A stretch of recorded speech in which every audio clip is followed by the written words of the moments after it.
The Mystic Will by Charles Godfrey Leland. Preface. During the past few years, the most serious part of the author's study and reflection has been devoted to the subjects discussed in this book. These, briefly stated, are as follows. Firstly, that all mental or cerebral faculties can by direct scientific treatment be influenced to what would have once been regarded as miraculous action, and which is even yet very little known or considered. Secondly, in development of this theory, and as confirmed by much practical and personal experience, that the will can by very easy processes of training, or by aid of auto-suggestion, be strengthened to any extent, and states of mind soon induced, which can be made by practice habitual. Thus, as a man can by means of opium produce sleep, so can he by a very simple experiment a few times repeated, an experiment which I clearly describe and which has been tested and verified beyond all denial, cause himself to remain during the following day in a perfectly calm or cheerful state of mind. And this condition may, by means of repetition and practice, be raised or varied to other states or conditions of a far more active or intelligent description.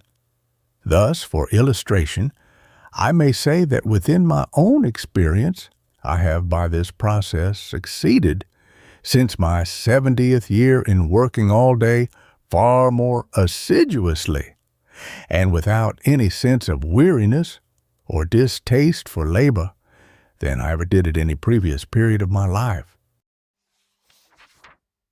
And the reader need only try the extremely easy experiment, as I have described it, to satisfy himself that he can do the same, that he can continue it with growing strength ad infinitum, and that this power will unquestionably at some future time be employed with marvelous results in education.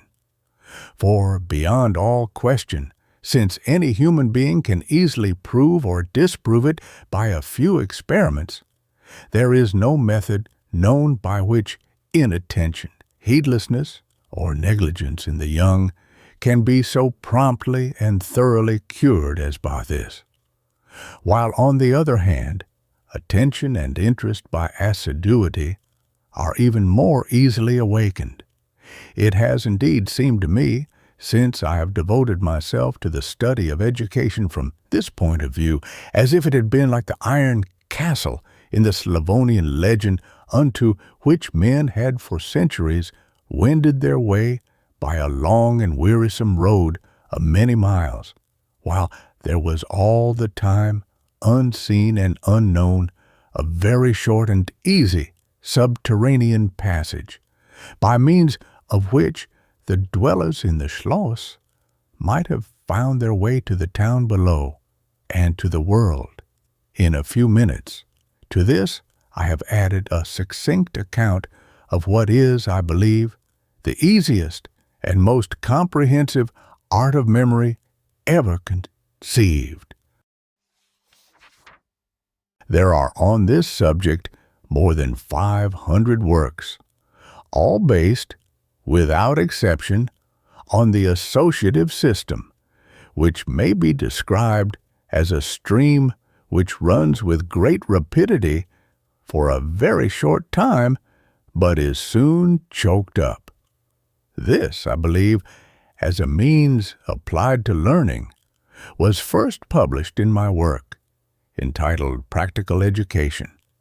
In it, the pupil is taught the direct method, that is, instead of remembering one thing by means of another, to impress the image itself on the memory and frequently revive it. This process soon becomes habitual and very easy. In from 1 year to 18 months, a pupil can, by means of it, accurately recall a lecture or sermon. It has the immediate advantage over all the associate systems of increasing and enlarging the scope and vigor of the memory, or indeed of the mind, so that it may truly bear as a motto, Viris acquirit iundo. It gains in power as it runs long. Finally, I set forth a system of developing the constructive faculty, that which involves ingenuity, art, or manual making is based on the teaching of the so-called minor arts to the young.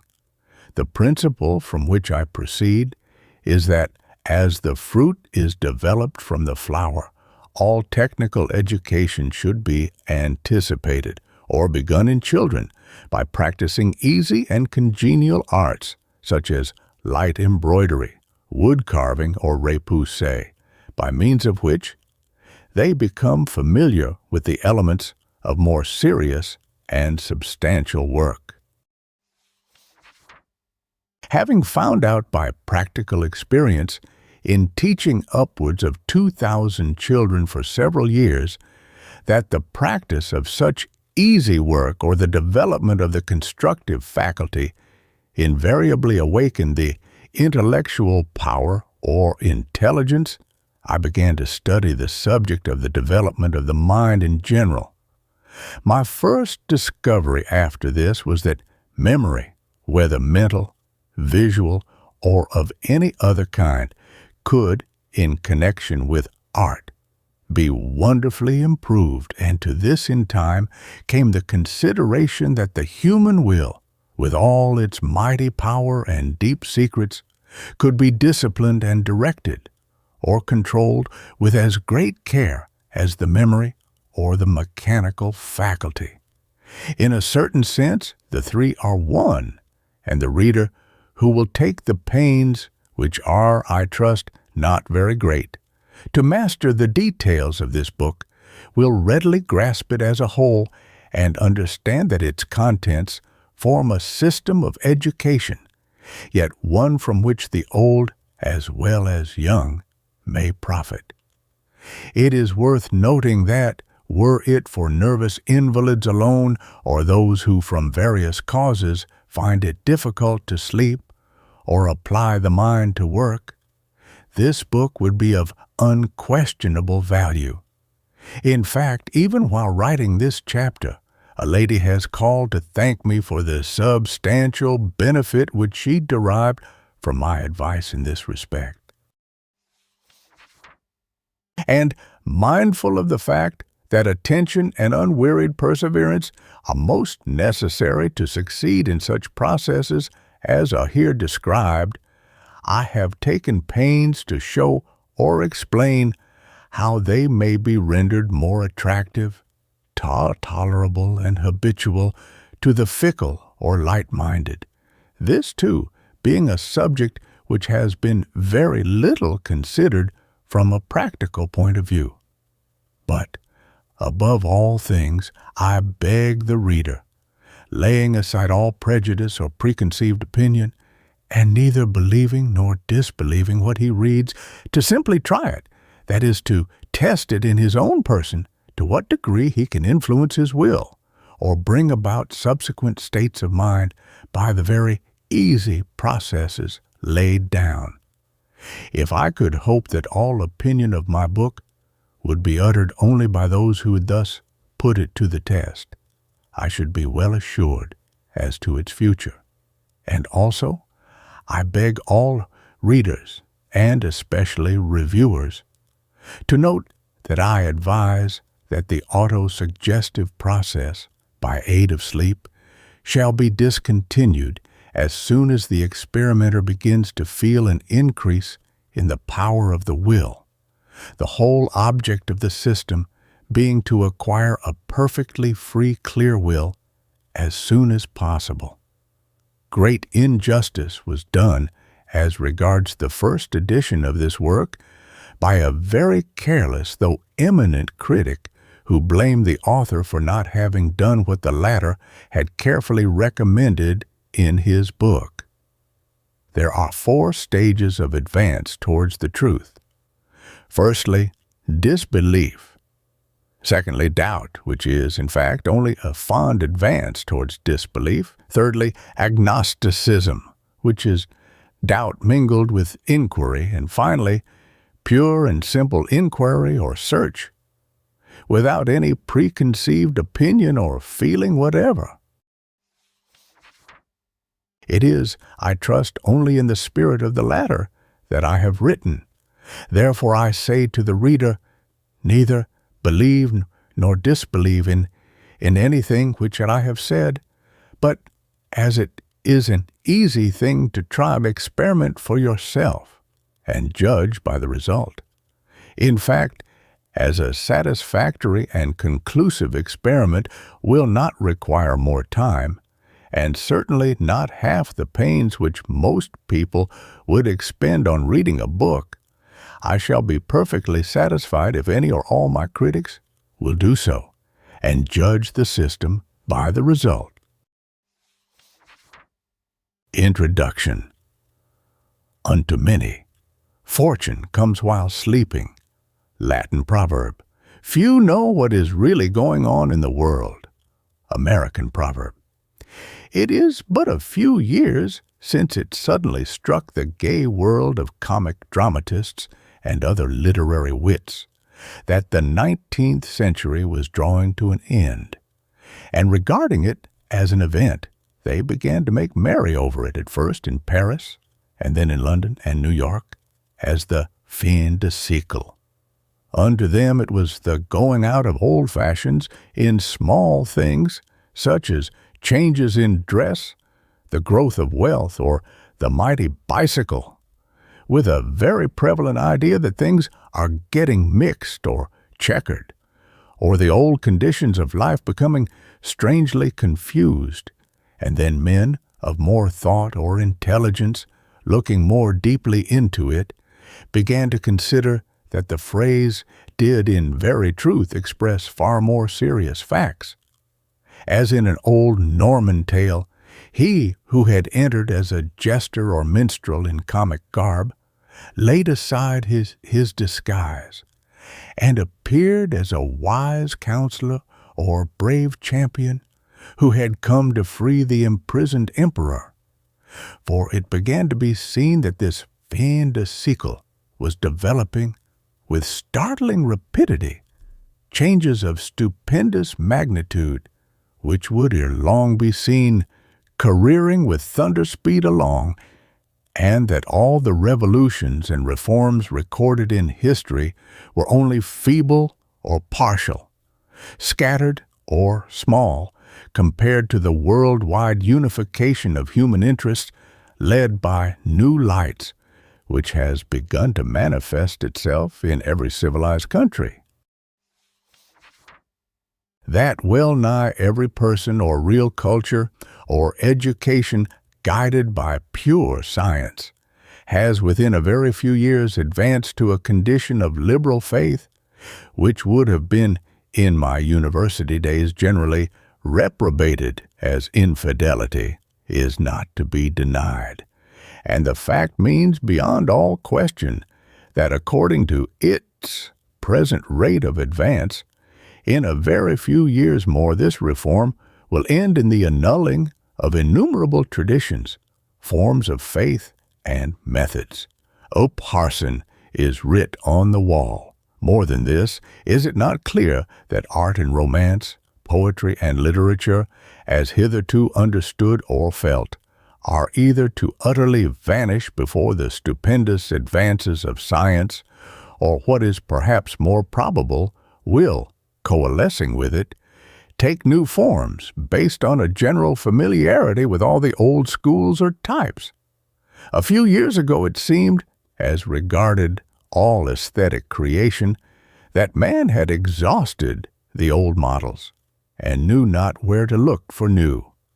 Now, the aim of art is to interest or please by gratifying the sense or taste for the beautiful or human genius in making, also to instruct and refine, and it is evident that science is going to fulfill all these conditions on such a grand scale in so many new ways that, when man shall be once engaged in them, all that once gratified him in the past will seem as childish things to be put away before pursuits more worthy of manly dignity.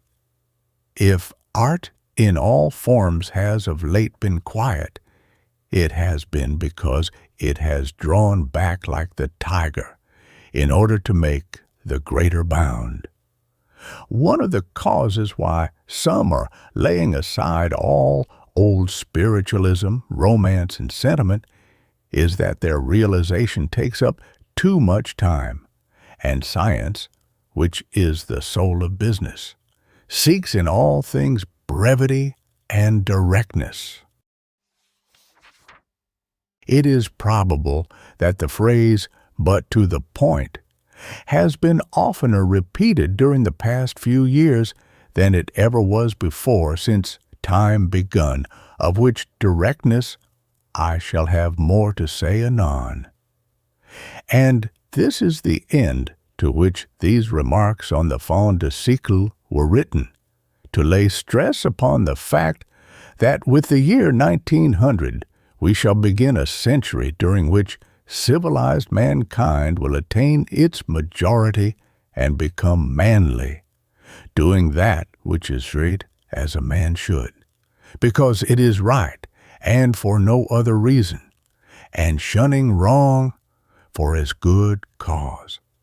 For while man is a child, he behaves well, or misbehaves, for reasons such as the fear of punishment or hope of reward. But in a manly code no reasons are necessary, but only a persuasion or conviction that anything is right or wrong, and a principle which is as the earth unto a seed. For as the world is going on, or getting to be, it is very evident that, as it is popularly said, he who will tell a lie will generally not hesitate to commit perjury. So he who cannot be really honest per se, without being sustained by principle based only on tradition and the opinion of others, is a poor creature whose morality or honesty is in fact merely theatrical, or acted to satisfy certain conditions or exigencies from which he were better freed. This spirit of scientific directness and economy of thought and trouble, by making the principle of integrity the basis of all forms, and cutting all ethical theories down to "be good because you ought," is rapidly astonishing us with another marvelous fact which it illustrates, namely, that as in this axiom, as in man himself, there are latent undiscovered powers, so in 1,000 other sayings or things known to us all, used by us all, and regarded as commonplace, there are astounding novelties and capacities as yet undreamed of. For, as very few moralists ever understood in full what is meant by the very much worn or hackneyed saying, "we ought to do what is right," so the world at large little suspects that such very desirable qualities as attention, interest, memory, and ingenuity have that within them which renders them far more attainable by man than has ever been supposed. Even the great problem of happiness itself, as really being only one of a relative state of mind, may be solved or reached by some far simpler or more direct method than any thinker has ever suggested. It all depends on exertion of the will. There are in this world a certain number of advanced thinkers who, if they knew how to develop the will which exists in them, could bring this reform to pass in an incredibly short time. That is to say, they could place the doctrine or religion of honesty for its own sake so boldly and convincingly before the world that its future would be assured. Now, The man who can develop his will has it in his power not only to control his moral nature to any extent, but also to call into action or realize very extraordinary states of mind, that is, faculties, talents, or abilities, which he has never suspected to be within his reach. It is a stupendous thought, yes, one so great that from the beginning of time to the present day, no sage or poet has ever grasped it in its full extent, and yet is a very literal truth, that there lie hidden within us all, as in a sealed-up spiritual casket, or like the bottled-up gin in the Arab tale, innumerable powers or intelligences, some capable of bestowing peace or calm, others of giving happiness or inspiring creative genius, energy, and perseverance. All that man has ever attributed to an invisible world without lies, in fact, within him, and the magic key which will confer the faculty of sight and the power to conquer is the will. It has always been granted that it is a marvelously good thing to have a strong will or a determined or resolute mind, and great has been the writing thereon. I have by me the last book on the subject, in which the faculty is enthusiastically praised, and the reader is told through all the inflections of sentiment that he ought to assert his will, to be vigorous in mind, etc. But unfortunately the how to do it is utterly wanting. It will be generally admitted by all readers that this how to do it has been always sought in grandly heroic or sublimely vigorous methods of victory over self.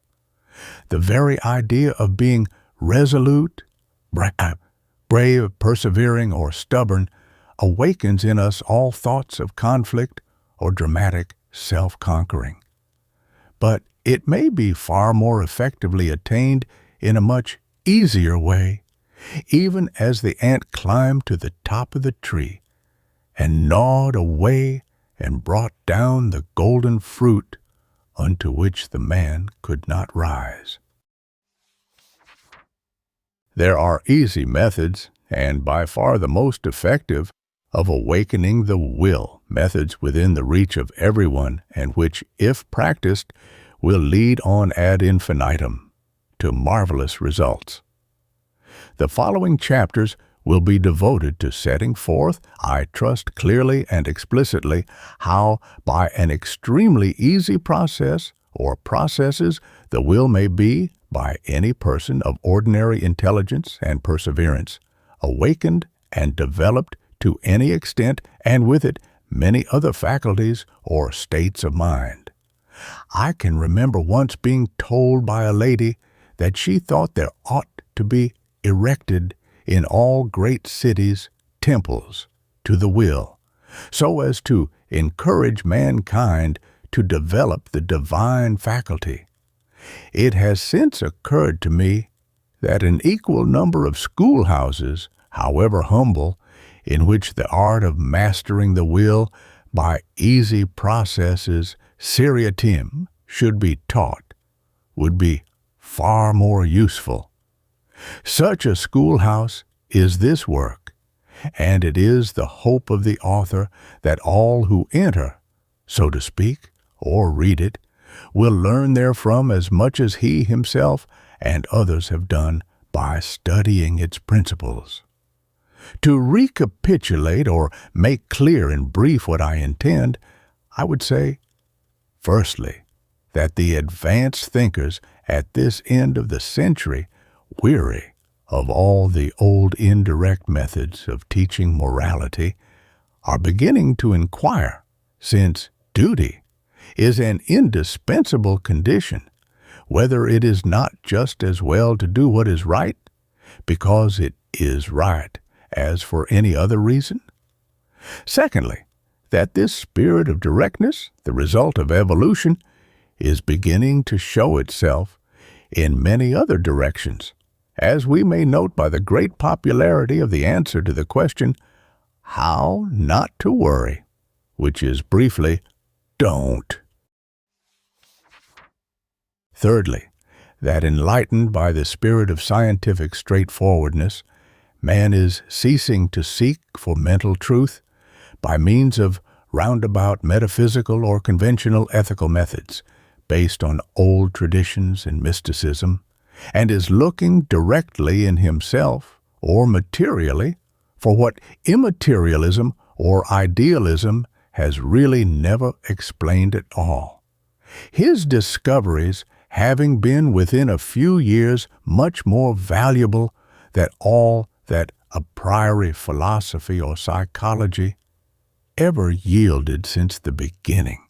And finally, that the leading faculties or powers of the mind, such as will, memory, the constructive faculty, and all which are subject to them, instead of being entirely mysterious gifts or inspirations bestowed on only a very few to any liberal extent, are in all, and may be developed grandly and richly by direct methods which are, moreover, extremely easy, and which are in accordance with the spirit of the age, being the legitimate results of evolution in science. And, that I may not be misunderstood, I would say that the doctrine of duty agrees perfectly with every form of religion. A man may be Roman Catholic, Church of England, Presbyterian, agnostic, or what he will, and if a form aids him in the least to be sincerely honest, it would be a pity for him to be without it.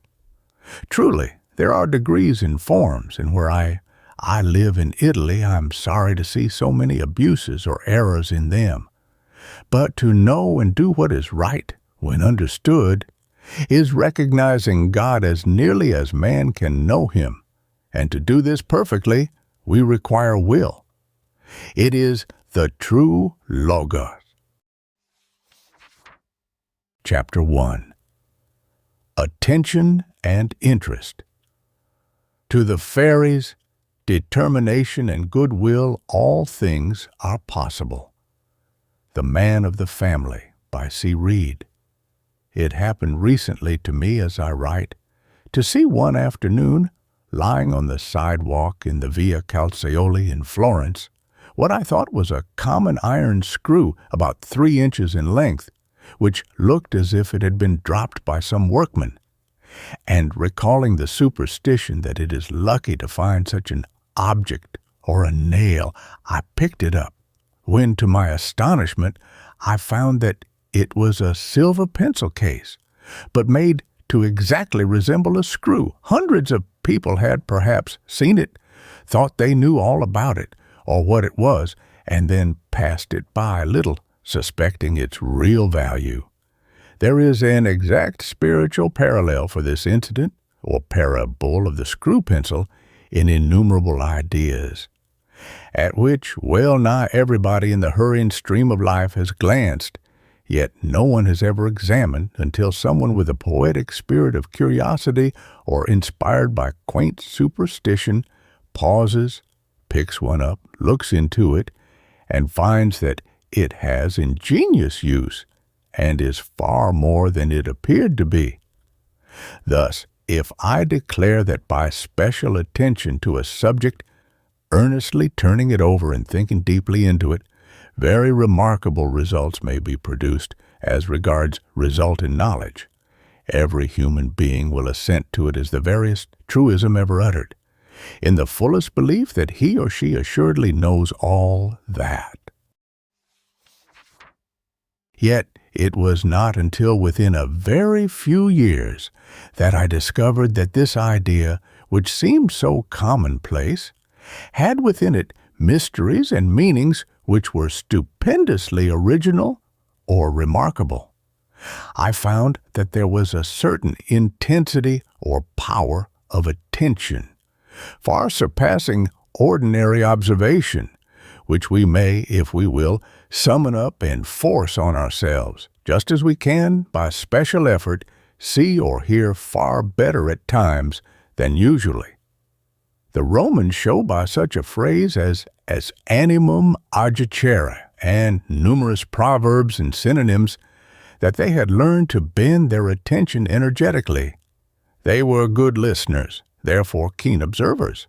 Learning to control or strengthen the will is closely allied to developing attention and interest, and for reasons which will soon be apparent, I will first consider the latter, since they constitute a preparation or basis for the former. And as preliminary, I will consider the popular or common error to the effect that everyone has allotted to him or to her just so much of the faculty of attention or interest as it has pleased nature to give. The same being true as regards memory, will, the constructive or artistic abilities, and so on, when, in very truth, and on the warrant of experience, all may be increased ad infinitum. Therefore, we find ignorant men complacently explaining their indifference to art and literature or culture on the ground that they take no interest in such subjects, as if interest were a special heaven-sent gift. Who has not heard the remark, he or she takes such an interest in so many things, I wish that I could. Or, as I heard it very recently expressed, it must be delightful to be able to interest oneself in something at any time, which was much the same as the expression of the Pennsylvania German girl, "Ach Gott, I wished I had genius and could make a sudden." No one can be expected to take an interest at once and by mere will in any subject, but where an earnest and serious attention has been directed to it, interest soon follows. Hence it comes that those who deliberately train themselves in society, after the precept enforced by all great writers of social maxims to listen politely and patiently, are invariably rewarded by acquiring at last shrewd intelligence, as is well known to diplomatists. That mere stolid patience subdues impatience sounds like a dull, commonplace saying, but it is a silver pencil disguised as an iron screw. There is a deep subtlety hidden in it, if it be allowed with a little intelligence, forethought, and determination towards a purpose. Let us now consider the mechanical and easy processes by which attention may be awakened. According to Ed von Hartmann, attention is either spontaneous or reflex. The voluntary fixing our mind upon or choosing an idea, image, or subject is spontaneous attention. But when the idea for some reason impresses itself upon us, then we have enforced or reflex attention. That is simply to say, there is active or passive observation, the things which we seek or which come to us unsought. And the seeking for or spontaneous action can be materially aided and made persevering if, before we begin the search or set about devoting attention to anything, we pause, as it were, to determine or resolve that we will be thorough and not leave off until we shall have mastered it. For strange as it may seem, the doing this actually has in most cases a positive and very often a remarkable result, as the reader may very easily verify for himself. This forethought is far more easily awakened or exerted than attention itself, but it prepares it, just as attention prepares interest. Attention is closely allied to memory. When we would give attention to a subject for continued consideration, we must memorize it, or it will vanish. Involuntary memory, excited by different causes, often compels us to attend to many subjects, whether we will or not. Everyone has been haunted with images or ideas, even unto being tormented by them. There are many instances in which the imagination has given them objective form, and they have appeared visibly to the patient. These haunting ideas, disagreeable repetitions or obstinate continuances, assume an incredible variety of forms and enter in many strange ways into life. Monomania, or the being possessed with one idea to the exclusion of others, is a form of overstrained attention, sustained by memory. It is enforced. Mere repetition of anything to almost anybody will produce remarkable results, or a kind of hypnotism, causing the patient to yield to what becomes an irresistible power. Thus, it is said that perpetual dropping will wear away stones. Dr. James R. Cock, in his Hypnotism, in illustrating this, speaks of a man who did not want to sign a note. He knew that it was folly to do so, but yielded from having been over-persuaded. I have read a story in which a man was thus simply talked into sacrificing his property. The great power latent in this form of suggestiveness is well known to knaves in America, where it is most employed. This is the whole secret of the value of advertising. People yield to the mere repetition in time. Attention and interest may in this way be self-induced from repetition. It is true that an image or idea may be often repeated to minds which do not think or reflect without awakening attention.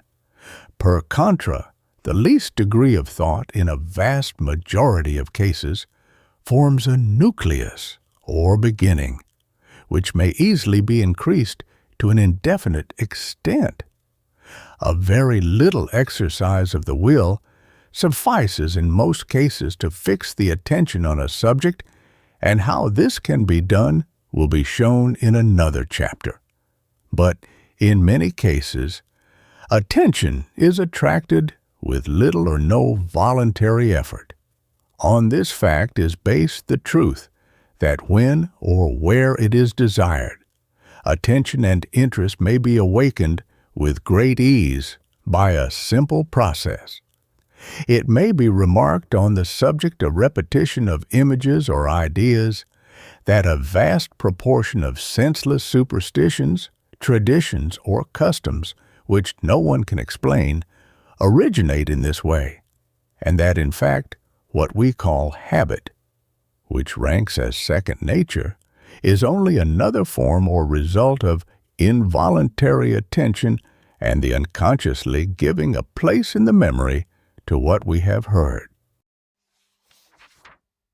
From the simple fact that even a man of plain common sense and strong will may be driven to sleeplessness or well nigh to madness by the haunting presence of some wretched trifle, some mere jingle or rhyme or idle memory, we may infer that we have here a great power which must in some way be capable of being led to great or useful results by some very easy process. I once wrote a sketch, never completed, in which I depicted a man of culture who, having lost an old manuscript book which he had regarded in a light, semi-incredulous manner as a fetish or amulet on which his luck depended, began to be seriously concerned, and awaking to the fact, deliberately cultivated his alarm as a psychological study, till he found himself, even with his eyes wide open as an observer in terrible fear, or a semi-monomaniac. The recovery of his lost charm at once relieved him. This was a diversion of attention for a deliberate purpose, which might have been varied ad infinitum to procure very useful results. But I have myself known a man in the United States who, having lost, he being an actor or performer, a certain article of theatrical properties on which he believed luck depended, lost all heart and hope, and fell into a decline, from which he never recovered. In this, as in all such cases, it was not so much conviction or reason which influenced the sufferer, as the mere effect of attention often awakened till it had become what is known as a fixed idea. A deliberate reflection on what I have here advanced can hardly fail to make it clear to any reader that if he really desires to take an interest in any subject, it is possible to do so, because nature has placed in every mind vast capacity for attention or fixing ideas. And where the attention is fixed, interest, by equally easy process, may always be induced to follow. And note that these preliminary preparations should invariably be as elementary and easy as possible, this being a condition which it is impossible to exaggerate. In a vast majority of cases, people who would fain be known as taking an interest in art begin at the wrong end or in the most difficult manner possible by running through galleries where they only acquire a superficial knowledge of results and learn at best how to talk showily about what they have skimmed. Now, to this end, a good article in a cyclopedia or a small treatise like that obtains aesthetic, thoroughly read and reread, till it be really mastered, and then verified by study of a very few good pictures in a single collection, will do more to awaken sincere interest than the loose ranging through all the exhibitions in the world.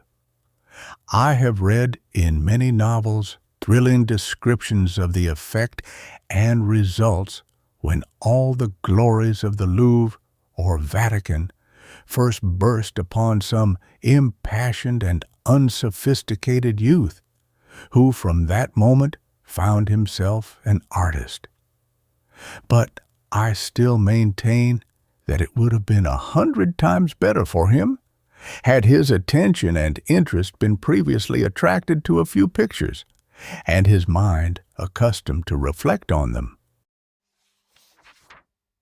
Be the subject in which we would take an interest, artistic or scientific, literary or social, the best way to begin herewith is to carefully read the simplest and easiest account of it which we can obtain, in order that we may know just exactly what it is or its definition. And this done, let the student at once, while the memory is fresh in mind, follow it up by other research or reading, observations or inquiries on the same subject, for 3 books read together on anything will profit more than 100 at long intervals. In fact, a great deal of broken, irregular, or disjointed reading is often as much worse than none at all, as a little coherent study is advantageous. Many people would very willingly take an interest in many subjects if they knew how. It is a melancholy thing to see a man retired from business with literally nothing to do but fritter away his time on nothings when he might be employed at something absorbing and useful. But they hesitate to act because, as is the rule in life, they see everything from its most difficult and repulsive side. There is no man who could not easily take an intelligent interest in art in some form. But I venture to say that a majority of even educated people who had never taken up the subject would be appalled at it in their secret hearts, or distrust its use or their own capacity to master it.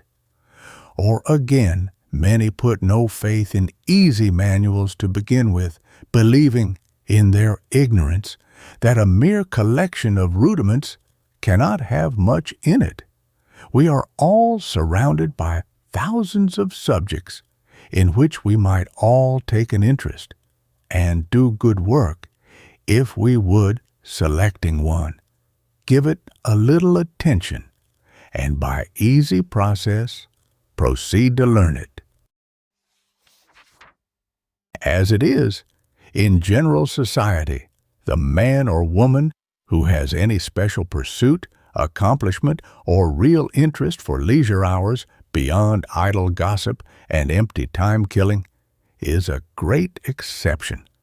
And yet I sincerely believe that in perhaps a majority of cases there is a sincere desire to do something which is killed by simple ignorance of the fact that with a very little trouble indeed, interest in something is within the easy reach of all.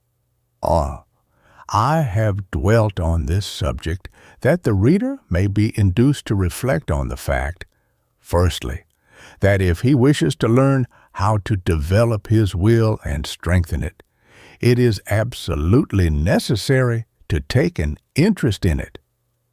I beg him to consider how this art of acquiring attention and interest has been or is obscured in most minds, and the difficulties of acquiring it exaggerated. Secondly, I would point out that the method of process for making a will is so closely allied to that laid down for attention that it will seem like a deduction from it, both being allied to what may claim to be an original art of memory, to which I shall devote a chapter in its due place. For as I hope clearly to prove, it is an easy matter to create a strong will or strengthen that which we have, to a marvelous extent, yet he who would do this must first give his attention firmly and fixedly to his intent or want, for which purpose it is absolutely necessary that he shall first know his own mind regarding what he means to do, and therefore meditate upon it, not dreamily or vaguely, but earnestly. And this done, he must assure himself that he takes a real interest in the subject, since, if such be the case, I may declare that his success is well nigh certain. And here it may be observed that if beginners, before taking up any pursuit, would calmly and deliberately consider the virtues of attention and interest, and how to acquire them, or bring them to bear on the proposed study or work, we should hear much less of those who had begun German without learning it, or who failed in any other attempt. For there would in very truth be few failures in life if those who undertake anything first gave to it long and careful consideration by leading observation into every detail, and, in fact, becoming familiar with the idea, and not trusting to acquire interest and perseverance in the future. 9/10 of the difficulty and doubt or ill-at-easeness which beginners experience, giving them the frightened feeling of a cat in a strange garret, and which often inspires them to retreat, is due entirely to not having begun by training the attention or awakened an interest in the subject. It has often seemed to me that the reason for failure or the ultimate failing to attain success in a vast number of faith cures is simply because the people who seek them, being generally of a gushing, imaginative nature, are lacking in deep reflection, application, or earnest attention. They are quick to take hold and as quick to let go. Therefore, they are of all others the least likely to seriously reflect beforehand on the necessity of preparing the mind to patience and application.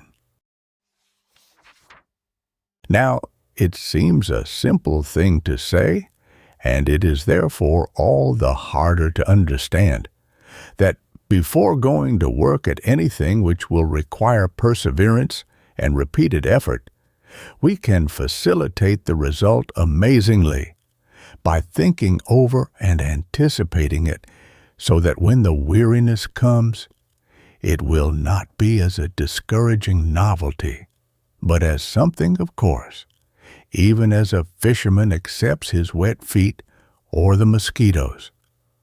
But how this disposition to grow weary of work or to become inattentive may be literally and very completely conjured away will be more fully explained in another chapter. For this, let it suffice to say that earnest forethought, and the more of it, the better, bestowed on aught which we intend to undertake, is a thing rarely attempted in the real sense in which I mean it, but which, when given, eases every burden and lightens every toil. Mere forethought repeated is the easiest of mental efforts, yet even a little of it asserted before undertaking a task will wonderfully facilitate the work. Hypnotism, says Dr. James R. Koch, can be used to train the attention of persons habitually inattentive. But in fact, forethinking in any way is the minor or initiatory stage of suggestion. Both are gradual persuasion of the nervous system into habit. And on this text a marvelous sermon could be preached, which, if understood, would sink deeply into every heart, inspiring some while alarming others, but greatly cheering the brave. And it is this: there are millions of people who suffer from irritability, want of self-control, loquacity, evil in many forms, or nerves, who would fain control themselves and stop it all. Moralists think that for this it is enough to convince their reason, but this rarely avails. A man may know that he is wrong, yet not be able to reform. Now, what he wants is to have his attention fixed long enough to form a new habit. Find out how this can be done, and it may in many cases be the simplest and most mechanical thing in the world to cure him. Men have been frightened by a scarecrow into thorough repentance. A question of a few vibrations of ether, more or less, makes for us all the difference between perception and non-perception, or between sight and blindness. Accustom any such moral invalid to being suggested or willed a few times into a calm, self-controlled state, and the habit may be formed. And to those who doubt, and perhaps would sneer, I have only to say, try it. It will do them good. Chapter 2. Self-Suggestion.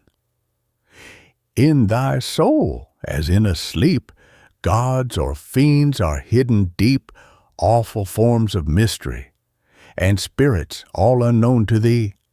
Guard with prayer, and heed with care, ere thou wakest them from their lair. The records of the human race, however written, show that man has always regarded himself as possessed of latent faculties or capacities of a mysterious or extraordinary nature. That is to say, transcending in scope or power anything within the range of ordinary conscious mental capacity. Such, for example, is the dream, in which there occurs such a mingling of madness with mysterious intuitions or memories that it is no wonder it has always been regarded as allied to supernatural intelligence, and almost as general as the faith in dreams as being weird, in the true sense of the much abused word, or strangely prophetic, is that in Fascination, or that one human being can exercise over another by a mystic will and power, a strong influence, even to the making the patient do whatever the actor or superior requires.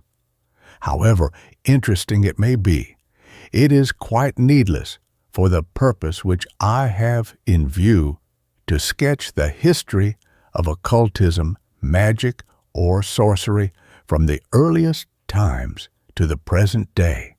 Fascination was, however, its principal power, and this was closely allied to, or the parent of, what is now known as suggestion in hypnotism.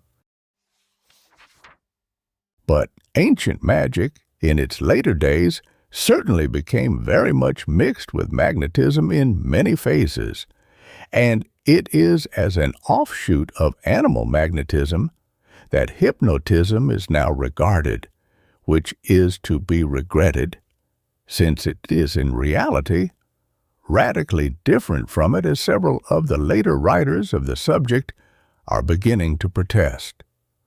The definition and differences of the two are as follows. Animal magnetism, first formalized by Anton Mesmer from a mass of more or less confused observations by earlier writers, was the doctrine that there is a magnetic fluid circulating in all created forms, capable of flux and reflux, which is specially active or potent in the human body. Its action may be concentrated or increased by the human will so as to work wonders, one of which is to cause a person who is magnetized by another to obey the operator, this obedience being manifested in many very strange ways. Still, there were thousands of physiologists or men of science who doubted the theory of the action or existence of animal magnetism and the vital fluid as declared by the mesmerists, and they especially distrusted the marvels narrated of clairvoyance, which was too like the thaumaturgy or wonder-working attributed to the earlier magicians. Finally, the English scientist Braid determined that it was not a magnetic fluid which produced the recognized results, but that they were of purely subjective origin, depending on the nervous system of the one acted on. That is to say, in ordinary language, it was all imagination. But here, as in many other cases, a very comprehensive and apparently commonsensible word is very far from giving an adequate or correct idea of the matter in question. For what the imagination itself really is in this relation is a mystery which is very difficult to solve. I have heard of an old French gentleman who, when in a circus, expressed an opinion that there was nothing remarkable in the wonderful performances of an acrobat on a tight rope or trapeze. Voyez-vous, monsieur, he exclaimed, ce n'est que la mathématique, rien que ça. And only the imagination, all your imagination, is still the universal solvent in Philistia for all such problems. Hypnotism, reduced to its simplest principle, is, like the old fascination, the action of mind upon mind, or of a mind upon itself, in such a manner as to produce a definite belief, action, or result. It is generally effected by first causing a sleep, as is done in animal magnetism, during which the subject implicitly obeys the will of the operator or performs whatever he suggests. Hence arose the term suggestion, implying that what the patient takes into his head to do or does must first be submitted to his own mental action. Very remarkable results are thus achieved. If the operator, having put a subject to sleep, which he can do in most cases if he be clever and the experiments are renewed often enough, will say or suggest to him that on the next day, or the one following, or in fact any determined time, he shall visit a certain friend, or dance a jig, or wear a given suit of clothes, or the like. He will, when the hypnotic sleep is over, have forgotten all about it. But when the hour indicated for his call or dance or change of garment arrives, he will be haunted by such an irresistible feeling that he must do it, that in most cases it will infallibly be done.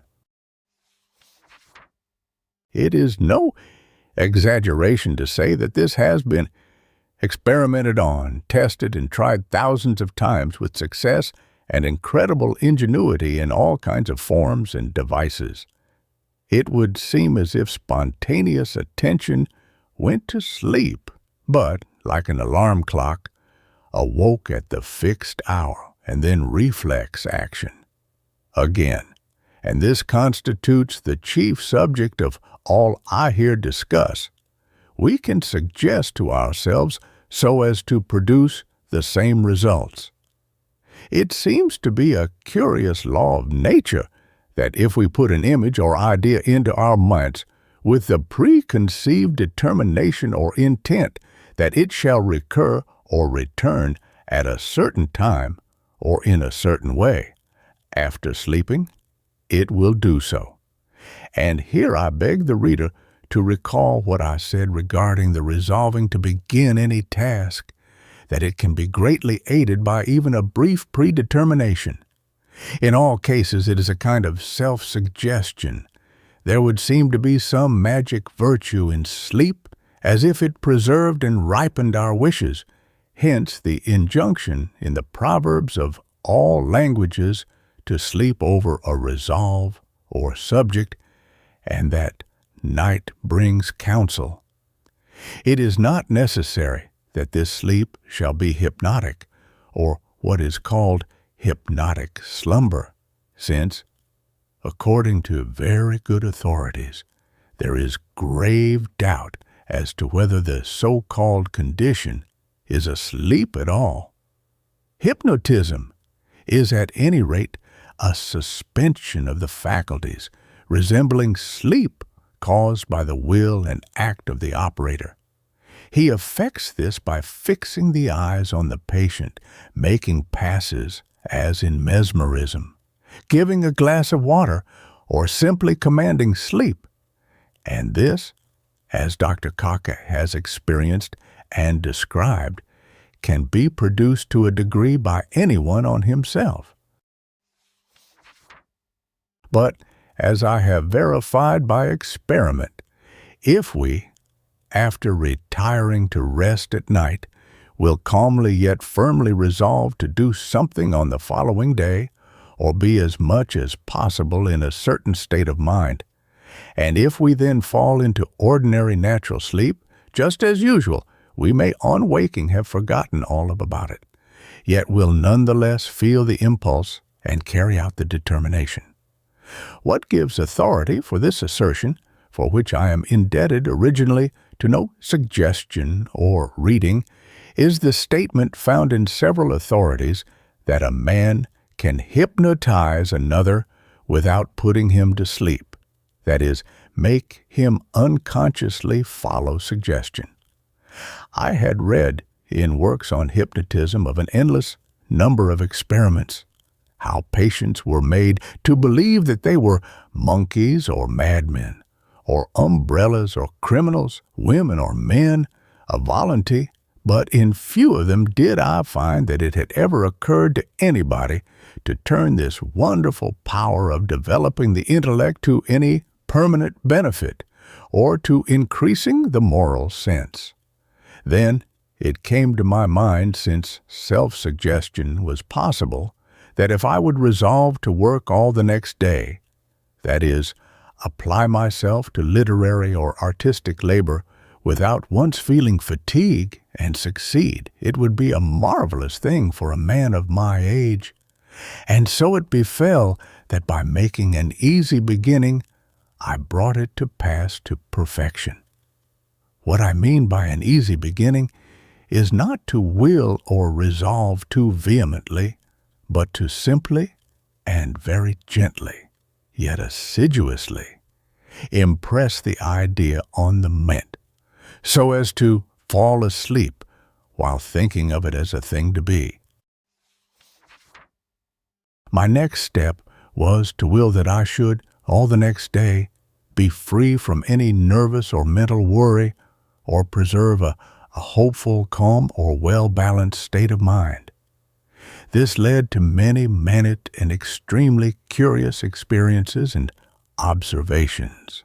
That the imperturbable or calm state of mind promptly set in was undeniable, but it often behaved like the angel in H.G. Wells' novel, The Wonderful Visit, as if somewhat frightened at or of with or by its new abode, and no wonder, for it was indeed a novel guest, and the goblins of worry and tease, fidget and fear, who had hitherto been allowed to riot about and come and go at their own sweet, mischievous wills, were ill-pleased at being made to keep quiet by this new lady of the manor, and indeed no mere state of mind, however well maintained, can resist everything, and the mildest mannered man may cut a throat under great provocation. I had my lapses, but withal I was simply astonished to find how by perseverance habitual calm not only grew on me, but how decidedly it increased. I most assuredly have experienced it to such a degree as to marvel that the method is not more employed as a cure for nervous suffering and insomnia. But far beyond perseverance in labor, or the inducing a calmer and habitually restful state of mind, was the awakening of the will, which I found as interesting as any novel or drama or series of active adventures which I have ever read or experienced. I can remember when most deeply engaged in it, rereading De Quincey's Confessions of an Opium Eater. I took it by chance on my birthday, August 15th, which was also his, and as I read I longed from my very heart that he were alive, that I might consult with him on the marvelous fairyland which it seemed to me had been discovered. And then I remembered how Durtucky, the leading English hypnotist, had once told me how easy it was for his science to completely cure the mania for opium and other vices. And this is the discovery. Resolve before going to sleep that if there be anything whatever for you to do which requires will or resolution, be it to undertake repulsive or hard work or duty, to face a disagreeable person, to fast or make a speech, to say no to anything, in short, to keep up to the mark or make any kind of effort, that you will do it as calmly and unthinkingly as may be. Do not desire to do it sternly or forcibly or in spite of obstacles, but simply and coolly make up your mind to do it, and it will much more likely be done. And it is absolutely true, crede experto, that if persevered in, this willing yourself to will by easy impulse unto impulse given, will lead to marvelous and most satisfactory results. There is one thing of which the young, or over-sanguine, or heedless should be warned. Do not expect from self-suggestion, nor anything else in this life, prompt perfection or the maximum of success. You may predetermine to be cheerful, but if you are very susceptible to bad weather, and the day should be dismal, or you should hear of the death of a friend, or a great disaster of any kind, some depression of spirits must ensue. On the other hand, Note well that forming habit by frequent repetition of willing yourself to equanimity and cheerfulness, and also to the banishing of repulsive images when they come, will infallibly result in a very much happier state of mind. As soon as you actually begin to realize that you are acquiring such control, remember that is the golden hour, and redouble your efforts. Perseverando vinces. I trust thus far in a few words explained to the reader the rationale of a system of mental discipline based on the will, and how by a very easy process the latter may, like attention and interest, be gradually awakened. As I have before declared, everyone would like to have a strong or vigorous will, and there is a library of books or sermons in some form, exhorting the weak to awaken and fortify their wills or characters, but all represent it as a hard and vigorous process akin to storm and stress, battle and victory, and none really tell us how to go about it. I have indeed only indicated that it is by self-suggestion that the first steps are taken. Let us now consider the early beginning of the art or science ere discussing further developments. Chapter 3. Will Development. Omitting the many vague indications in earlier writers, as well as those drawn from ancient Oriental sources, we may note that Pomponatius, or Pomponazzo, an Italian, born in 1402, declared in a work entitled De Naturalium Effectuum Admirandorum, Causis seu de incantationibus, that to cure disease it was necessary to use a strong will, and that the patient should have a vigorous imagination and much faith in the precantator. Paracelsus asserted the same thing in many passages directly and indirectly. He regarded medicine as magic, and the physician as a wizard who should by a powerful will act on the imagination of the patient. But from some familiarity with the works of Paracelsus, the first folio of the first full edition is before me as I write. I would say that it would be hard to declare what his marvelous mind did not anticipate in whatever was allied to medicine and natural philosophy. Thus I have found that long before Van Helmont, who has the credit of the discovery, Paracelsus knew how to prepare silicate of soda, or water glass.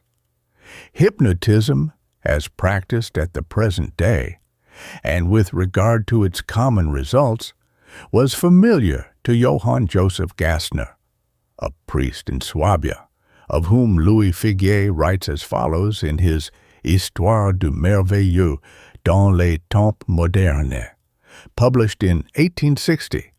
Gassner, like the Englishman Valentine Greatrakes, believed himself called by divine inspiration to cure diseases. According to the precept of proper charity, he began at home, that is to say, on himself. After being an invalid for 5 or 6 years, and consulting all in vain many doctors, and taking their remedies all for naught, the idea seized him that such an obstinate malady as his must have some supernatural evil origin, or in other words, that he was possessed by a demon. Therefore he conjured this devil of a disorder in the name of Jesus Christ to leave him. So it left, and the good Gassner has put it on record that for 16 years, after he enjoyed perfect health and never had occasion for any remedy, spiritual or otherwise. This success made him reflect whether all maladies could not be cured by exorcism. The experiment which he tried on the invalids of his parish were so successful that his renown soon opened through all Swabia and the regions round about. Then he began to travel, being called for everywhere. Gassner was so successful that at Ratisbon he had, it is said, 6,000 patients of all ranks encamped in tents. He cured by simply touching with his hands. But that in which he appears original was that he not only made his patients sleep or become insensible by ordering them to do so, but caused them to raise their arms and legs, tremble, feel any kind of pain, as is now done by the hypnotist. In a young lady of good family, he caused laughter and weeping, stiffness of the limbs, absence of sight and hearing, and anesthesia, so as to make the pulse beat at his will.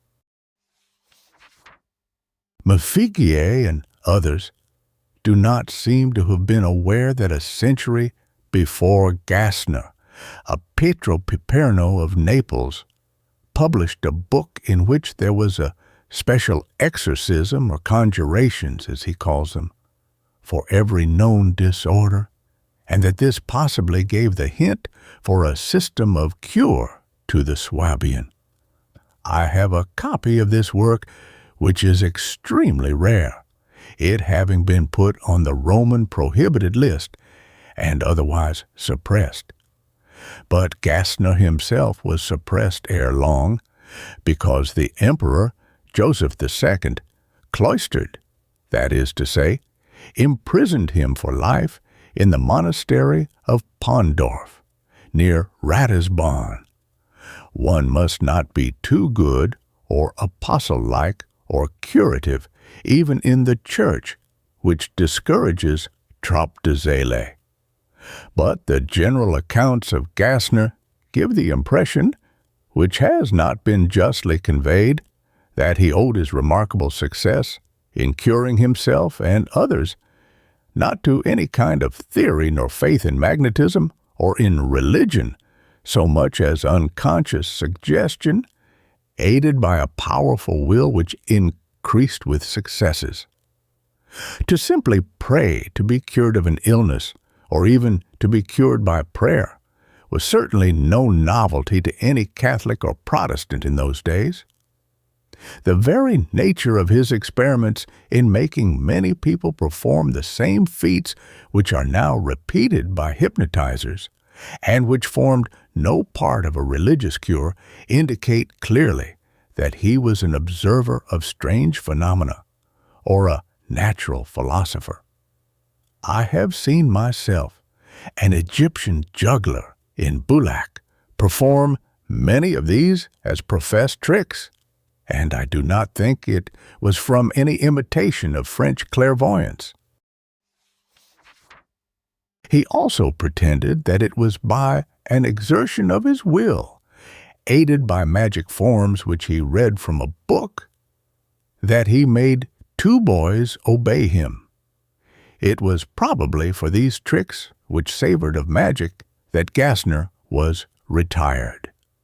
Having in the previous pages indicated the general method by which will may be awakened and strengthened, that the reader may as soon as possible understand the simple principle of action, I will now discuss more fully the important topic of influencing and improving our mental powers by easily induced attention, or attention guided by simple foresight, and pre-resolution aided by simple auto or self-suggestion. And I believe, with reliable reason, that by these very simple processes, which have not hitherto been tested, that I am aware of by any writer in the light in which I view them, the will, which is the power of all powers and the mainspring of the mind, can be by means of persuasion increased or strengthened ad infinitum.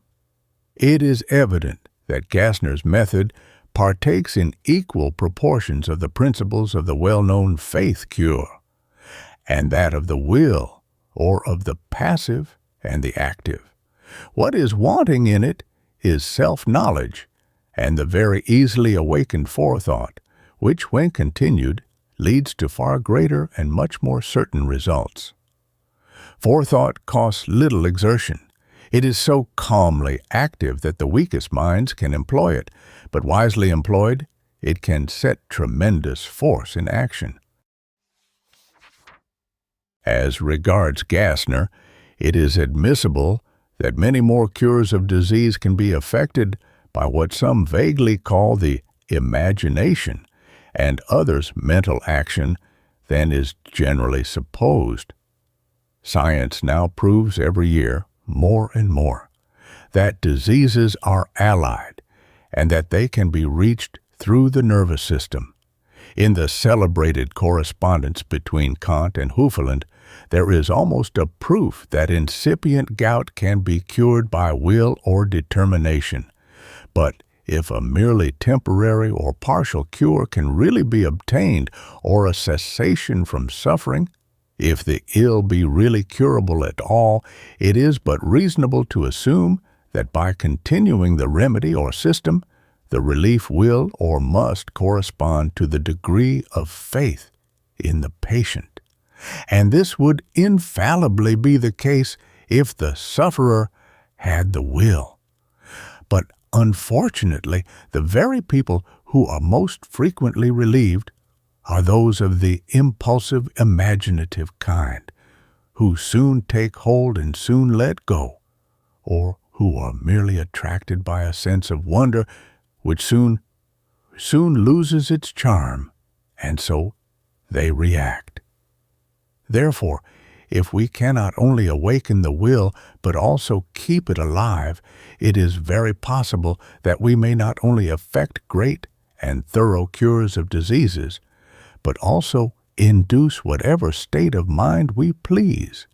This may be effected by the action of the minds or wills of others on our own, which influence can be gradually transferred from the operator to the patient himself, as when, in teaching a boy to swim, the master holds the pupil up until the latter finds that he is unconsciously moving by his own exertion.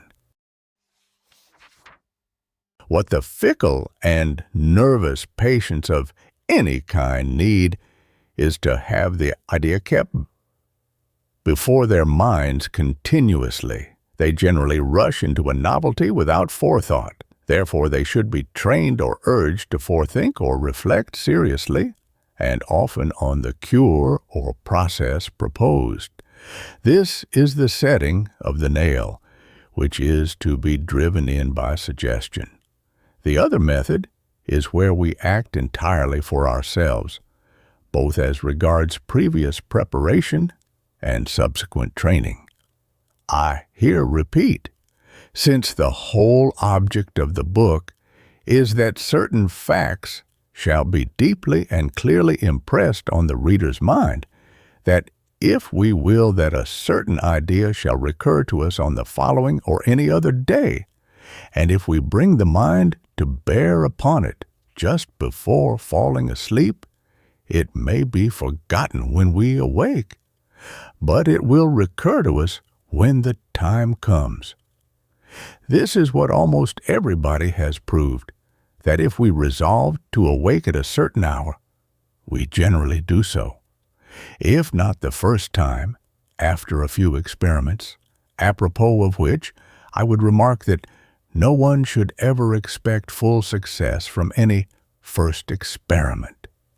Now, it is certainly true that we all remember or recall certain things to be done at certain hours, even if we have 100 other thoughts in the interval.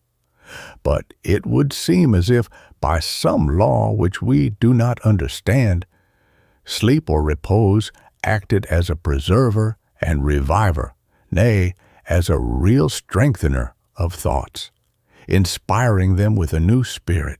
It would seem, too, as if they came out of dreamland, as the children in Tieck's story did out of fairyland, with new lives. This is indeed a beautiful conception, And I may remark that I will in another place comment on the curious fact that we can add to and intensify ideas by thus passing them through our minds in sleep, just by the same process as that which enables us to awake at a given hour, and simply by substituting other ideas for that of time, can we acquire the ability to bring upon ourselves predetermined or desired states of mind. This is self-suggestion or deferred determination, be it with or without sleep.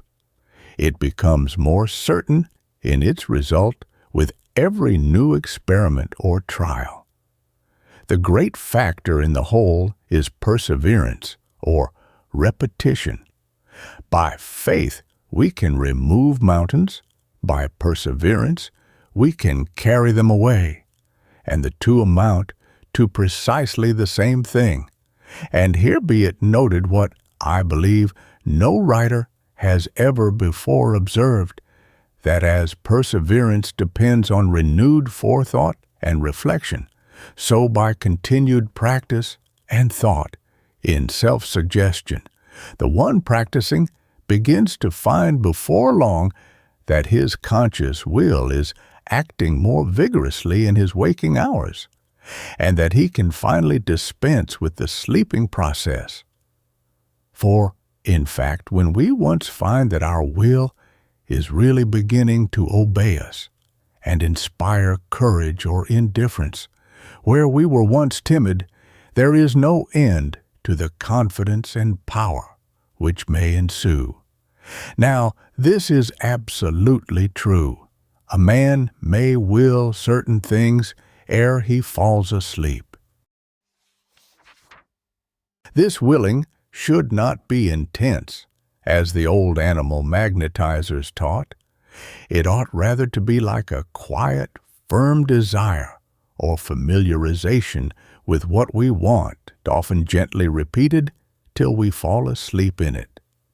So, the seeker wills or wishes that he shall, during all the next day, feel strong and vigorous, hopeful, energetic, cheerful, bold or calm or peaceful, and the result will be obtained just in proportion to the degree in which the command or desire has impressed the mind or sunk into it. But, as I have said, do not expect that all of this will result from a first trial. It may even be that those who succeed very promptly will be more likely to give out in the end than those who work up from small beginnings. The first step may very well be that of merely selecting some particular object and calmly or gently, yet determinedly directing the mind to it, to be recalled at a certain hour. Repeat the experiment. If successful, add to it something else. Violent effort is unadvisable, yet mere repetition without thought is time lost. Think while willing what it is you want, and above all, if you can, think with a feeling that the idea is to recur to you. This acting or working two thoughts at once may be difficult for some readers to understand, though all writers on the brain illustrate it. It may be formulated thus: I wish to remember tomorrow at 4 o'clock to visit my bookseller. Booksellers, 4 o'clock, 4 o'clock. But with practice, the two will become as one conception. When the object of a state of mind, as for instance, calmness all day long, is obtained, even partially, the operator, who must, of course, do all to help himself to keep calm, should he remember his wish, will begin to believe in himself sincerely, or in the power of his will to compel a certain state of mind. This one all may be won by continued reflection and perseverance. It is the great step gained the alphabet learned, by which the mind may pass to boundless power. It may be here interesting to consider some of the states of mind into which a person may be brought by hypnotism. When subject to the will of an operator, the patient may believe anything, that he is a mouse or a girl, drunk or inspired. The same may result from self-hypnotism by artificial methods, which appeal powerfully to the imagination. According to Dr. James R. Koch, many of his patients could induce this by looking at any bright object, a bed of coals, or at smooth running water. It is, of course, to be understood that it is not merely by looking that hypnotism is induced.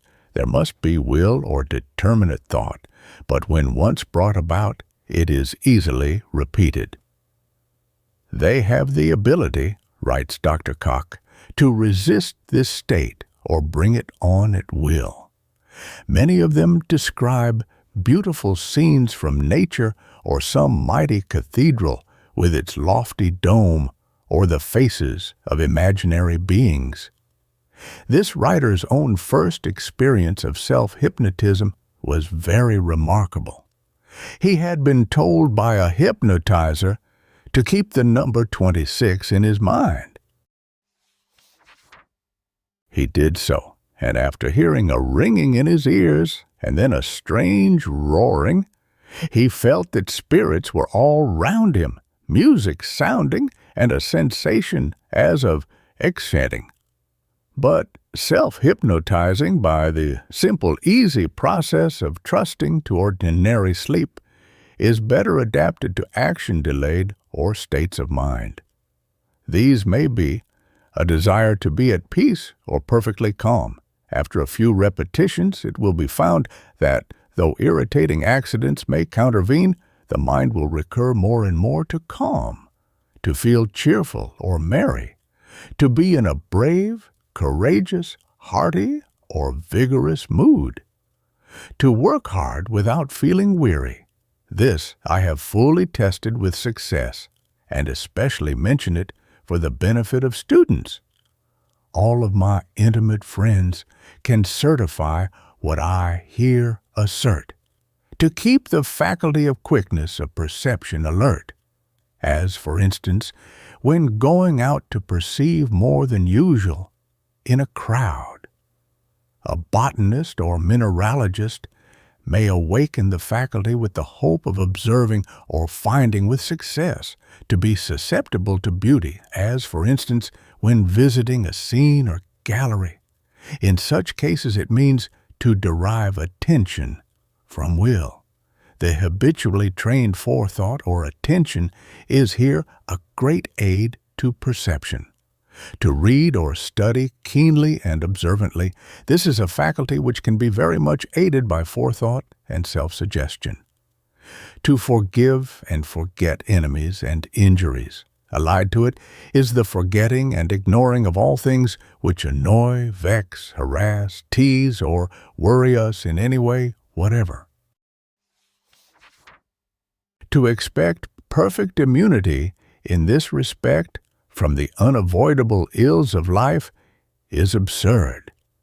But having paid great attention to the subject and experimented largely on it, I cannot resist declaring that it seems to me in very truth that no remedy for earthly suffering was yet discovered equal to this.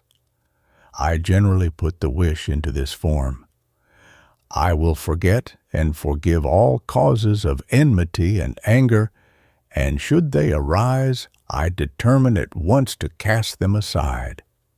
It is a prayer, as it were, to the will to stand by me, and truly the will is Deus in nobis to those who believe that God helps those who help themselves. For as we can get into the fearful state of constantly recalling all who have ever vexed or wronged us, or nursing the memory of what we hate or despise, until our minds are like sewers or charnel houses of dead and poisonous things, so we can resolutely banish them, at first by forethought, then by suggestion, and finally by waking will. And verily, there are few people living who would not be the better for such exercise. Many there are who say that they would fain forget and be serene, yet cannot. I do not believe this. We can all exercise our devils, all of them, if we will, to restrain irritability in our intercourse with others. It will not be quite sufficient as regards controlling the temper to merely will or wish to subdue it. We must also will that when the temptation arises, it may be preceded by forethought or followed by regret. As it often happens to a young soldier to be frightened or run away the first time he is under fire, and yet learn courage in the future, so the aspirant resolved to master his passions must not doubt because he finds that the first step slips. Apropos of which, I would note that in all the books on hypnotism that I have read, their authors testify to a certain false quantity or amount of base alloy in the most thoroughly suggested patients. Something of modesty, something of a moral conscience always remains. Thus, as Dr. Koch declares, hypnotism has not succeeded in cases suffering from what are called imperative conceptions or irresistible belief. Cases suffering from various imperative conceptions are, while possessing their reasons, either irresistibly led by certain impulses, or they cannot rid themselves of erroneous ideas concerning themselves and others. This means, in fact, that they had been previously hypnotized to a definite conception which had become imperative. As in witchcraft, it is a law that one sorcerer cannot undo the work of another without extraordinary pains. So, in hypnotism, it is hard to undo what is already established by a similar agent. One can will to remember or recall anything forgotten.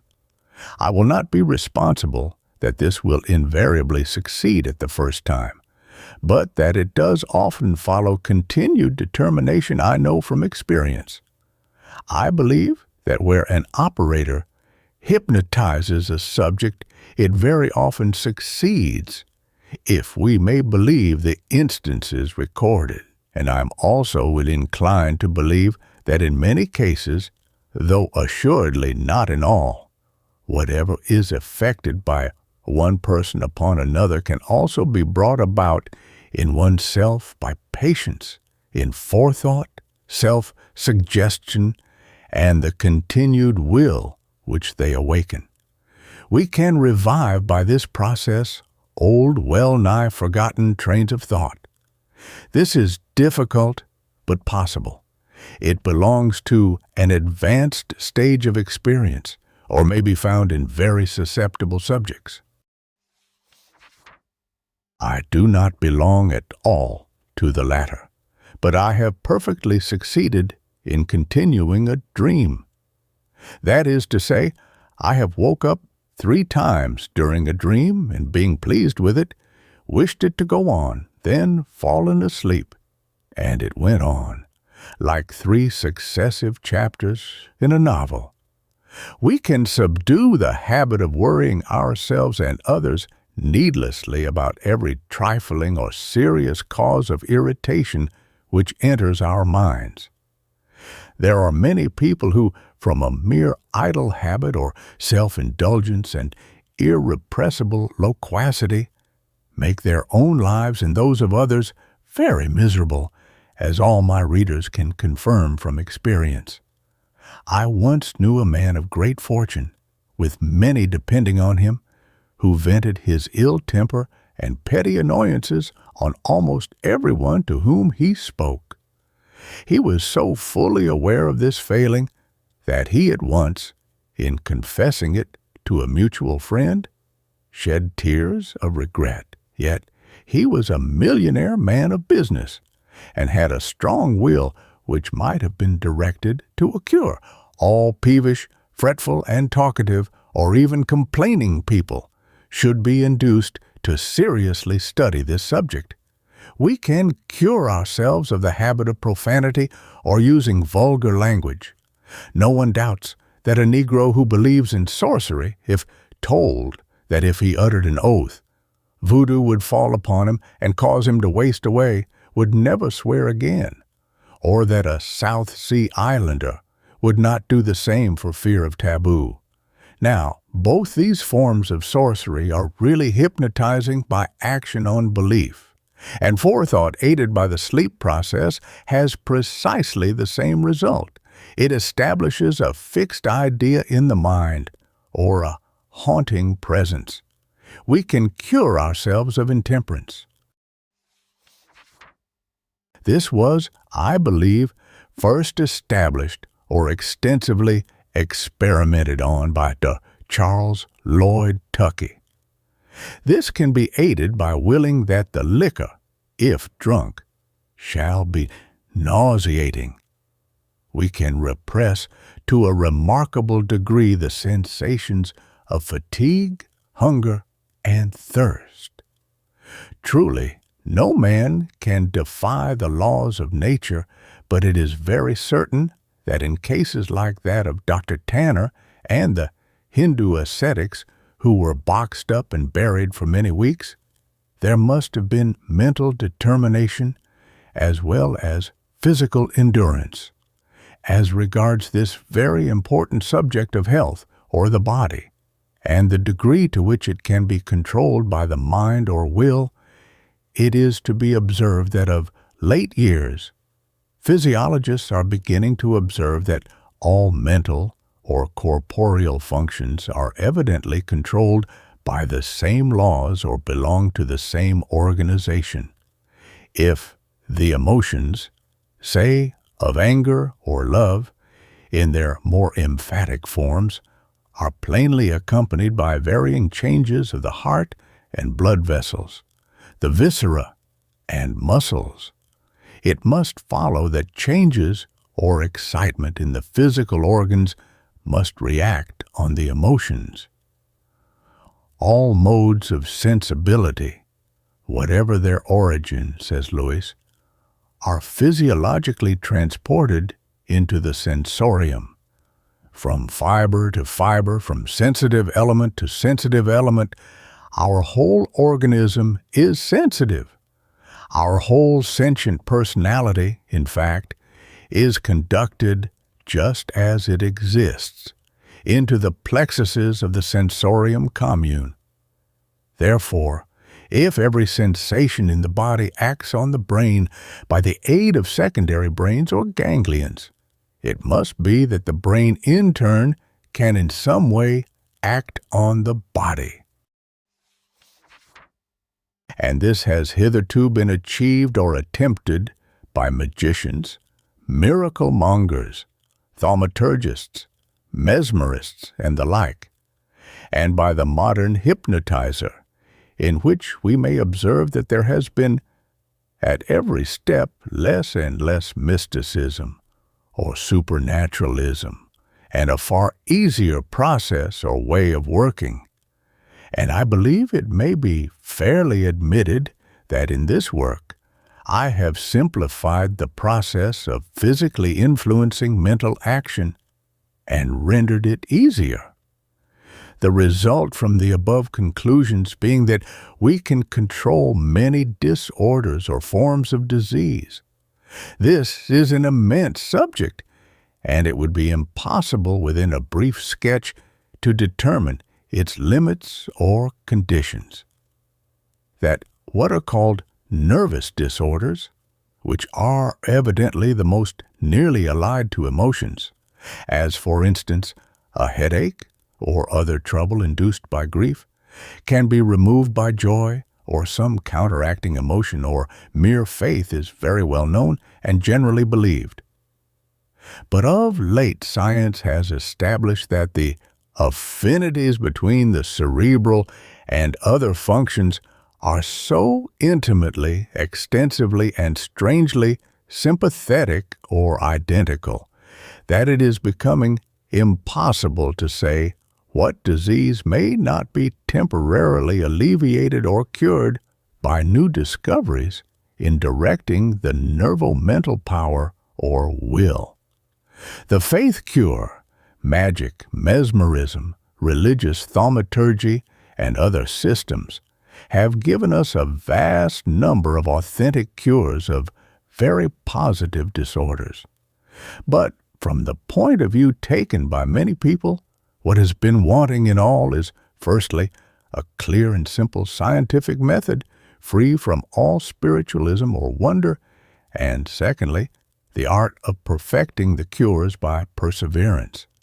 For what will relieve for an hour can be made to cure forever if we exercise foresight and make perpetuity a part of our whole plan. Now, as regards curing disorders, I beg the reader to specially observe that this, like many other works, depends on the state of the mind, nor can it be undertaken with hope of success unless the operator has by previous practice in easy experiments succeeded in perfectly convincing himself that he has acquired control of his will. Thus, having succeeded in willing himself to work all day without fatigue or to pass the day without being irritable, let him begin to consider, reflect, and realize that he can make himself do this or that. For the more he simply induces the belief and makes himself familiar with it, the stronger and more obedient his will be. However, this is simply true that to any self-suggestionist, whatever, who has had some little practice and attained to even a moderate command over his will, a very great degree of the power to relieve bodily suffering is easy to develop, and it may be increased by practice to an incredible extent. Thus, in case of suffering by pain of any kind in another, begin by calmly persuading him or her that relief has been obtained thousands of times by the process, and endeavor to awaken belief, or at least so much attention and interest that the fact will remain as forethought in the mind. The next step should be to promise relief, and then induce sleep by the showing a coin, passes with the hands, exercise, or allowing the subject to sink into a natural slumber. If there be no success the first time, repeat the experiment. Gout, headaches, all forms of positive pain, severe colds, anemia, insomnia, melancholia, and dyspepsia appear to be among the ills which yield most readily to, or are alleviated to the great assistance of a regular cure, by suggestion. As regards curing disorders, producing insensibility to hunger and thirst, heat or cold, and the like, all are aware that to a man who is under the influence of some great and overpowering emotion, such as rage or surprise or joy, no pain is perceptible. In like manner, by means of persuasion, sleep, a temporary oblivion, and the skillfully awakened will, the same insensibility or ignoring can be effected. There is, however, this to be observed, that while in the vast library of books which teach mental medicine, the stress is laid entirely on producing merely a temporary cure, I insist that by great forethought, by conducting the cure with a view to permanence, ever persuading the patient to think on the future, and finally by a very thorough continuation and after-treatment, many diseases may be radically removed. To recapitulate and make all clear, We will suppose that the reader desires during the following day to be in a calm, self-possessed, or peaceful state of mind. Therefore, at night, after retiring, let him first completely consider what he wants and means to acquire.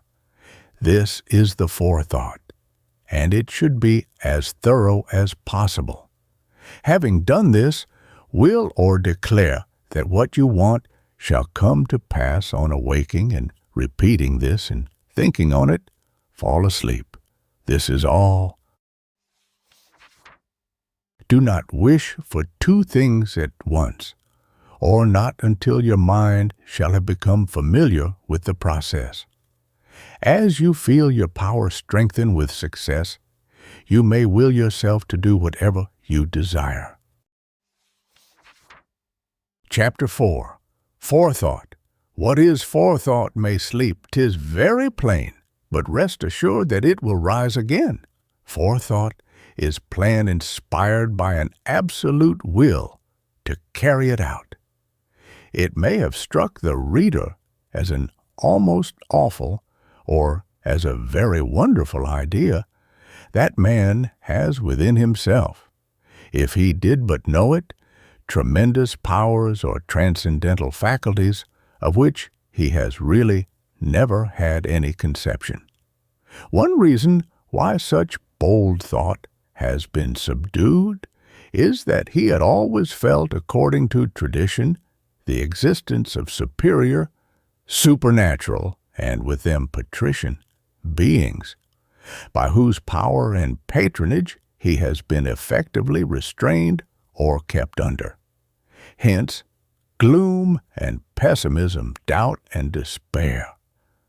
It may seem a bold thing to say that it did not occur to any philosopher through the ages that man, resolute and noble and free, might will himself into a stage of mind-defying devils and phantasms, or that amid the infinite possibilities of human nature there was the faculty of assuming the indifference habitual to all animals when not alarmed. But he who will consider these studies on self-hypnotism may possibly infer from them that we have indeed within us a marvelous power of creating states of mind which make the idea of pessimism ridiculous, for it renders potent and grand, pleasing or practically useful to all who practice it. A faculty which has the great advantage that it may enter into all the relations or acts of life, will give to everyone something to do, something to occupy his mind, even in itself. And if we have other occupations, forethought and induced will maybe made to increase our interest in them and stimulate our skill. In other words, we can, by means of this art, increase our ability to practice all arts and enhance or stimulate genius in every way or form, be it practical, musical, or plastic. Since I began this work, there fell into my hands an ingenious and curious book entitled Happiness as Found in Forethought minus Fear Thought by Horace Fletcher, in which the author very truly declares that fear in some form has become the arch enemy of man, and through the fears of our progenitors developed by 1,000 causes, we have inherited a growing stock of diseases, terrors, apprehensions, pessimisms, and the like, in which he is perfectly right. But as Mr. Fletcher declares, if men could take forethought as their principle and guide, they would obviate, anticipate, or foresee and provide for so many evil contingencies and chances that we might secure even peace and happiness. And then man may become brave and genial, altruistic and earnest, in spite of it all, by willing away his timidity.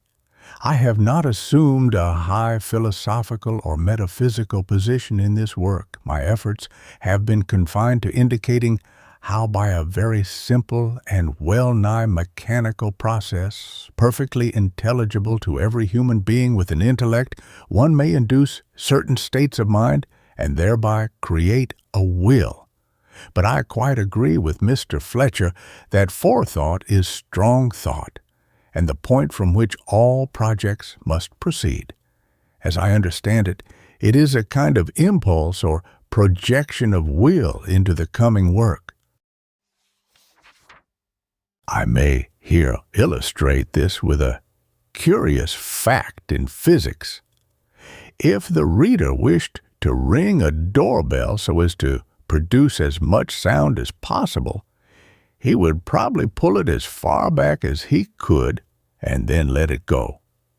But if he would, in letting it go, simply give it a tap with his forefinger, he would actually redouble the noise.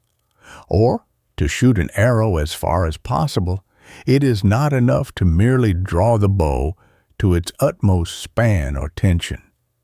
If just as it goes you will give the bow a quick push, though the effort be trifling, the arrow will fly almost as far again as it would have done without it.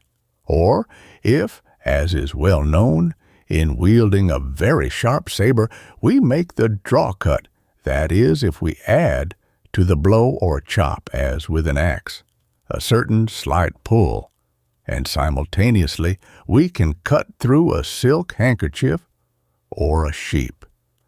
Forethought is the tap on the bell, the push of the bow, the draw on the saber. It is the deliberate yet rapid action of the mind when, before falling to sleep or dismissing thought, we bid the mind to subsequently respond. It is more than merely thinking what we are to do. It is the bidding or ordering self to fulfill a task before willing it.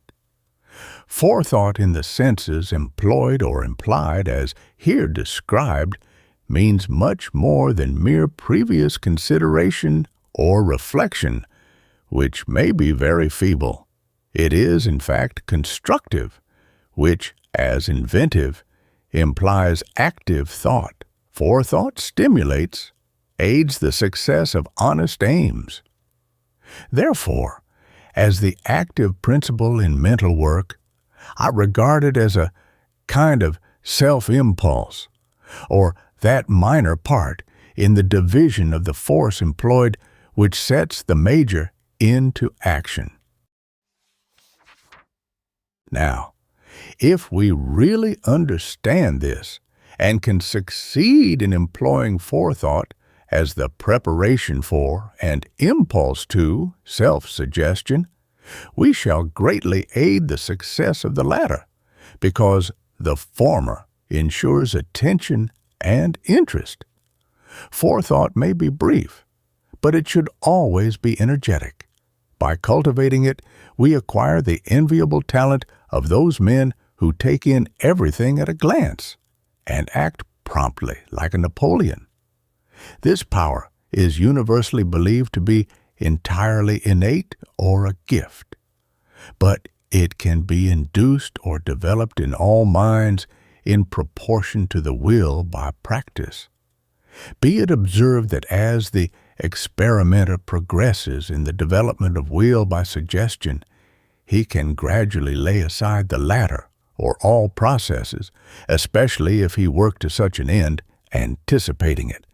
Then he simply acts by clear will and strength, and forethought constitutes all his stock in trade, process, or aid. He preconceives and wills energetically at once, and by practice and repetition, forethought becomes a marvelous help on all occasions and emergencies. To make it of avail, the one who frequently practices self-suggestion, at first with and then without sleep, will inevitably find ere long that to facilitate his work, or to succeed, he must first write, as it were, or plan a preface, synopsis, or epitome of his proposed work, to start it and combine with it a resolve or decree that it must be done, the latter being the tap on the bell knob. Now, the habit of composing the plan as perfectly, yet as succinctly as possible, daily or nightly, combined with the energetic impulse to send it off, will ere long give the operator a conception of what I mean by foresight, which by description I cannot. And when grown familiar and really mastered its possessor, will find that his power to think and act promptly in all the emergencies of life has greatly increased. Therefore, forethought means a great deal more as here employed than seeing in advance or deliberate prudence. It rather implies, like divination or foreknowledge, sagacity and mental action, as well as mere perception. It will inevitably or assuredly grow with the practice of self-suggestion if the latter be devoted to mental improvement, but as it grows it will qualify the operator to lay aside the sleep and suggest to himself directly. All men of great natural strength of mind, gifted with the will to do and dare, the beings of action and genius, act directly, and are like athletes who lift a tree by the simple exertion of the muscles.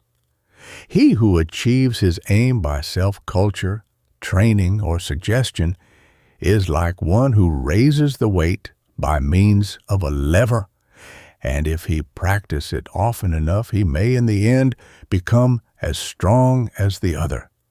There is a curious and very illustrative instance of forethought in the sense in which I am endeavoring to explain it, given in a novel, The Scalp Hunters, by Mayne Reid, with whom I was well acquainted in bygone years. Not having the original, I translate from a French version. His aim with the rifle is infallible, and it would seem as if the ball obeyed his will.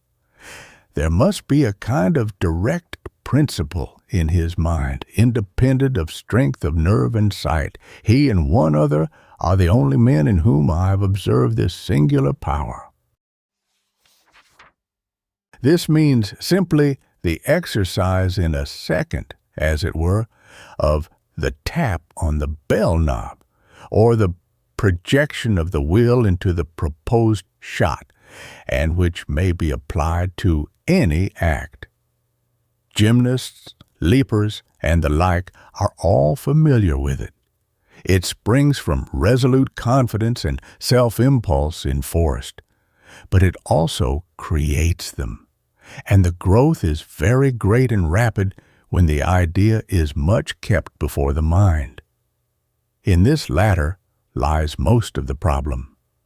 In humanity, mind, and especially forethought or reflection, combined in one effort with will and energy, enters into all acts, though often unsuspected, for it is a kind of unconscious reflex action or cerebration. Thus, I once discovered to my astonishment in a gymnasium that the extremely mechanical action of putting up a heavy weight from the ground to the shoulder, and from the shoulder to the full reach of the arm above the head, became much easier after a little practice, although my muscles had not grown, nor my strength increased during the time. And I found that whatever the exertion might be, there was always some trick or knack, however indescribable, by means of which the man with a brain could surpass a dolt at anything, though the latter were his equal in strength. But it sometimes happens that the trick can be taught and even improved on, and it is in all cases forethought, even in the lifting of weights or the willing on the morrow to write a poem.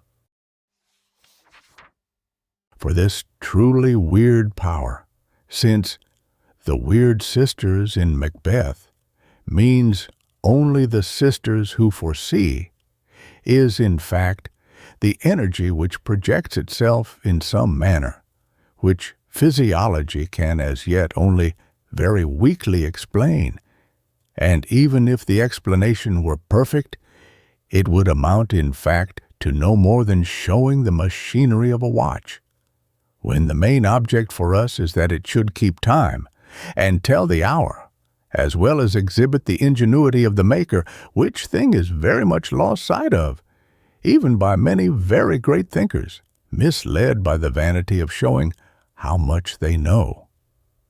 Yes, foresight or forethought projects itself in all things, and it is a serious consideration, or one of such immense value, that when really understood and above all subjected to some practice, such as I have described, and which, as far as I can see, is necessary, one can bring it to bear intelligently on all the actions of life, that is to say, to much greater advantage than when we use it ignorantly, just as a genius endowed with strength can do far more with it than an ignoramus.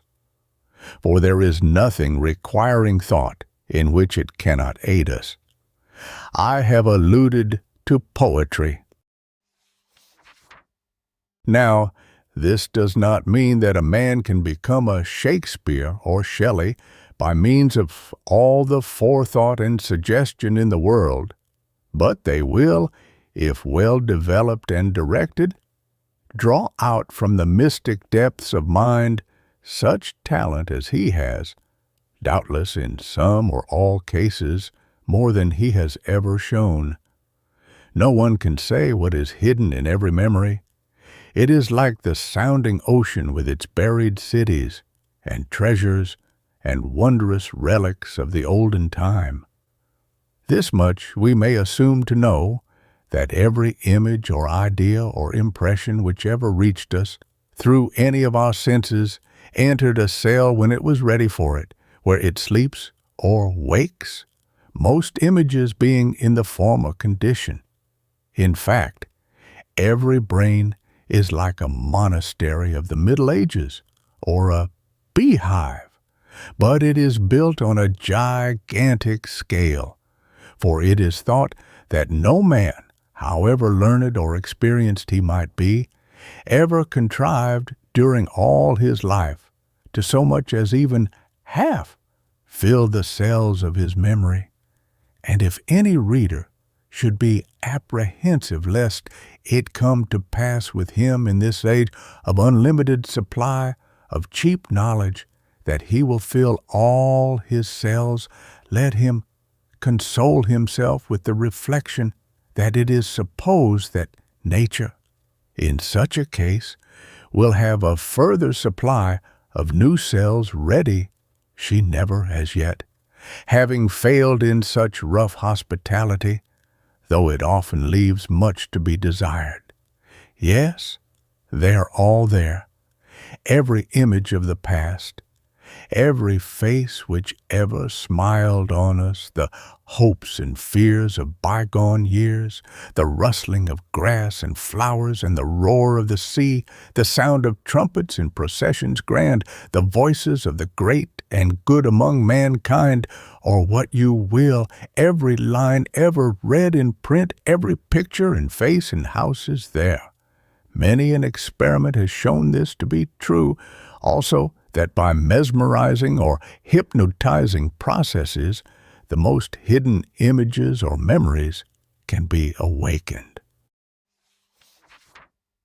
In fact, the idea has lost much of its wonder since the time of Coleridge, now that every sound can be recorded, laid away and reproduced, and we are touching closely on an age when all that lies perdu in any mind can or will be set forth visibly, and all that a man has ever seen be shown to the world. For this is no whit more wonderful than that we can convey images or pictures by telegraph. And when I close my eyes and recall or imagine a form, it does not seem strange that there might be some process by means of which it might be photographed. And here we touch upon the materialization of thought, which conception loses a part of the absurdity with which spiritualists and occultists have invested it, if we regard all nature as one substance. For in truth, all that was ever perceived, even to the shadow of a dream by a lunatic, had as real an existence while it lasted as the pyramids of Egypt, else it could not have been perceived. Sense cannot, even in dreams, observe what is not, for the time and effect on matter. If a man imagines or makes believe to himself that he has a fairy attendant or a dog, and fancies that he sees it, that man does really see something, though it be invisible to others.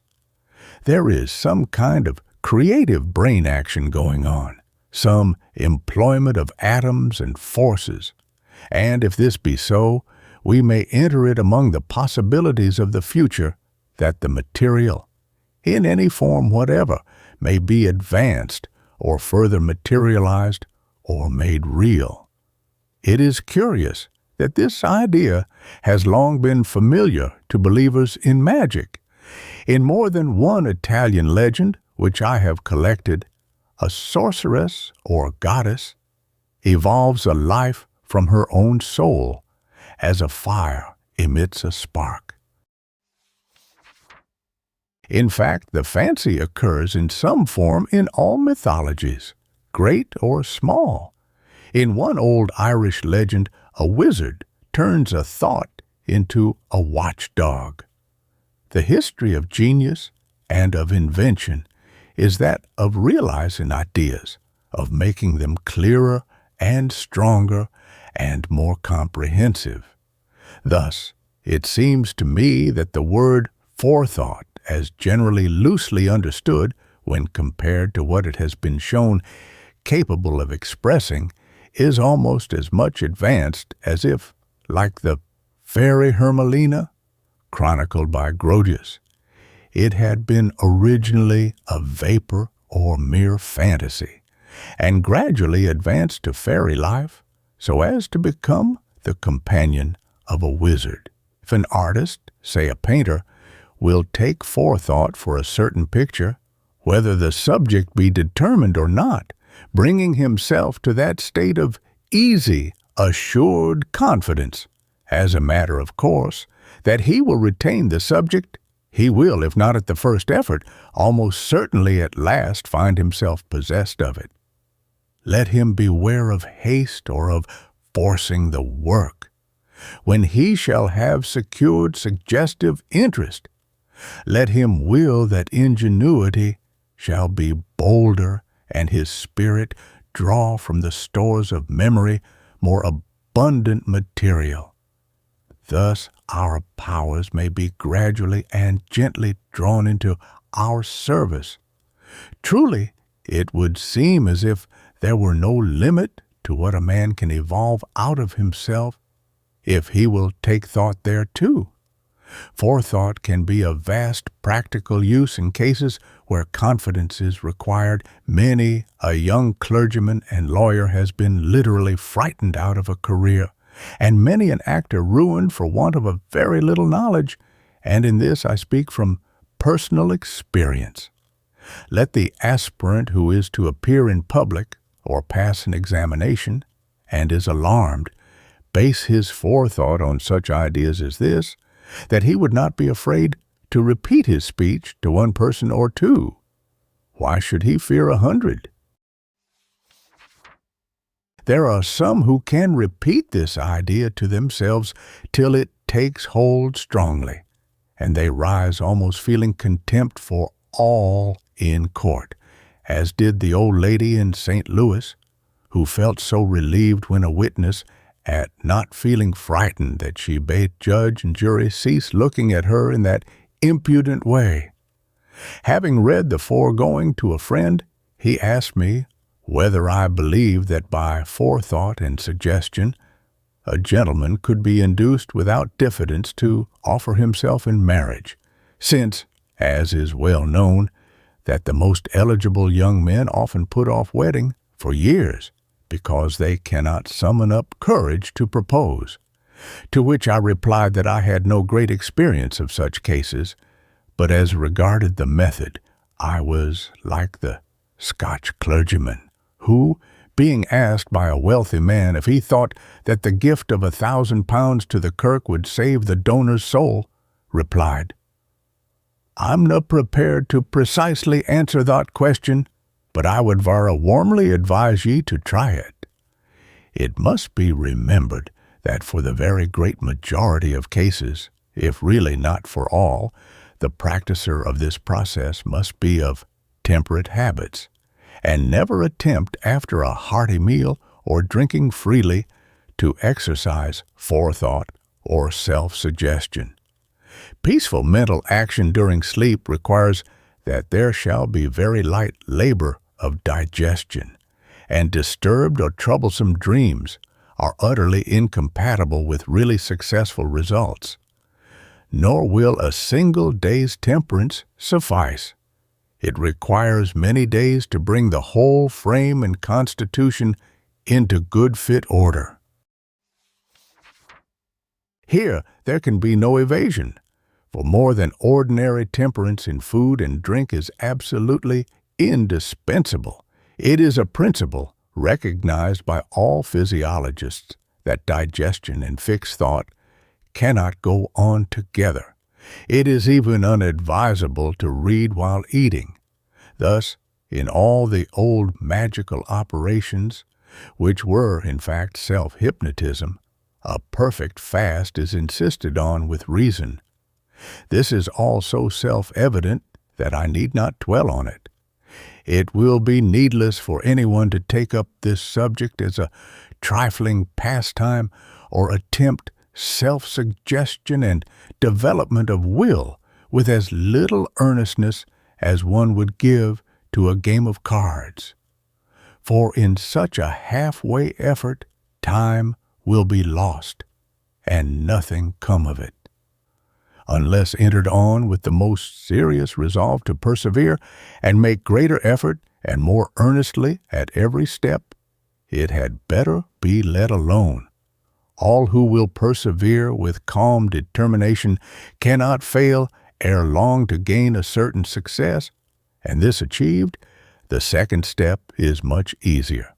However, there are many people who, after doing all in their power to get to the gold or diamond mines, hasten away even when in the full tide of success, because they are fickle, and it is precisely such people who easily tire who are most easily attracted, be it to mesmerism, hypnotism, or any other wonder, and they are more wearisome and greater foes to true science than the utterly indifferent or the ignorant.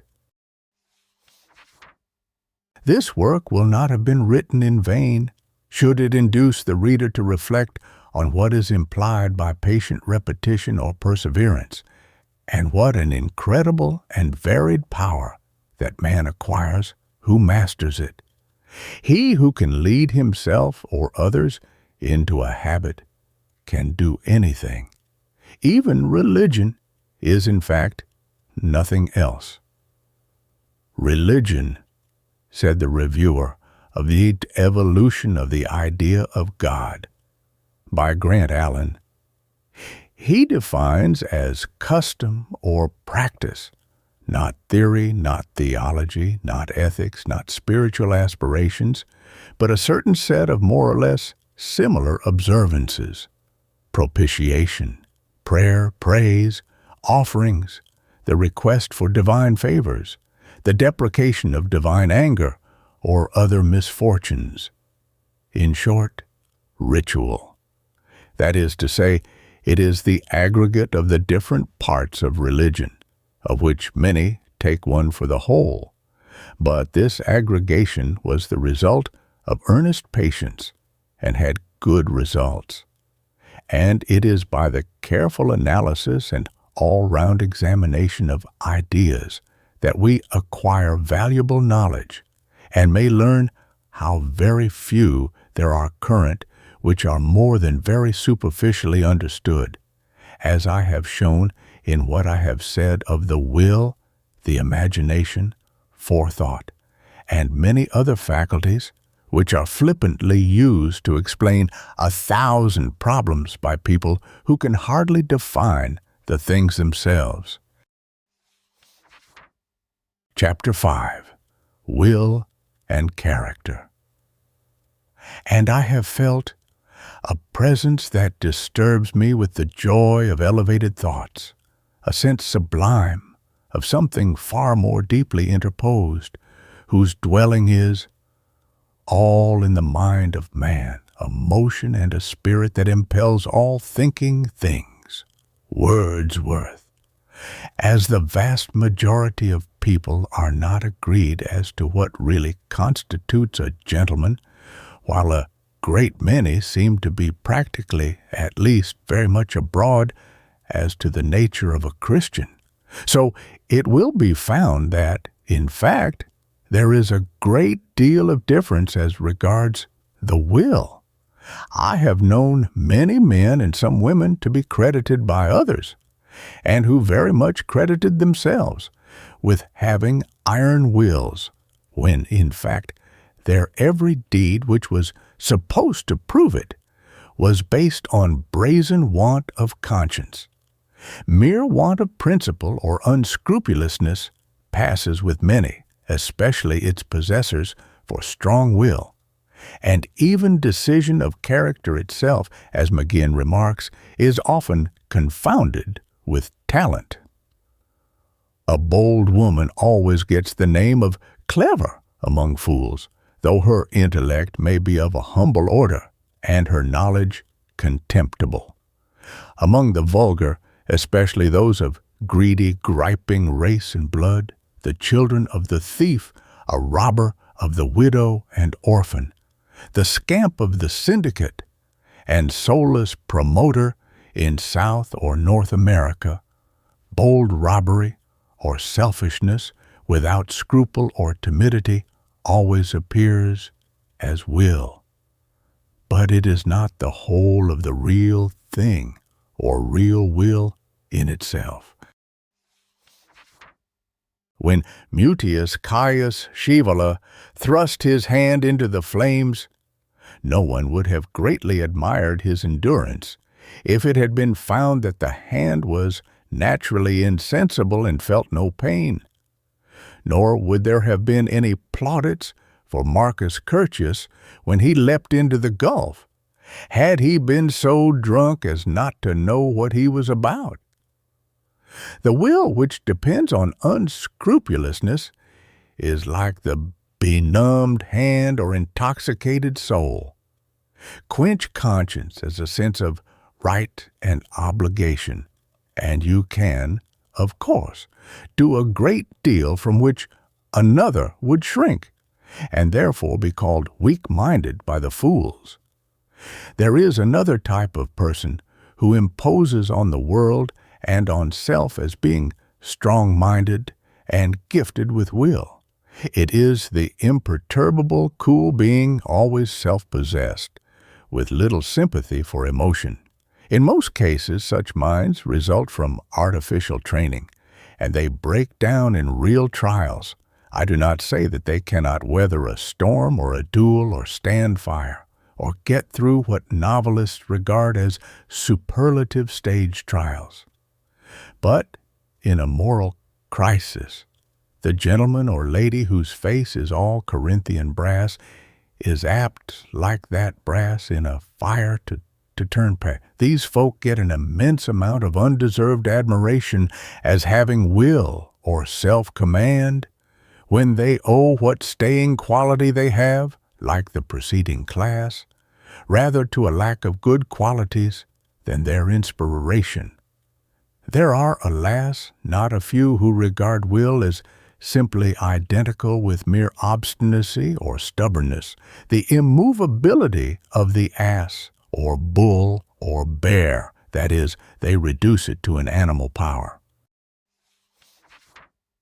But, as this often or generally amounts in animal or man to mere insensible sulkiness, As far remote as possible from enlightened mental action, it is surely unjust to couple it with the voluntary or pure intelligent will, by which all must understand the very acme of active intellect.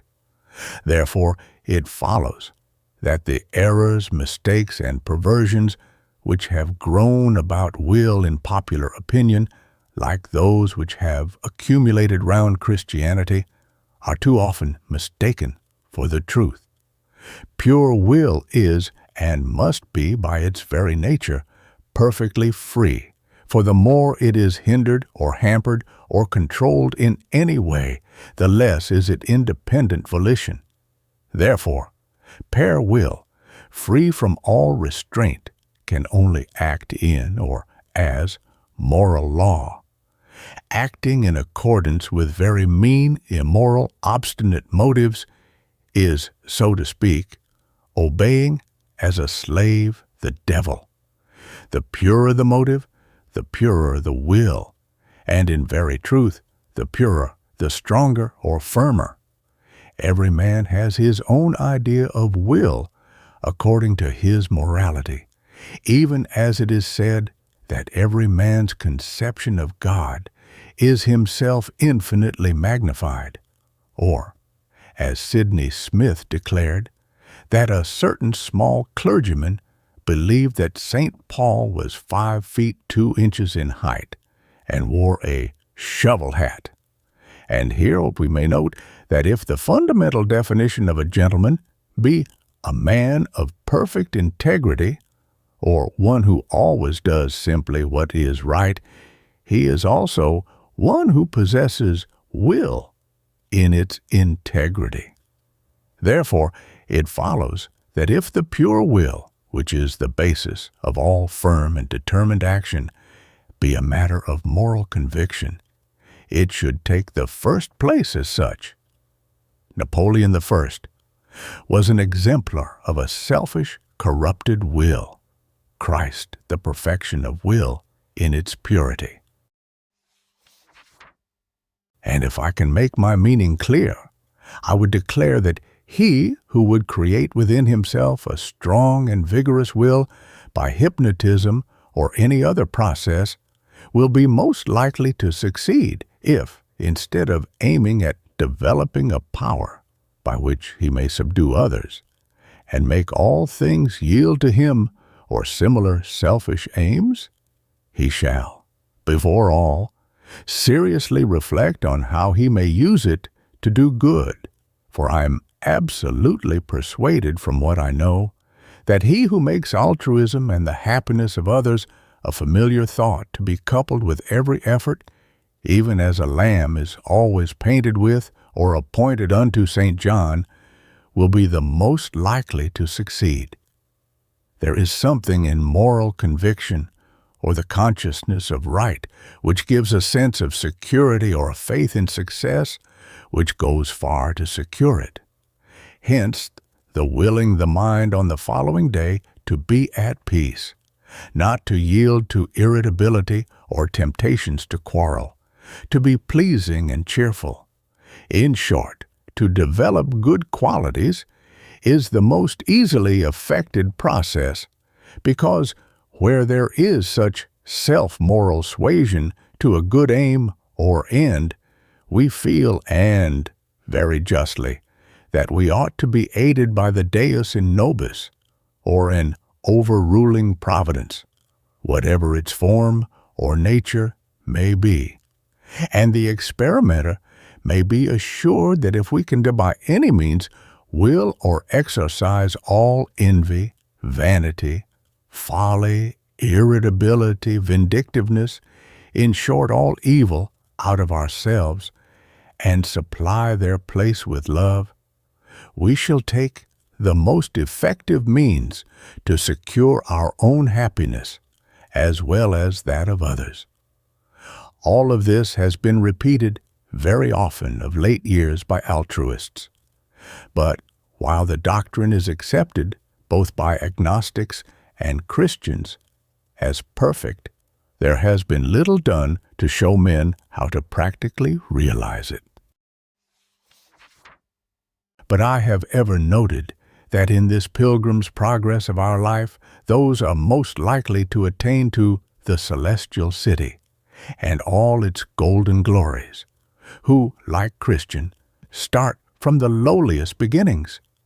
And as the learning our letters leads to reading the greatest books, so the simplest method of directing the attention and the most mechanical means of developing will may promptly lead to the highest mental and moral effect. Prayer is generally regarded as nothing else but an asking or begging from a superior power. But it is also something which is really very different from this. It is a formula by means of which man realizes his faith and will. Tradition and habit, of whose power I've spoken, or repetition, have given it the influence or prestige of a charm. In fact, it is a spell. He who utters it feels assured that if seriously repeated, it will be listened to, and that the power to whom it is addressed will hear it. The Florentines all round me as I write, who repeat daily, Pater nostro quis in ciel, sanctificiturie nome tume, in words which they do not understand, do not pray for daily bread or anything else in the formula. They only realize that they commune with God and are being good. An intelligent prayer, in this light, is the concentration of thought on a subject or a definite realization. Therefore, if when willing that tomorrow I shall be calm all day or void of irritation, I put the will or wish into a brief and clear form, it will aid me to promptly realize or feel what I want. And it will be a prayer in its reality, addressed to the unknown power, or to the will within us, an invocation or a spell, according to the mind of him who makes it. Thus a seeker may repeat, I will earnestly and deeply, that during all tomorrow I may be in a calm and peaceful state of mind. I will with all my heart that if irritating or annoying memories or images or thoughts of any kind are in any way awakened, that they may be promptly forgotten and fade away. I would advise that such a formula be got by heart, till very familiar, to be repeated, but not mechanically, before falling to sleep. What is of the very utmost importance is that the operator shall feel its meaning, and at the same time give it the impulse of will by the dual process before described. This, if successfully achieved, will not fail, at least with most minds, to induce success. This formula, or spell, will be sufficient for some time. When we feel that it is really beginning to have an effect, we may add to it other wishes. That is to say, be it clearly understood that by repeating the will to be calm and peaceful day after day, it will assuredly begin to come of itself, even as a pigeon which hath been told every day at a certain hour to find corn or crumbs in a certain place, will continue to go there even if the food cease. However, you may renew the first formula, if you will. Then we may add gradually the wish to be in a bold or courageous frame of mind, so as to face trials as follows. I will with all my soul, earnestly and truly, that I may be on the morrow and all the day deeply inspired with courage and energy, with self-confidence and hope. May it lighten my heart and make me heedless of all annoyances and vexations which may arise. Should such come in my way, may I hold them at no more than their real value, or laugh them aside. Proceed gradually and firmly through the series, never trying anything new until the old has fully succeeded. This is essential, for failure leads to discouragement. Then, in time, fully realizing all its deepest meaning, so as to impress the imagination, one may will as follows.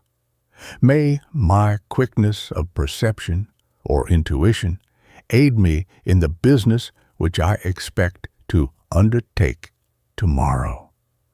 I will that my faculty of grasping at details and understanding their relations shall be active. May it draw from my memory the hidden things which will aid it.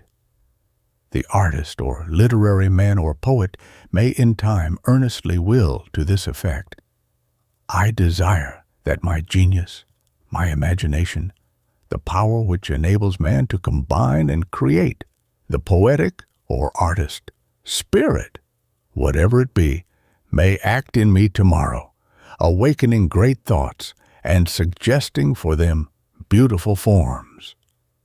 He who expects to appear in public as an orator, as a lawyer pleading a case, or as a witness, will do much to win success if, after careful forethought or reflecting on what it is that he really wants, he will repeat, I will that tomorrow I may speak or plead with perfect self-possession and absence of all timidity or fear. Finally, we may, after long and earnest reflection on all which I have said, and truly not till then, resolve on the master spell to awaken the will itself in such a form that it will fill our soul, as it were, unto which intent it is necessary to understand what will really means to us in its purity and integrity. The formula may be, I will that I may feel inspired with the power, aided by calm determination, to do what I desire, aided by a sense of right and justice to all. May my will be strong and sustain me in all trials. May it impart that sense of independence of strength which, allied to a pure conscience, is the greatest source of happiness on earth. If the reader can master this last, he can by its aid progress infinitely, and with the few spells which I have given, he will need no more, since in these lie the knowledge and key and suggestion to all which may be required. Now, it will appear clearly to most that no man can long and steadily occupy himself with such pursuits without morally benefiting by them in his waking hours, even if auto-hypnotism were all mere imagination in the most frivolous sense of the word. For he who will himself not to yield to irritability can hardly avoid paying attention to the subject and thinking thereon, check himself when vexed, and as I have said, what we summon by will ere long remains as habit, even as the elves, called by a spell, remain in the tower. Therefore, it is of great importance for all people who take up and pursue to any degree of success this art or science, that they shall be actuated by moral and unselfish motives, since achieved with any other intent, the end can only be the bringing of evil and suffering into the soul. For as the good, by strengthening the will, make themselves promptly better and holier, so he who increases it merely to make others feel his power will become with it wickeder, yea, and thrice accursed. For what is the greatest remedy is often the strongest poison. Step by step, science has advanced of late to the declaration that man thinks all over his body, or at least experiences those reflected sensations or emotions which are so strangely balanced between intellectual sense and sensation that we hardly know where or how to class them. The sensitive plexi of our whole organism are all either isolated or thrown into simultaneous vibration when acted on by thought. So, the will may be found acting unconsciously as an emotion or instinct, or developed with the highest forms of conscious reflection. Last of all, we find it, probably as the result of all associated functions or powers at the head of all, their executive president. But is it the exponent of correlated forces? There indeed doctors differ. There is a very curious Italian verb, invogliare, which is thus described in a dictionary of idioms. Invogliare is to inspire a will or desire, cupiditatem ingere a mover. To invogliare anyone is to awake in him the will or the ability or capacity, an earnest longing or appetite, an ardent wish, alicu jus rei cupiditatem a desiderium alici movere sipici, to bring into action a man's hankering, solicitude, anxiety, yearning, ardor, predilection, love, fondness, and relish, or aught which savors of willing. Our English word, inveigle, is derived from it, but we have none precisely corresponding to it, which so generally sets forth the idea of inspiring a will in another person. Suggestion is far more general and vague. Now, if a man could thus enwill himself to good or moral purpose, he would assume a new position in life. We all admit that most human beings have defects or faults of which they would gladly be freed, however incorrigible they appear to be. But they have not the patience to effect a cure, to keep to the resolve, or prevent it from fading out of sight. For a vast proportion of all minor sins, or those within the law, there is no cure sought. The offender says and believes, "It is too strong for me," and yet these small, unpunished offenses cause 1,000 times more suffering than all the great crimes. Within a generation, owing to the great increase of population, prosperity, and personal comfort, nervous susceptibility has also gained in extent. But there has been no check to petty abuse of power, selfishness, which always comes out in some form of injustice or wrong, or similar vexations. Nay, what with the disproportionate growth of vulgar wealth, this element has rapidly increased, and it would really seem as if the plague must spread ad infinitum, unless some means can be found to invogliare and inspire the offenders with a sense of their sins and move them to reform. And it is more than probable that if all who are at heart sincerely willing to reform their morals and manners could be brought to keep their delinquencies before their consciousness in the very simple manner which I have indicated, the fashion or mode might at least be inaugurated. For it is not so much a moral conviction or an appeal to common sense which is needed, as writers on ethics all seem to think, but some practical art of keeping men up to the mark in endeavoring to reform, or to make them remember it all day long, since out of sight, out of mind is the devil's greatest help with weak minds. Chapter 6.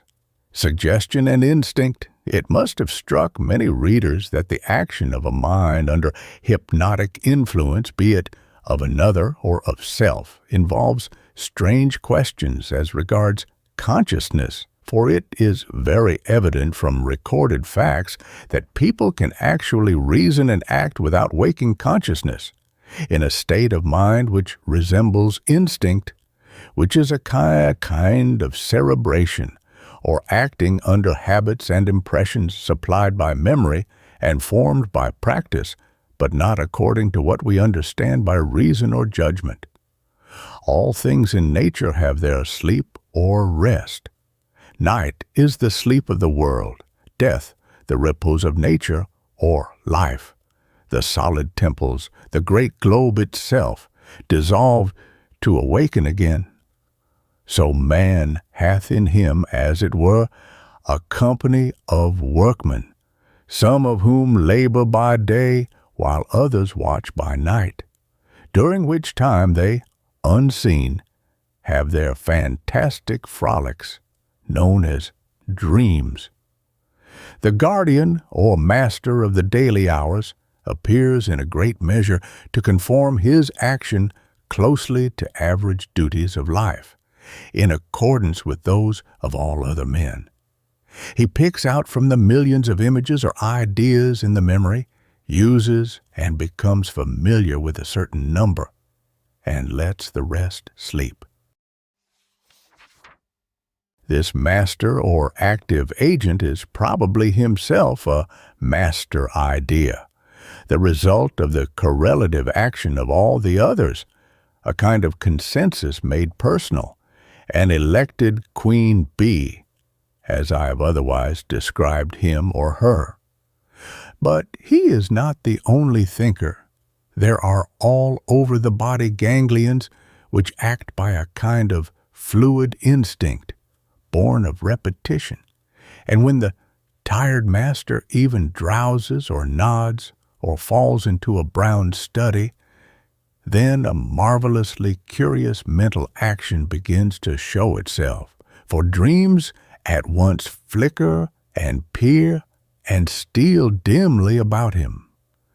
This is because the waking consciousness is beginning to shut out the world and its set of ideas. So consistent is the system that even if waking reason abstract itself, not to sleep, but to think on one subject, such as writing a poem or inventing a machine, certain affinities will sleep or dreams begin to show themselves. When genius is really at work, it sweeps along, as it were, in a current, albeit it has enough reason left to also use the rudder and oars, or spread and manage a sail.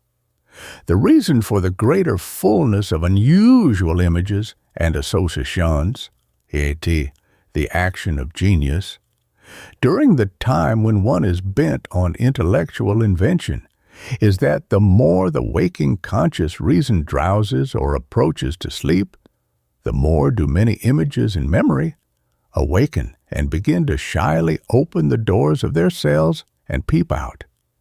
In the dream, we also proceed, or rather drift, loosely on a current, but are without oars, rudder, or sail.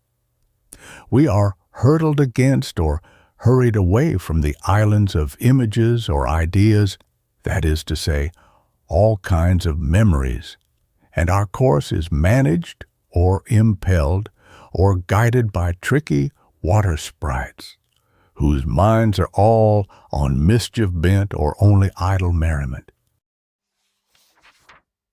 In any case, they conduct us blindly and wildly from isle to isle, sometimes obeying a far cry which comes to them through the mist, some echoing signal of our waking hours.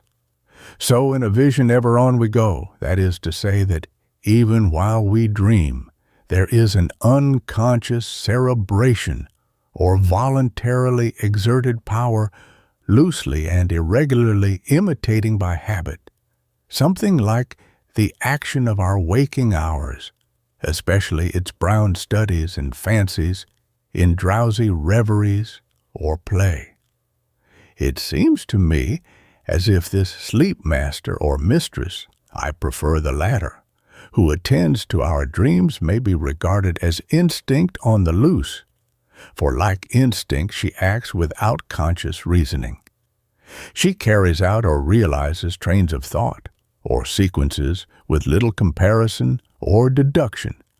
Yet within her limits she can do great work, and when we consider, we shall find that by following mere law, she has effected a great, nay, an immense deal, which we attribute entirely to forethought or reason, as all this is closely allied to the action of the mind when hypnotized. It deserves further study. Now, it is a wonderful reflection that as we go back in animated nature from man to insects, we find self-conscious intellect or reason based on reflection disappear, and instinct taking its place. Yet instinct, in its marvelous results, such as an ingenuity of adaptation, often far surpasses what semi-civilized man could do. Or it does the same things as man, only in an entirely different way, which is not as yet understood. Only from time to time someone tells a wonderful story of a bird, a dog, or a cat, and then asks, was not this reason? What it was, in a great measure, was an unconscious application of memory or experience. Bees and ants and birds often far outdo savage men in ingenuity of construction. The Red Indians, in their persistent use of flimsy, cheerless bark wigwams, were far behind the beaver or oriole as regards dwellings. In this respect, the Indian indicated mere instinct of a low order, as all do who live in circles of mere tradition. Now, to advance what seems a paradox, it is evident that even what we regard as inspired genius comes to man in a great measure from instinct, though, as I noted before, it is aided by reflection. As the young bird listens to its mother and then sings till, as a grown nightingale, it pours forth a rich flood of varying melody, so the poet or musician follows masters and models, and then, like them, creates, often progressing, but is never entirely spontaneous or original. When the artist thinks too little, he lacks sense. When he thinks too much, he loses fire. In the very highest and most strangely mysterious poetical flights of Shelley and Keats, or Wordsworth, I find the very same instinct which inspires the skylark and nightingale, but more or less allied to and strengthened by thought or consciousness.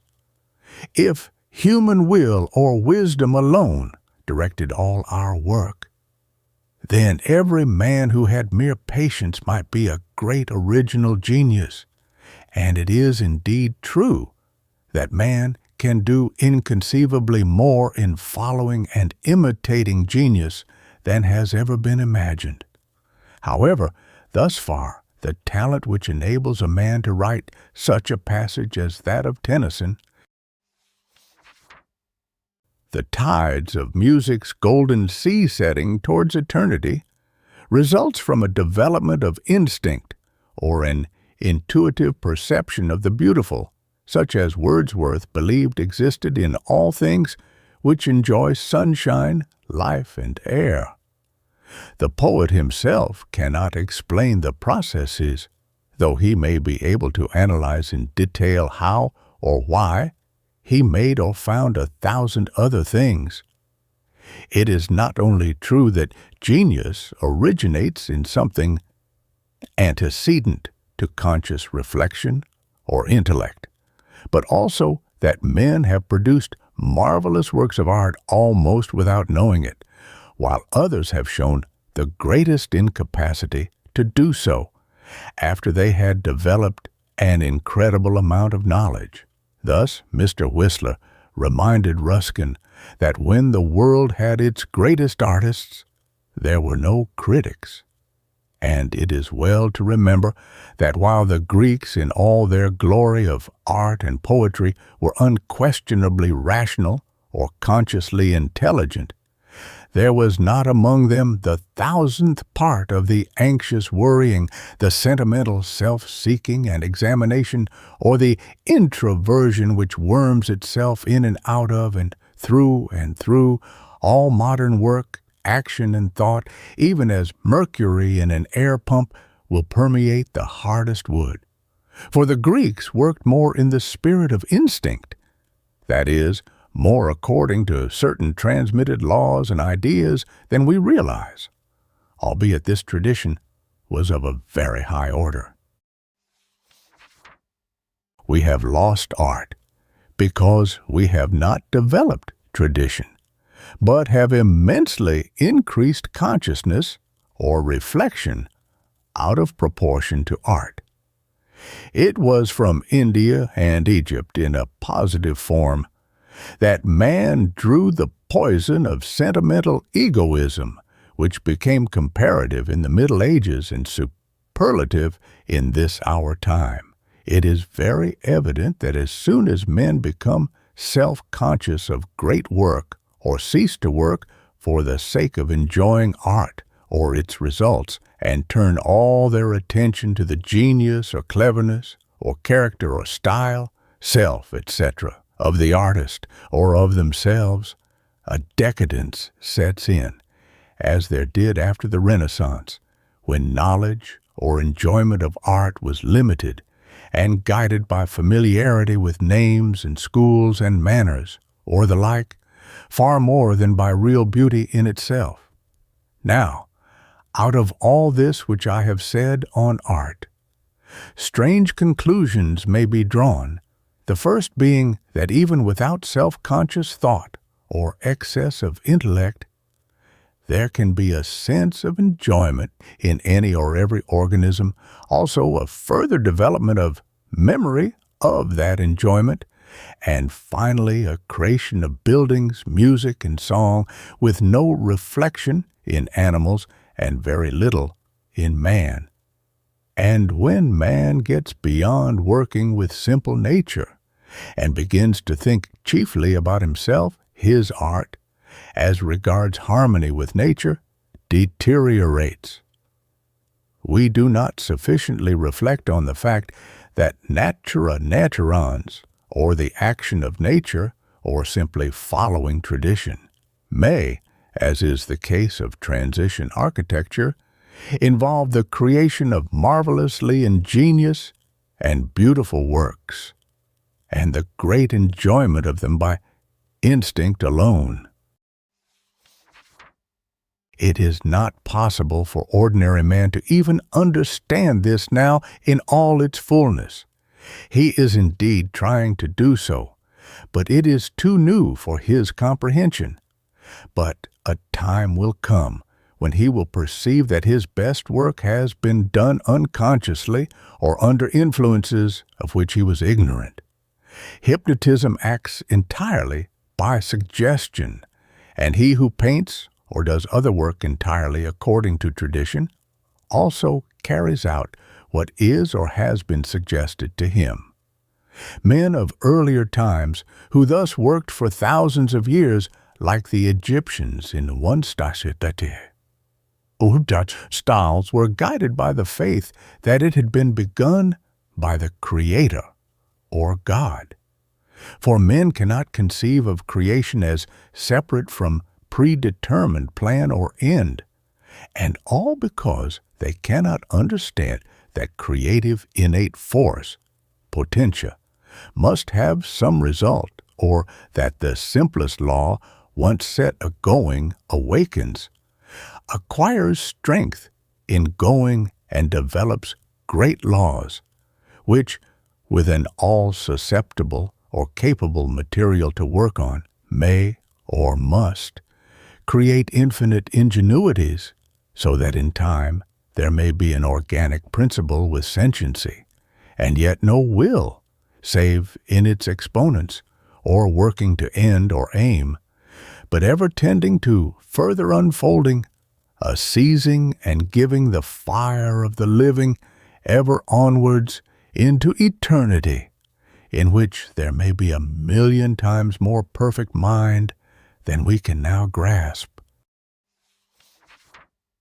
Now, having for many years attempted, at least, to familiarize myself with the aspect or sound of this problem, though I could not solve it, it seems at last to be natural enough that even matter, which so many persist in regarding as a kind of dust or something resistant to the touch, but which I regard as infinite millions of degrees more subtle, may think just as well as it may act in instinct.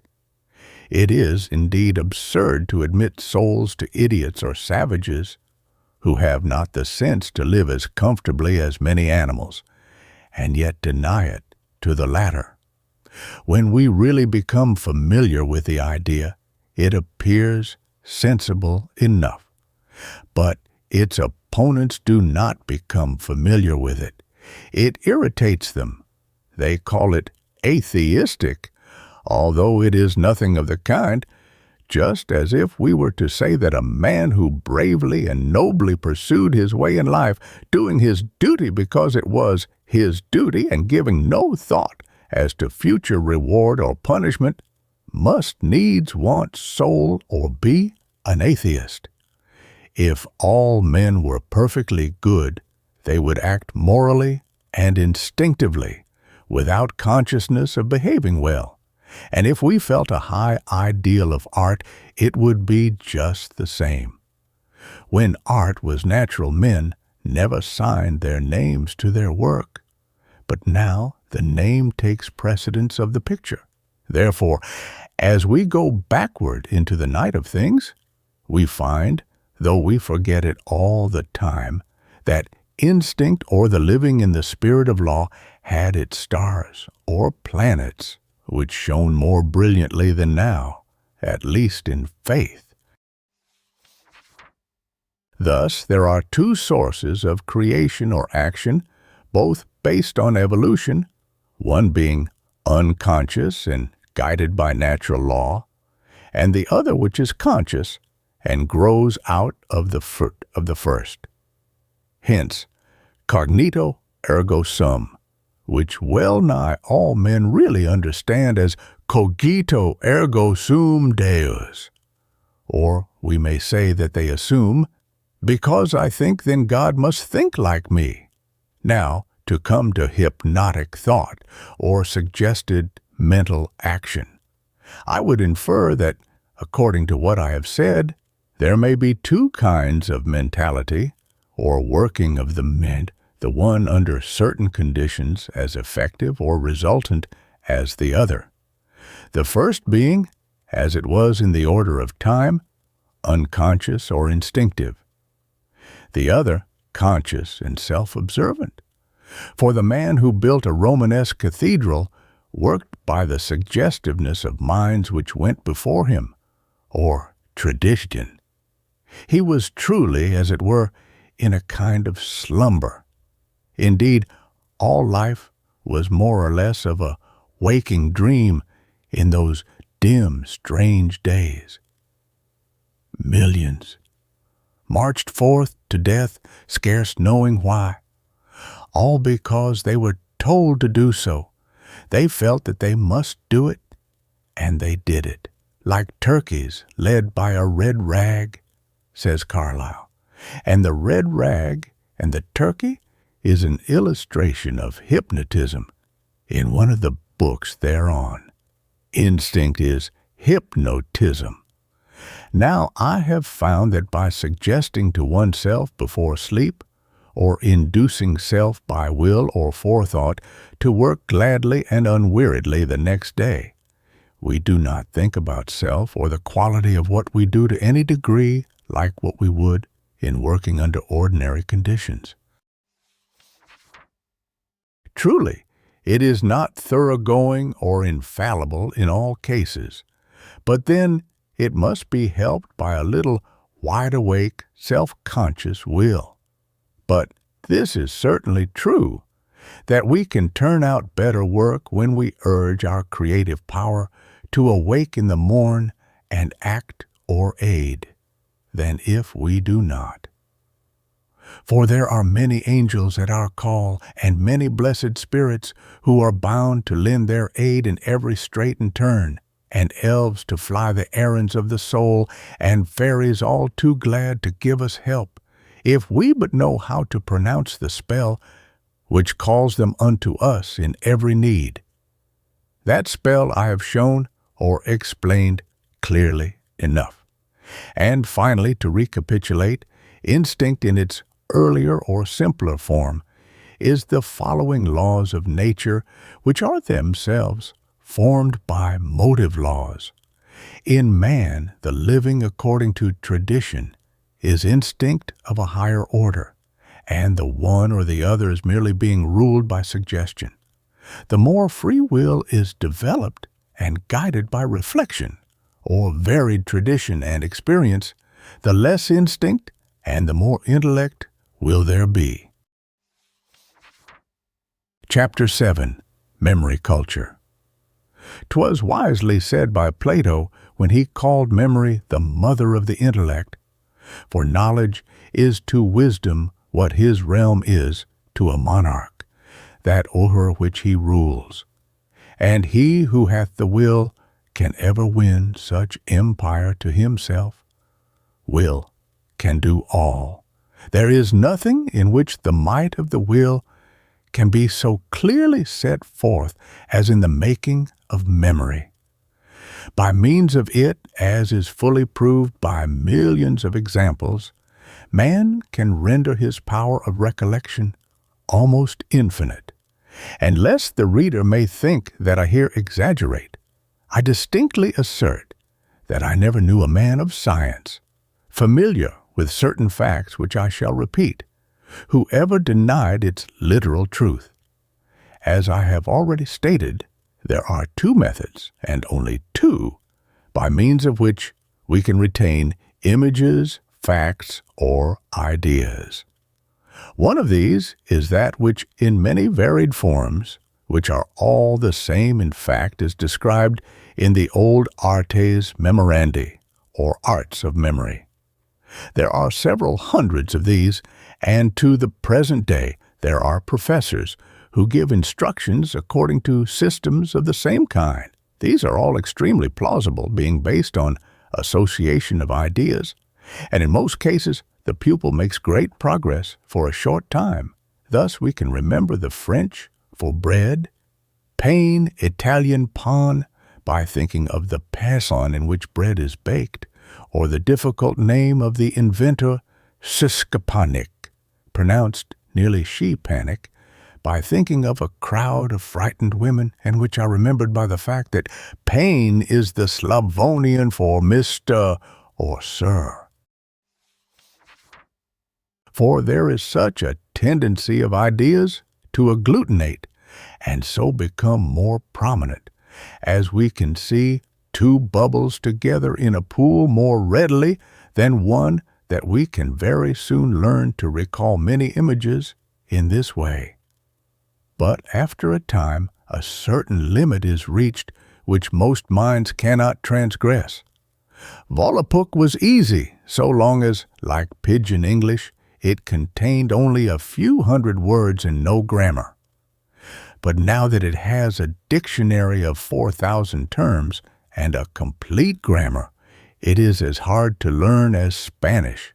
It invariably comes to pass in learning to remember by the associative method that after a time images are referred to images, and these to others again, so that they form entire categories in which the most vigorous mind gets lost.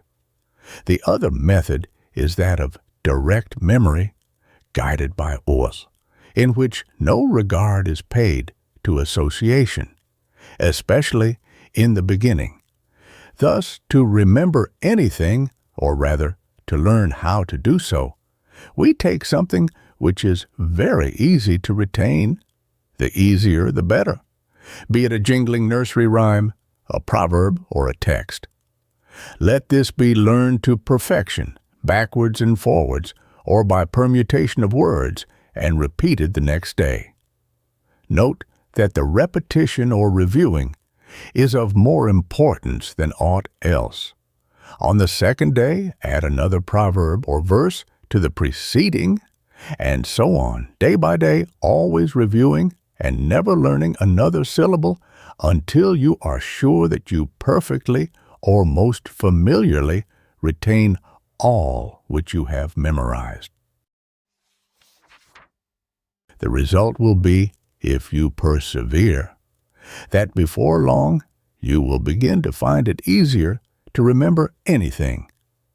This is markedly the case as regards the practice of reviewing, which is invariably hard at first, but which becomes ere long habitual and then easy.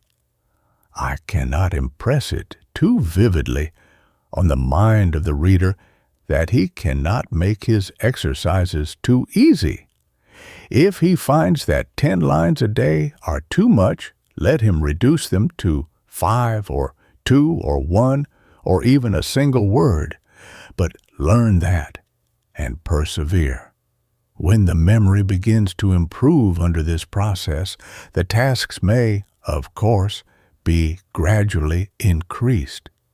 An uncle of the present Khedive of Egypt told me that when he was learning English, he at first committed to memory 50 words a day, but soon felt himself compelled to very much reduce the number in order to permanently remember what he acquired. One should never overdrive a willing horse. Where there is a teacher with youthful pupils, he can greatly aid the process of mere memorizing by explaining the text, putting questions as to its meaning, or otherwise awaking an interest in the head. After a time, the pupils may proceed to verbal memorizing, which consists of having the text simply read or repeated to them.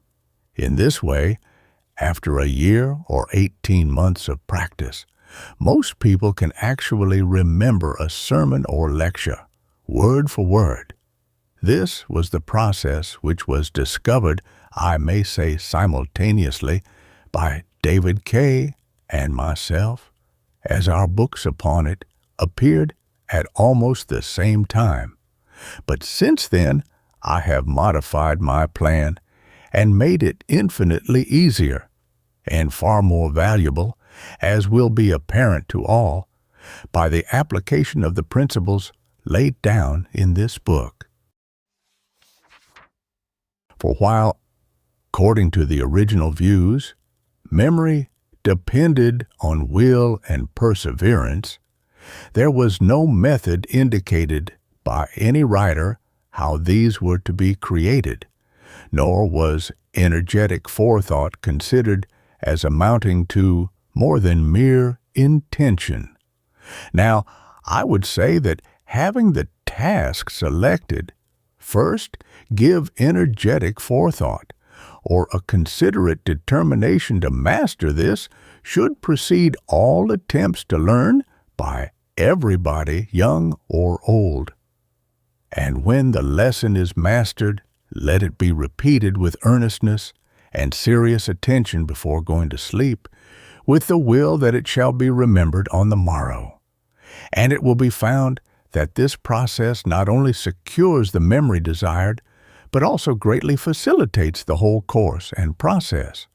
It is to be noted that by this, or any process, we do not remember everything, but only what is first considered and measured by forethought. Also, that by it, the memory is never overcharged at the expense of intellect, for the exertion of will in any way strengthens the mind. To explain the immense power which this all implies, I observe that previous to the invention of printing, it was usual for students to get their textbooks by heart. Thus, in India, According to Max Muller, the entire text and glosses of Panini's Sanskrit grammar were handed down orally for 350 years before being committed to writing. This work is about equal in size to the Bible.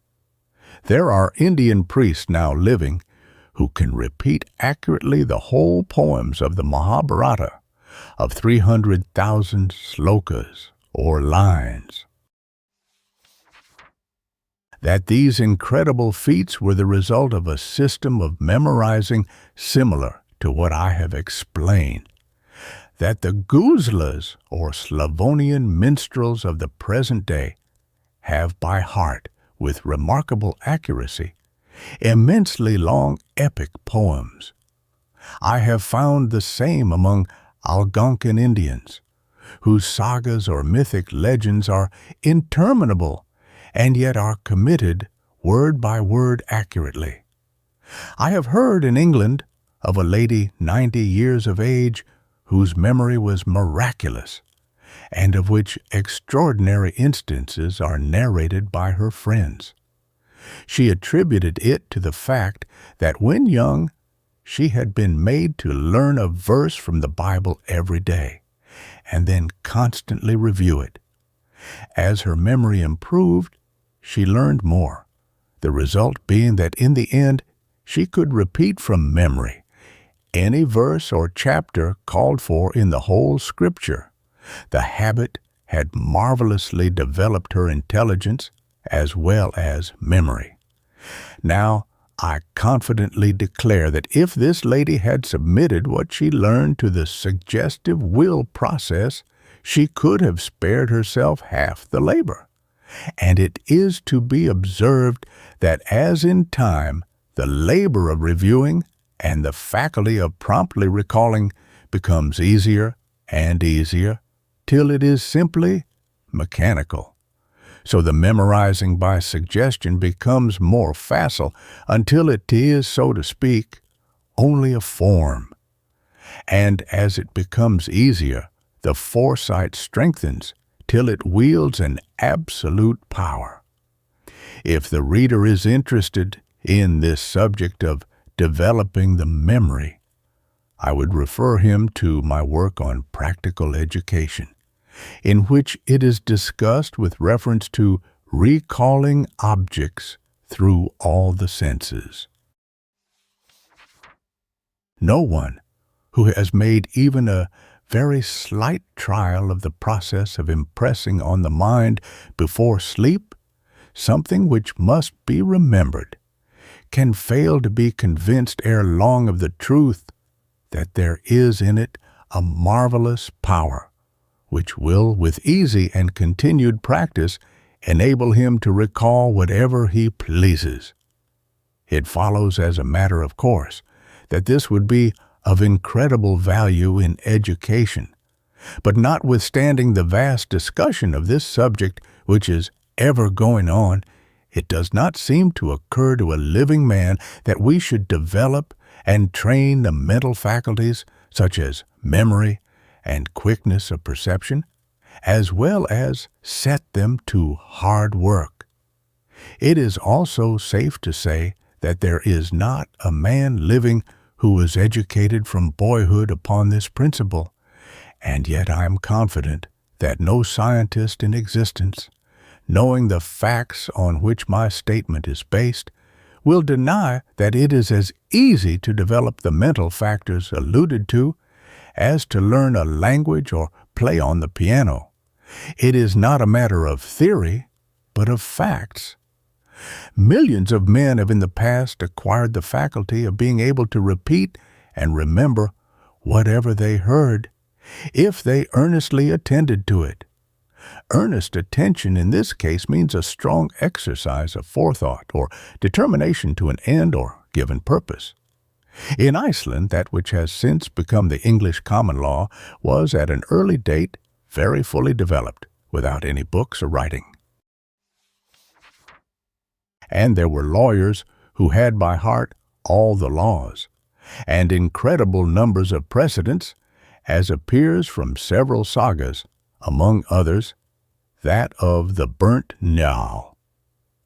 Our present system of education is that of building houses without foundations. No one suspects or dreams what mighty powers there are latent in us all, or how easily they may be developed.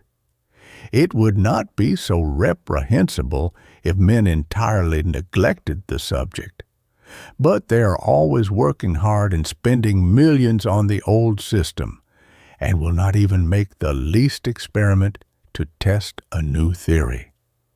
One reason for this is the old belief that we are all born with a certain quantum of gifts, as, for example, memory, capacity, patience, etc., all more or less limited, and in reality not to be enlarged or improved. The idea is natural because we see that there are very great differences, hereditary or otherwise, in children, but it is false. So we go to work to fill up the quantum of memory as soon as possible by violent cramming, and in like manner tax to the utmost all the mental faculties without making the least effort to prepare, enlarge, or strengthen them. I shall not live to see it, but a time will come when this preparation of the mental faculties will be regarded as the basis of all education. To recapitulate in a few words, when we desire to fix anything in the memory, we can do so by repeating it to ourselves before we go to sleep, accompanying it with the resolution to remember it in future. We must not in the beginning set ourselves any but very easy tasks, and the practice must be steadily continued. It has been often said that a perfect memory is less of a blessing than the power of oblivion. Thus, Themistocles, who, according to Cato, as cited by Cicero, knew the names and faces of every man in Athens, having offered to teach someone the art of memory, received for reply, "Rather teach me how to forget." Esse facturum si se oblivisque veled, quam si meminisse docuisse. And Claudius had such an enviable power in the latter respect that immediately after he had put to death his wife Messalina, he forgot all about it, asking, "Cur domina non venire?" Why the missus didn't come. While on the following day, after condemning several friends to death, he sent invitations to them to come and dine with him. And again, there are people who have, as it were, two memories, one good, the other bad, as was the case with Calvisius Sabrinus, who could recall anything in literature, but never remembered the names of his own servants, or even his friends. But he got over the difficulty by naming his 9 attendants after the 9 muses, while he called his intimates Homer, Hesiod, and so on. This scholar would truly seem to have drunk of the 2 fountains sacred to Trophonius, by the river Orchomenus in Boeotia, one of which bestowed memory, and the other oblivion. And like unto them is the power of the will, aided by forethought and suggestion. For while it properly directs and aids us to remember what we will, it per contra also helps us to forget. Chapter 8. The Constructive Faculties. He who hath learned a single art can thrive, I ween, in any part. German proverb. He would have taught you how you might employ yourself, and many did to him repair, and certes, not in vain, he had inventions rare. Wordsworth. When I had, after many years of study and research in England and on the continent, developed the theory that all practical, technical education of youth should be preceded by a light or easy training on an aesthetic basis, or the minor arts. I, for 4 years, to test the scheme, was engaged in teaching in the city of Philadelphia. Every week, in separate classes, 200 children, besides a number of ladies. These were from the public schools of the city. The total number of these public pupils was then 110,000. My pupils were taught, firstly, simple outline decorative design with drawing at the same time. After this, according to sex, easy embroidery, wood carving, modeling in clay, leatherwork, carpentering, inlaying, repoussé modeling in clay, porcelain painting, and other small arts. Nearly all of the pupils, who were from 10 to 16 years of age, acquired 2 or 3, if not all, of these arts, and then very easily found employment in factories or fabrics. Many people believed that this was all waste of money and time. And, quite unknown to me, at their instigation, an inquiry was made of all the teachers in the public schools as to the standing of my art pupils in their other classes, it being confidently anticipated that they would be found to have fallen behind. And the result of the investigation was that the 200 were in advance of the 110,000 in every branch, geography, arithmetic, history, and so on. It was not remarkable, because boys and girls who had, at an average age of 12 or 13, learned the principles of design and its practical application to several kinds of handiwork and knew the differences and characteristics of Gothic, Arabesque, or Greek patterns, all developed a far greater intelligence in general thought and conversation than others. They had at least one topic on which they could converse intelligently with any grown-up person, and in which they were really superior to most. They soon found this out. I have often been astonished in listening to their conversation among themselves to hear how well they discussed art. They all well knew at least one thing which is far from being known among aesthetes in London, which is that in decorative art, however you may end in all kinds of mixtures of styles, you must at least begin with organic development, and not put roots or flowers at both ends of a branch or vine. The secret of it all is that those who from an early age develop the constructive faculty, especially if this be done in a pleasing, easy manner with agreeable work, also develop with it the intellect, and that very rapidly to a very remarkable degree. There are reasons for this. Drawing, when properly taught, stimulates visual perception or eye memory.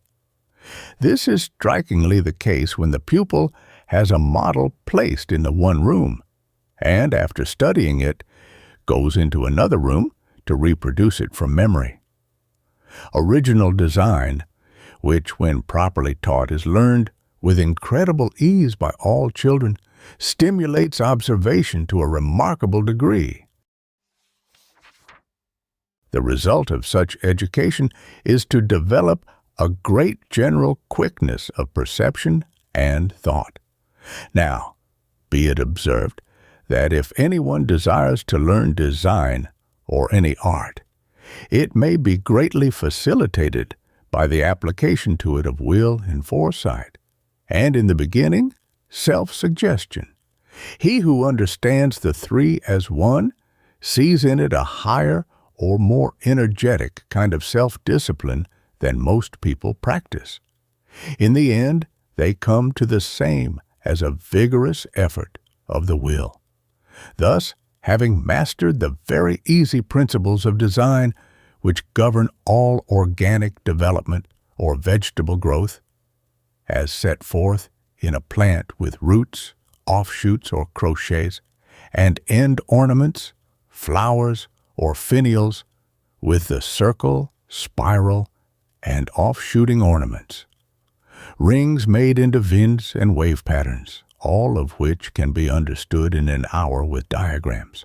Let the beginner attempt a design, the simpler, the better, and reproduce it from memory.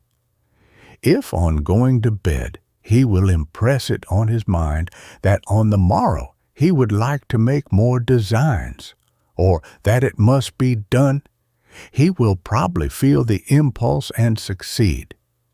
This is the more likely because patterns impress themselves very vividly on the memory or imagination, and when studied, are easily recalled after a little practice.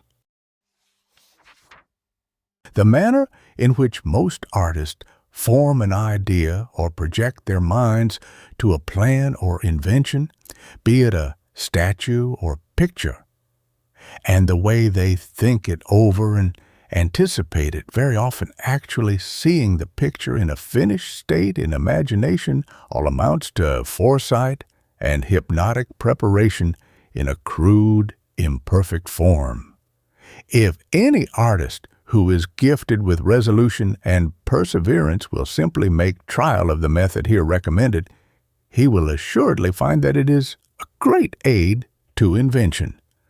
It is probable that half the general average cleverness of men is due to their having learned, as boys, games, or the art of making something, or mending and repairing. In any case, if they had learned to use their hands and their inventiveness or adaptability, they would have been the better for it. That the innumerable multitude of people who can do nothing of the kind, and who take no real interest in anything except spending money and gossiping, are to be really pitied is true. Some of them once had minds, and these are the most pitiful or pitiable of all. It is to be regretted that novels are, with rare exceptions, written to amuse this class and limit themselves strictly to life, never describing with real skill so as to interest anything which would make life worth living for, except love, which is good to a certain extent, but not absolutely all in all, save to the erotomaniac. And, as most novelists now pretend to instruct and convey ideas, beyond mere storytelling, or even being interesting, which means the love or detective business, I would suggest to some of these writers that the marvelous latent powers of the human mind, and also some art, which does not consist of the names and guidebook praises of a few great painters, and the Renaissance réchauffé, would be a refreshing novelty. The ancient Romans were thoroughly persuaded that exercitatione et usu, by exercising the physical faculties in every way, by which they meant arts as well as gymnastics, and by making such practice habitual, they could develop intellect, in illustration of which Lycurgus once took 2 puppies of the same litter, and had the one brought up to hunt, while the other was nursed at home in all luxury, and when grown and let loose, the one caught a hare, while the other yelped and ran away. So the word handy in Old English, hand, meaning quick, alert, or gifted with prompt perception, is derived from knowing how to use the hands. Brusonius, Facetiae, Lionsfeld, has collected a great number of classic anecdotes to illustrate this saying. Recapitulation. Those who desire to become artists can greatly facilitate their work. If, beginning, for example, with very simple outline decorative designs, and having learned the principles on which they are constructed, they would repeat or revise them to themselves before sleep, resolving to remember them. The same principle is applicable to all kinds of designs, with the proviso that they be at first very easy. This is generally a very successful process. Forethought, or the projection of conception or attention with will, is a marvelous preparation for all kinds of artwork.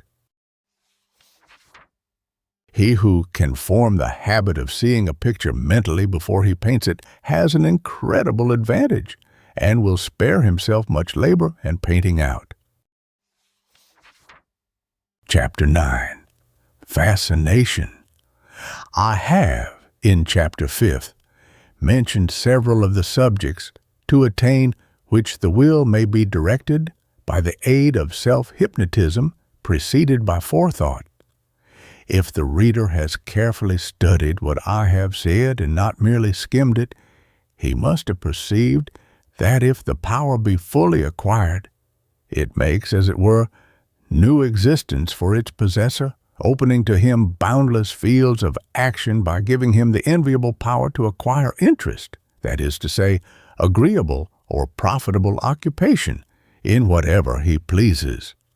In further illustration of which, I add the following: to recall bygone memories or imperfectly remembered sensations, scenes, and experiences or images. This is a difficult thing to describe, and no wonder, since it forms the greatest and most trying task of all poets, to depict that which really depends for its charm on association, emotion, and a chiaroscuro of the feelings. We have all delightful reminiscences which make ridiculous Dante's assertion that there is no greater grief than to recall in pain the happy days gone by, which, if true, would make it a matter of regret that we ever had a happy hour. However, I assume that it is a great pleasure to recall, even in grief, beautiful bygone scenes and joys, and trust that the reader has a mind healthy and cheerful enough to do the same. What constitutes a charm in many memories is often extremely varied, darkly shaded rooms with shutters closed in on an intensely hot American summer day. Chinese matting on the floors, the mirrors and picture frames covered with tulle silence, the scent of magnolias all over the house, the presence of loved ones now long dead and gone, all of these combined form to me memory pictures in which nothing can be spared. The very scent of the flowers is like musk in a perfume or bouquet of odors. It fixes them well or renders them permanent, and it is all like a beautiful, vivid dream. If I had my life to live over again, I would do frequently, and with great care, what I thought of too late, and now practice feebly, I would strongly impress on my mind, and very often recall many such scenes, pictures, times, or memories. Very few people do this, hence in all novels and poems, especially the French, description generally smacks of imitation and mere manufacture. It passes for beautiful writing, but there is always something in really unaffected truth from nature which is caught by the true critic. I read lately a French romance which is much admired, of this manufactured or second-hand kind. Every third page was filled with the usual botany rocked skies, colors, foreign backgrounds, all very fine, but in the whole of it not one of those little touches of truth which stir us so in Shakespeare, make us smile in Herrick, or naive Pepys, or raise our hearts in Wordsworth. These were true men. To be true, we must be far more familiar with nature than with scene painting or photographs, and to do this, we must, so to speak, fascinate ourselves with pictures in life, glad memories of golden hours, rock and river and greenwood tree. We must also banish resolutely from our past all recollections of enemies and wrongs, troubles and trials, and throw all our heart into doing so. Forgive and forget all enmities, those of misfortune and fate being included. Depend upon it that the brighter you can make your past, the pleasanter will be your future. This is just the opposite to what most people do, hence the frequent and fond quotation of pessimistic poetry. It is all folly, and worse. One result is that in modern books of travel, the only truthful or vivid descriptions are of sufferings of all kinds, even down to inferior luncheons and lost hairbrushes. Their joys they sketch with an indifferent skill, like Heine's monk, who made rather a poor description of heaven, but was gifted in hell, which he depicted with dreadful vigor. I find it a great aid to recall what I can of bygone beautiful associations and then sleep on them with a resolve that they shall recur in complete condition. He who will thus resolutely clean up his past life and clear away from it all sorrow as well as he can, and refurnish it with beautiful memories, or make it better, coûte que coûte, will do himself more good than many a doleful moral adviser ever dreamed of. This is what I mean by self-fascination, the making, as it were, by magic art, one's own past and self more charming than we ever deemed it possible to be. We thus fascinate ourselves. Those who believe that everything which is bygone has gone to the devil are in a wretched error. The future is based on the past, yes, made from it, and that which was never dies, but returns to bless or grieve. We mostly wrong our past bitterly, and bitterly does it revenge itself. But it is like the lion of Androcles. It remembers those who treat it kindly. And lo, when Androcles was thrown to the lion to be devoured, the beast lay down at his feet and licked his hands. Yes, we have all our lions. To master difficult meanings. It has often befallen me, when I was at the university, or later when studying law, to exert my mind to grasp, and all in vain, some problem in mathematics, or a puzzling legal question, or even to remember some refractory word in a foreign language which would not remain in the memory. After a certain amount of effort in many of these cases, further exertion is injurious. The mind or receptive power seems to be seized as if nauseated with spasmodic rejections. In such a case, pass the question by, but on going to bed, think it over and will to understand it on the morrow. It will often suffice to merely desire that it shall recur in more intelligible form, in which case, nota bene, if let alone, it will obey. This is as if we had a call to make tomorrow, when, as we know, the memory will come at its right time of itself, especially if we employ forethought or special pressure. When I reflect on what I once endured from this cause, and how greatly it could have been relieved or alleviated, I feel as if I could beg with all my heart every student or teacher of youth to seriously experiment on what I set forth in this book. It is also to be observed, especially by metaphysicians and mental philosophers, that a youth who has shown great indifference to, let us say, mathematics, if he has manifested an aptitude for philosophy or languages, will be, in all cases, certain to excel in the former if he can be brought to make a good beginning in it. A great many cases of bad, that is, indifferent scholarship, are due to bad teaching of the rudiments by adults who took no interest in their pupils and therefore inspired none to determine what course to follow in any emergency. Many a man often wishes with all his heart that he had some wise friend to consult in his perplexities.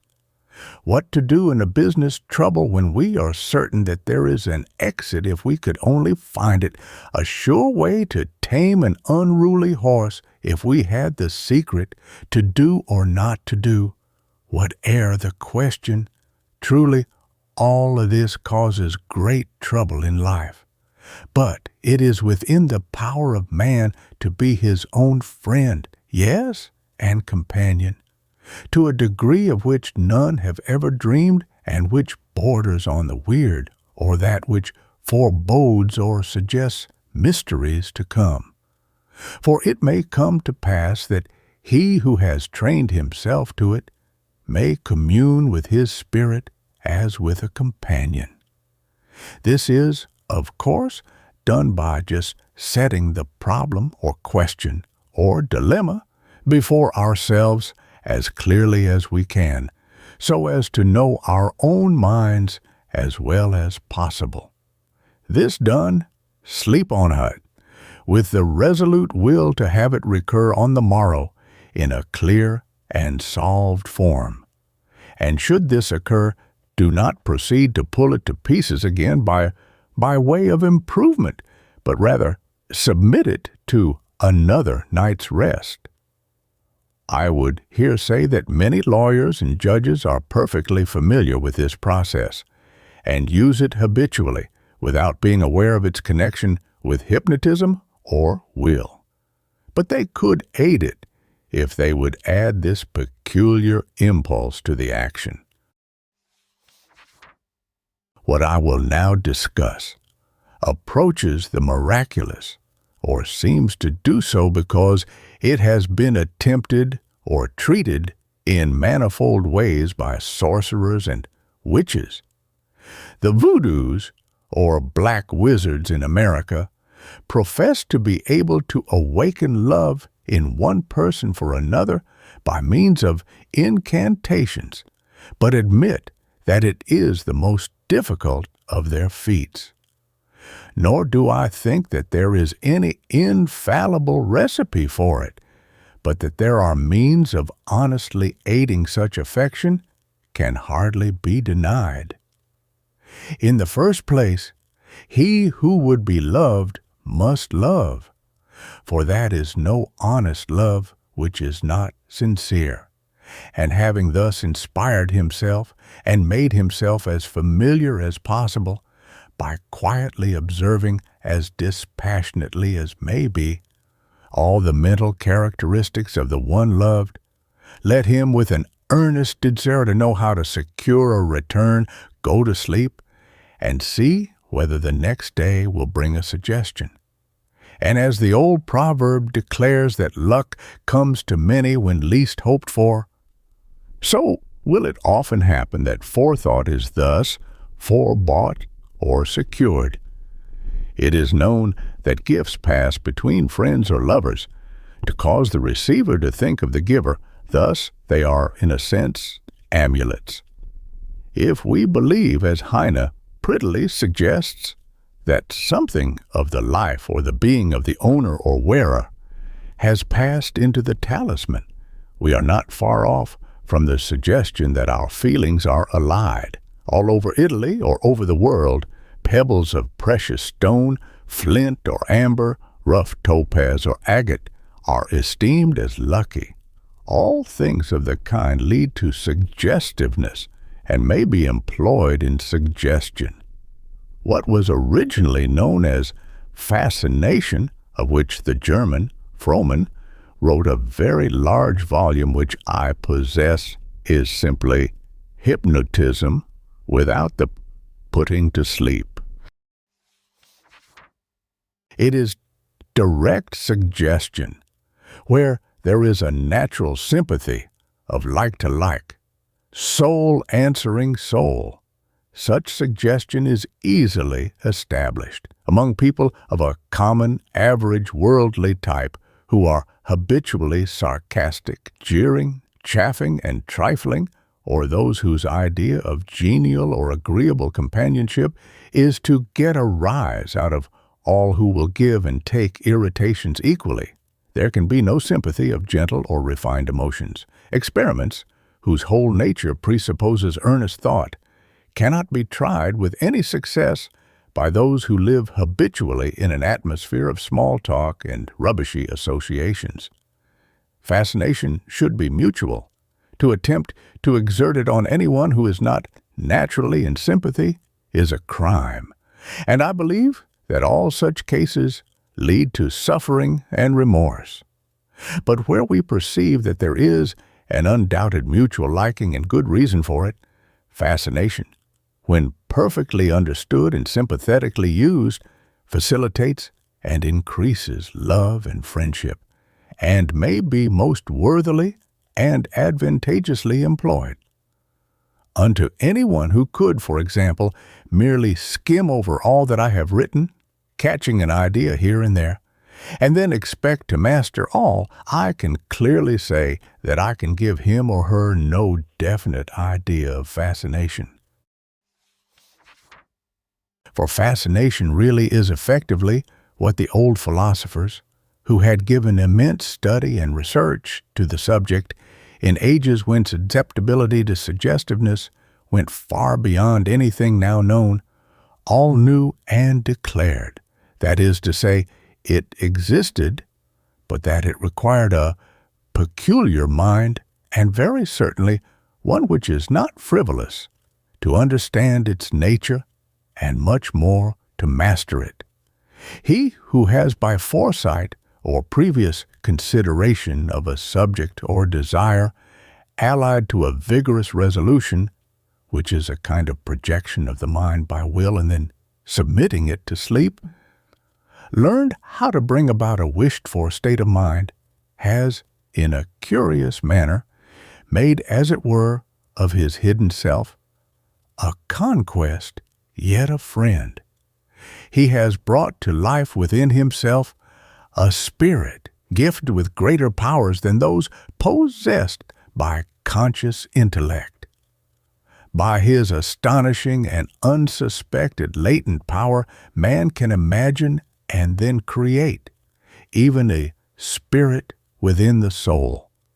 We make at first the sketch, then model it in clay, then cast it in gypsum, and finally sculpture it in marble.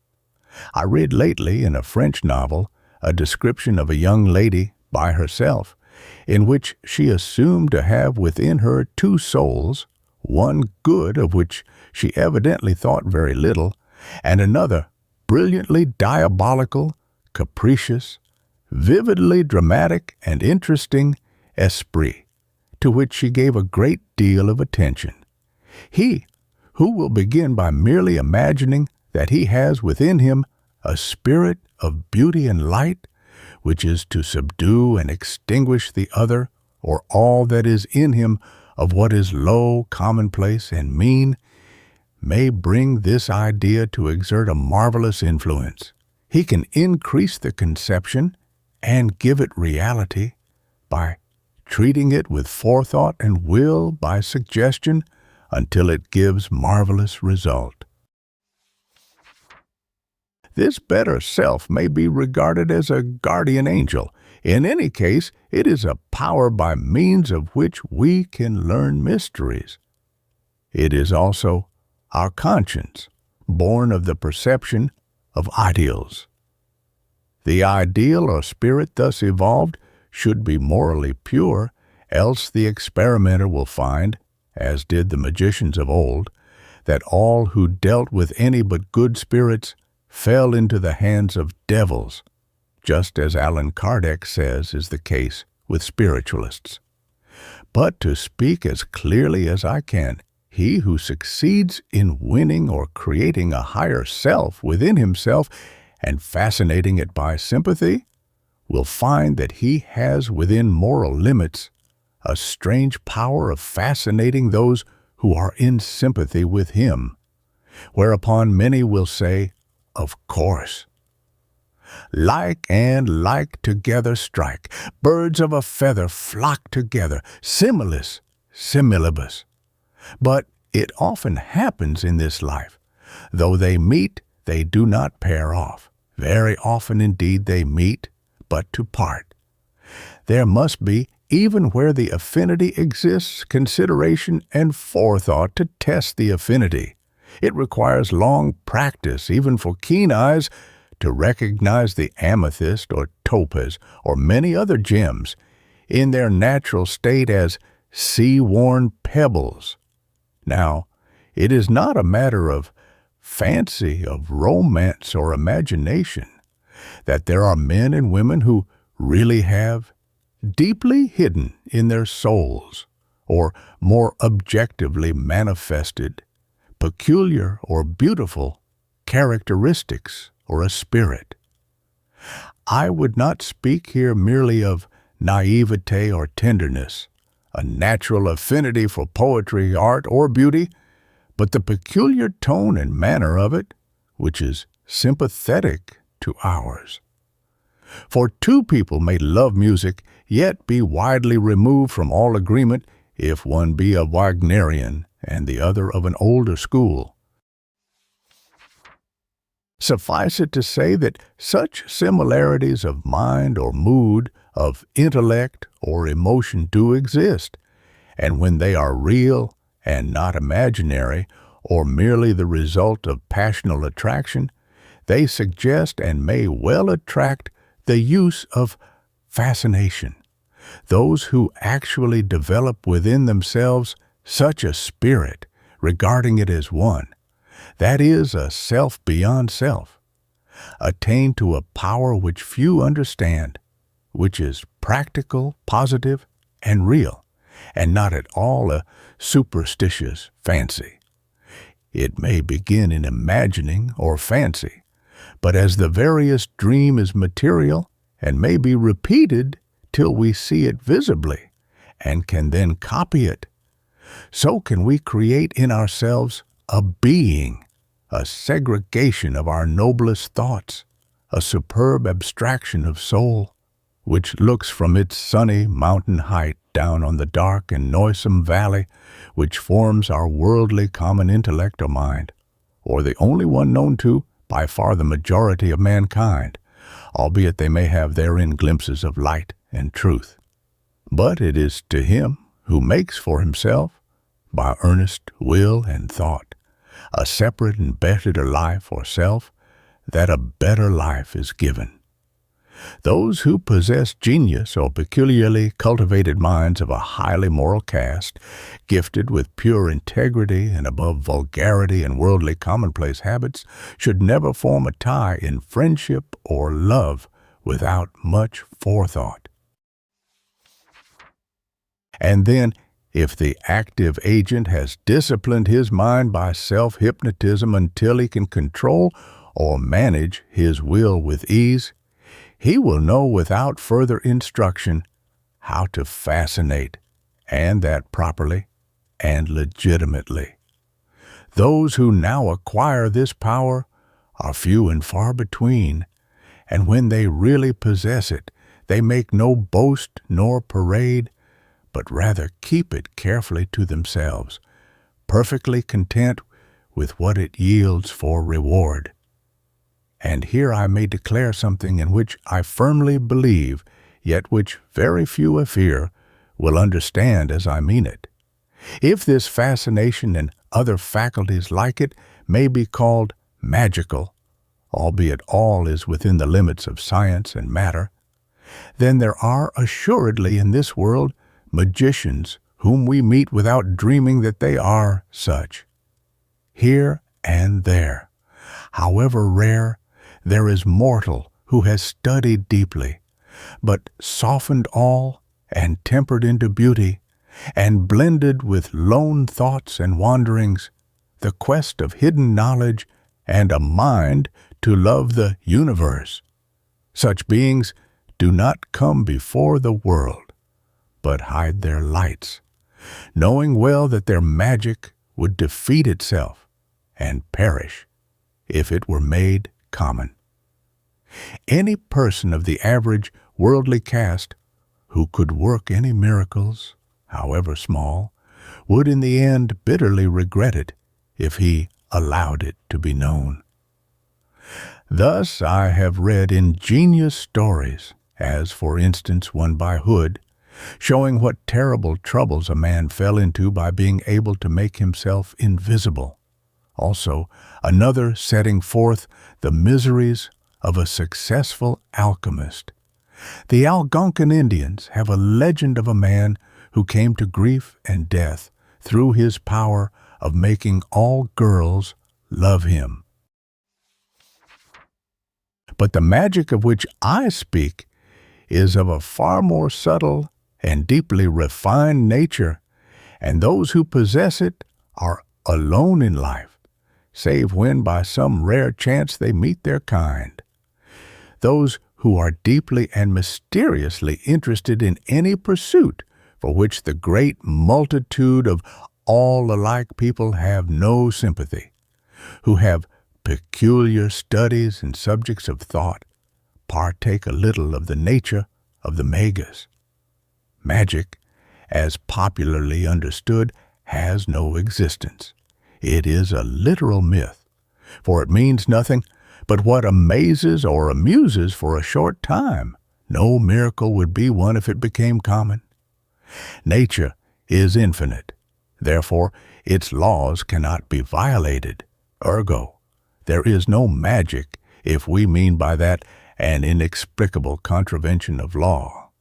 But that there are minds who have simply advanced in knowledge beyond the multitude in certain things which cannot at once be made common property is true, for there is a great deal of marvelous truth not as yet dreamed of even by Herbert Spencers or Edisons, by Röntgens or other scientists. And yet herein is hidden the greatest secret of future human happenings. What I was is passed by. What I am away doth fly. What I shall be none do see, yet in that my glories be. Now, to illustrate this more clearly, some of these persons who are more or less secretly addicted to magic, I say secretly because they cannot make it known if they would, take the direction of feeling or living with inexpressible enjoyment in the beauties of nature. That they attain to something almost or quite equal to life in fairyland is conclusively proved by the fact that only very rarely, here and there in their best passages, do the greatest poets more than imperfectly and briefly convey some broken idea or reflection of the feelings which are excited by thousands of subjects in nature in many. The Mariana of Tennyson surpasses anything known to me in any language as conveying the reality of feeling alone in a silent old house, where everything is a dim, uncanny manner, recalled the past, yet suggested a kind of mysterious presence, as in the passage. All day within the dreary house, the doors upon their hinges creaked, the blue fly sang in the pane, the mouse behind the mouldering wainscot shrieked, or from the crevice peered about, old faces glimmered through the doors, old footsteps trod the upper floors, old voices called her from without. Yet even this unsurpassed poem does no more than partially revive and recall the reality to me of similar memories of long, long ago, when an invalid child I was often left in a house entirely alone, from which even the servants had absented themselves. Then I can remember how after reading the Arabian Nights or some such unearthly romance, as was the mode in the 30s, the very sunshine stealing craftily and silently like a living thing in a bar through the shutter, twinkling with dust as with infinitely small stars, living and dying like sparks, the buzzing of the flies who were little blue imps, with now and then a larger Beelzebub, a strange imagined voice ever about, which seemed to say something without words, and the very furniture, wherein the chairs were as goblins, and the broom a tall young woman, and the looking-glass a kind of other self-life. All of this, as I recall it, appears to me as a picture of the absence of human beings as described by Tennyson, plus a strange personality in every object, which the poet does not attempt to convey. This is, however, a very small or inferior illustration. There are far more remarkable and deeply spiritual or aesthetically suggestive subjects than this, and that in abundance, which art has indeed so reproduced as to amaze the many who have only had snatches of such observation themselves.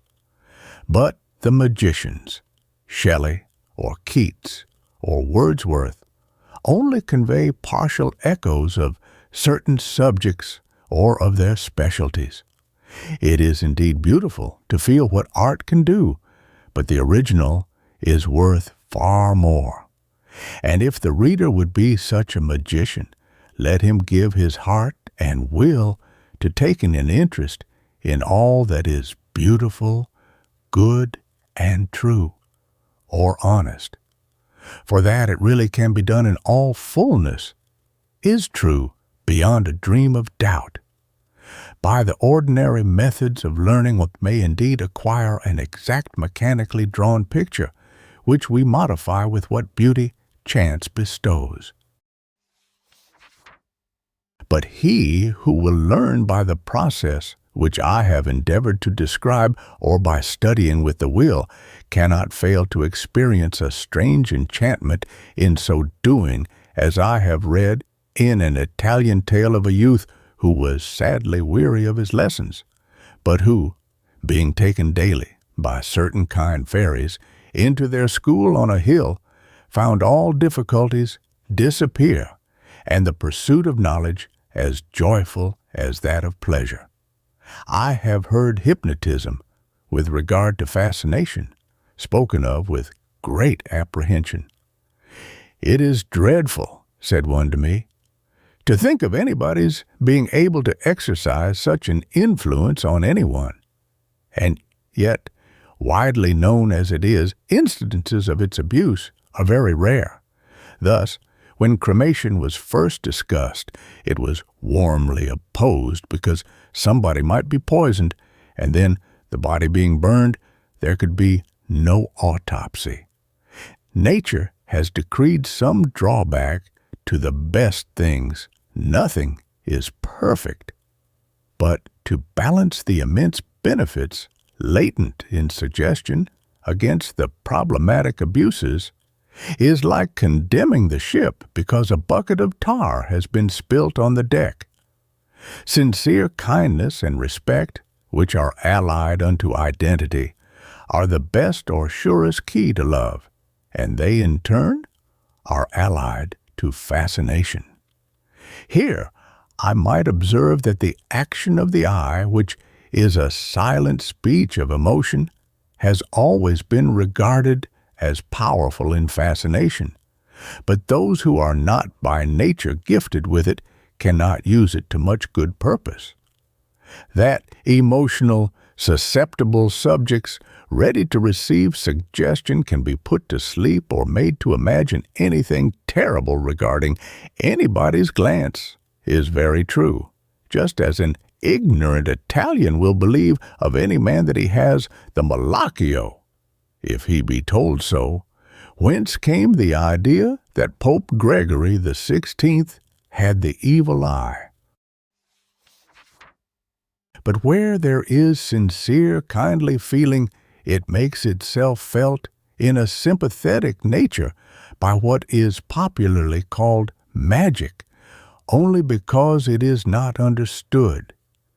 The enchantment lies in this, that unconscious cerebration, or the power or powers, who are always acting in us, affect many curious and very subtle mental phenomena, all of which they do not confide to the common sense waking judgment or reason, simply because the latter is almost entirely occupied with common worldly subjects. It is as if someone whose whole attention and interest had been at all times given to some plain hard drudgery should be called on to review or write a book of exquisitely subtle poetry. It is indeed almost sadly touching to reflect how this innocent and beautiful faculty of recognizing what is good is really acting perhaps in evil, and merely worldly minds all in vain, and all unknown to them. The more the conscious waking judgment has been trained to recognize goodness, the more will the hidden water fairies rise above the surface, as it were, to the sunshine. So it comes that true kindly feeling is recognized by sympathy, and those who would be loved cannot do better than make themselves truly and perfectly kind by forethought and will. And with this, the process of self-hypnotism will be a great aid. For it is not more by winning others to us than in willing ourselves to them that true love consists. Love or trusting sympathy from any human being, however humble, is the most charming thing in life, and it ought to be the main object of existence.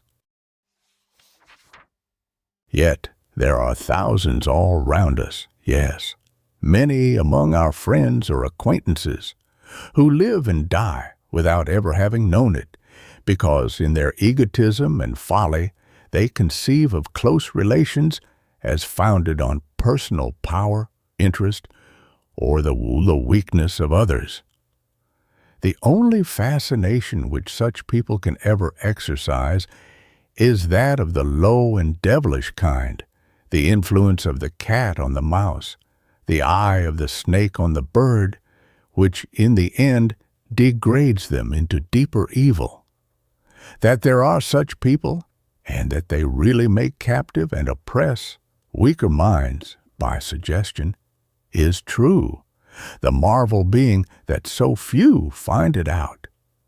But in proportion as this kind of fascination is vile and mean, that which may be called altruistic or sympathetic attraction or enchantment is noble and pure, because it acquires strength in proportion to the purity and beauty of the soul or will which inspires it. It is as real and has as much power, and can be exercised by any honest person whatever with wonderful effect, even to the performing what are popularly called miracles, which only means wonderful works beyond our power of explanation.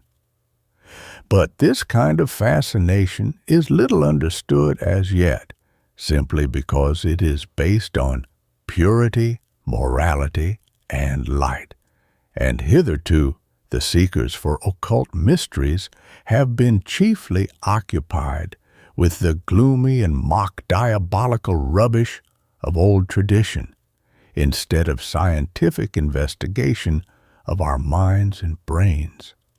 There is also in truth a fascination by means of the voice, which has in it a much deeper and stronger power or action than that of merely sweet sound as of an instrument. The Jesuit Gaspar Schott, in his Magio Medica, treats of fascination as twofold, de fascinatione per visunt et vocem.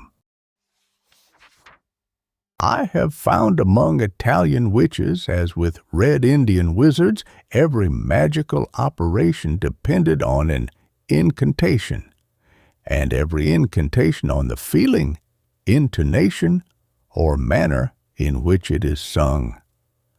Thus, near Rome, any peasant overhearing a scongiurazione would recognize it from the sound alone. Anyone, male or female, can have a deep, rich voice by simply subduing and training it, and very rarely raising it to a high pitch. Nota bene that the less this is affected, the more effective it will be. There are many, especially women, who speak, as it were, all time in italics, when they do not set their speech in small caps or displayed large capitals. The result of this, as regards sound, is the so-called nasal voice, which is very much like caterwauling, and I need not say that there is no fascination in it. On the contrary, its tendency is to destroy any other kind of attraction. It is generally far more due to an ill-trained, unregulated, excitable, nervous temperament than to any other cause. The training the voice to a subdued state, like music in its softest key, or to rich, deep tones, though it be done artificially, has an extraordinary effect on the character and on others. It is associated with a well-trained mind and one gifted with self-control. One of the richest voices to which I ever listened was that of the poet Tennyson. I can remember another man of marvelous mind, vast learning, and aesthetic poetic power, who also had one of those voices which exercise great influence on all who heard it. There is an amusing parallel as regards nasal screaming voices in the fact that a donkey cannot bray unless he at the same time lifts his tail. But if the tail be tied down, the beast must be silent. So the man or woman whose voice, like that of the Earl King's, is ghostly shrill as the wind in the porch of a ruined church, always raise their tones with their temper, but if we keep the former down by training, the latter cannot rise. I once asked a very talented lady teacher of elocution in Philadelphia if she regarded shrill voices as incurable. She replied that they invariably yielded to instruction and training. Children under no domestic restraint, who were allowed to scream out and dispute on all occasions and were never corrected in intonation, generally had vulgar voices. A good voice acts very evidently on the latent powers of the mind and impresses the aesthetic sense, even when it is unheeded by the conscious judgment. Many a clergyman makes a deep impression by his voice alone. And why? Certainly not by appealing to the reason. Therefore, it is well to be able to fascinate with the voice. Now, nota bene, as almost every human being can speak in a soft or well-toned voice, at least subdued unto a temperate tone, just as long as he or she chooses to do it, it follows that with foresight, aided by suggestion or continued will, we can all acquire this enviable accomplishment. To end this chapter with a curious bit of appropriate folklore, I would record that while Saxo Grammaticus, Olaus Magnus, and a host of other Norsemen have left legends to prove that there were sorcerers who by magic of the soft and wondrous voice could charm and capture men of the sword, so the Jesuit Athanasius Kircher declares that on the 17th day of May, 1638, he, going from Messina in a boat, witnessed with his own eyes the capture not of swordsmen, but of sundry chiefioe, or swordfish, by means of a melodiously chanted charm, the words whereof he noted down as follows: Mamma sudi di paginu, paletu di paginu, mahesu stigneta, paletu di paginu, palela stagneta, mancta stigneta, pronastu varitu presu duvisu, ed a terra, of which words Kircher declares that they are probably of mingled corrupt Greek and ancient Sicilian, but that whatever they are, they certainly are admirable for the catching of fish. Chapter 10. The Subliminal Self. While the previous pages of this work were in the press, I received and read a very interesting and able book entitled Telepathy and the Subliminal Self, or an account of recent investigations regarding hypnotism, automatism, dreams, phantoms, and related phenomena, by R. Osgood Mason, A.M., Fellow of the New York Academy of Medicine. Dr. Mason, on the whole, may be said to follow Hartman, since he places thaumaturgy, or working what have been considered as wonders, miracles, and the deeds of spiritualists, on the evolutionary or material basis. He is also far less superstitious or prone to seek the miraculous and mysterious for its own sake than his predecessors in occulta, and limits his beliefs to proofs sustained by good authority. He recognizes a second, or what he calls a subliminal self, the spirit of our soul, acting independently of waking conscious judgment, a mysterious alter ego, which has marvelous power. This second or inner self I have also through this work of mine recognized as a reality, though it is, like the self-conscious soul, rather an aggregate than a distinct unity. Thus, we may for convenience sake speak of the memory when there are in fact millions of memories, since every image stored away in the brain is one, and the faculty of revising them for the use of the waking soul is certainly apart from the action of bringing them into play in dreams. In fact, if we regard the action of all known faculties, we might assume with the Egyptians that man had not merely 8 distinct souls, but 80, or even a countless number.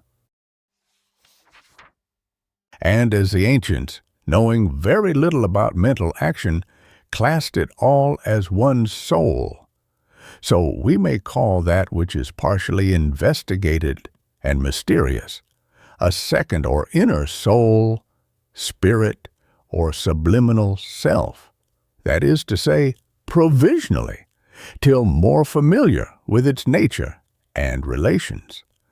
Dr. Mason, to his credit be it said, has not accepted for gospel, as certain French writers have done, the tricks of self-confessed humbugs. He has only given us the cream of the most strictly attested cases, as related by French scientists and people of unquestioned veracity, and yet admitting that in every instance the witness sincerely believed that he or she spoke the truth. The aggregate is so far from confirming the tales told that consideration and comparison would induce very grave doubt. Thus, who could have been more sincere, purely honest, or pious than Justinus Kerner, whom I knew personally, Swedenborg, Eschenmayer, and all of their school? Yet how utterly irreconcilable are all their revelations. Therefore, while I have cited illustration and example as affording unproved or hearsay evidence, I, in fact, decidedly reject not only all tradition as proof on occult subjects, but all assertion from any quarter, however trustworthy, asking the reader to believe in nothing which he cannot execute and make sure unto himself. Tradition and testimony are very useful to supply ideas or theories, but to actually believe in anything beyond his experience, a man should take sufficient interest in it to prove it by personal experiment. And therefore, as I have already declared, I not only ask, but hope that no reader will put faith in anything which I have alleged or declared until he has fully and fairly proved it to be true in his own person. The history of true culture, truth, or progress has been that of doubt or disbelief in all which cannot be scientifically proved or made manifest to sensation and reflection.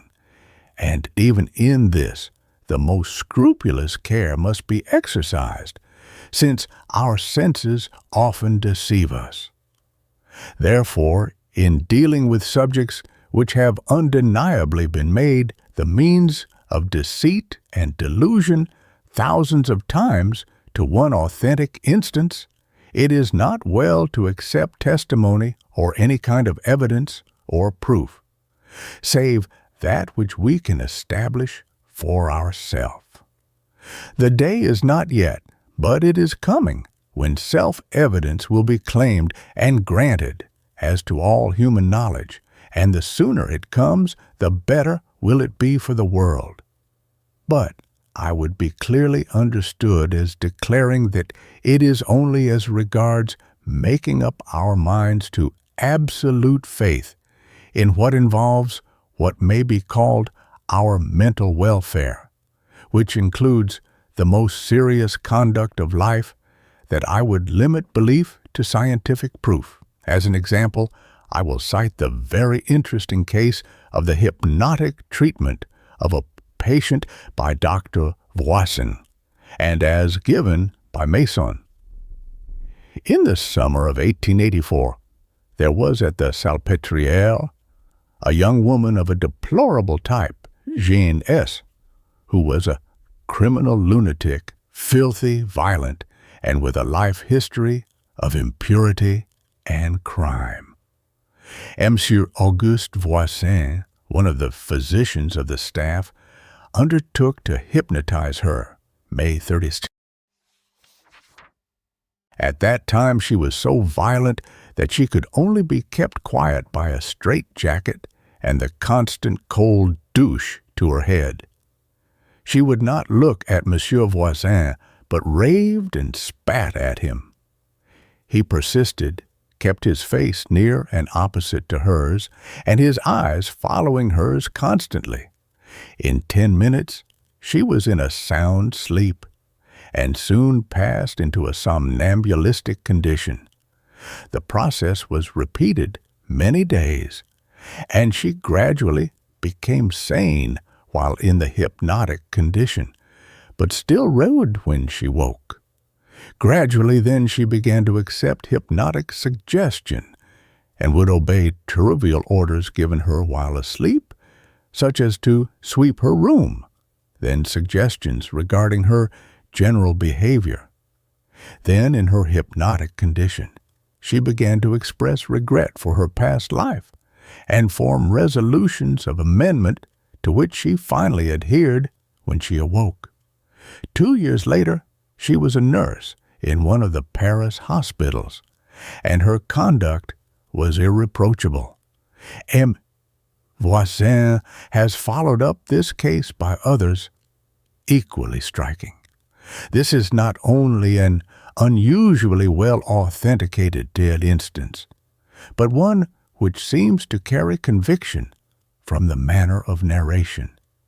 Yet it would be absurd to declare that the subject neither deceived herself nor others, or that the doctor made no mistakes either in fact or involuntarily. The whole is, however, extremely valuable from its probability, and still more from its suggesting experiment in a much more useful direction than that followed in the majority of cases recorded in most books, which, especially in France, seem chiefly to have been conducted from a melodramatic or merely medical point of view. Very few indeed seem to have ever dreamed that a hypnotized subject was anything but a being to be cured of some disorder, operated on without pain, or made to undergo and perform various tricks, often extremely cruel, silly, and wicked, the main object of all being to advertise the skill of the operator. In fact, if it were to be accepted that the main object of hypnotism is to repeat such experiments as are described in most of the French works on the subject, humanity and decency would join in prohibiting the practice of the art altogether. These books point out and make clear in the minutest manner how every kind of crime can be committed, and the mind brought to regard all that is evil as a matter of course. The making an innocent person attempt to commit a murder or steal is among the most usual experiments, while, on the contrary, any case like that of the reform of Gene S. is either very rare or else is treated simply as a proof of the skill of some medico. The fact that if the successes which are recorded are true, there exists a stupendous power by means of which the average morality and happiness of mankind can be incredibly advanced and sustained, and education, art in every branch, and, in a word, all culture, be marvelously developed on a far more secure basis than in the old systems, does not seem to have occurred to any of those who possessed, as it were, gold, without having the least idea of its value or even its qualities. Happiness in the main is a pleasant, contented condition of the mind, that is to say, a state of mind. To be perfect, as appears from an enlarged study of all things or phenomena in their relations, since every part must harmonize with the whole, this happiness implies duty and altruism, every whit as much as self-enjoyment. This agrees with and results from scientific experience. Under the old a priori psychologic system, selfishness, which meant that every soul was to be chiefly or solely concerned in saving itself, guided by hope of reward and fear of punishment, it was naturally the basis of morality. Now, accepting the definition of happiness as a state of mind under certain conditions, it follows that it can be realized to a great degree, and in all cases to some degree, firstly by forethought, or carefully defining what it is or what we desire, and secondly, by making a fixed idea by simple, well-nigh mechanical means, without any resource to les grands moyens. According to the old and now rapidly vanishing philosophy, this was to be effected by sublime morality, prayer, or adjuration of supernatural beings, and noble heroism. But what is here proposed is much humbler, albeit more practical. Reading immortal poetry or prose is indeed a splendid power, but to learn the letters of the alphabet and to spell is very simple and unpoetic, yet far more practical. What I have described has been the mere dull rudiments.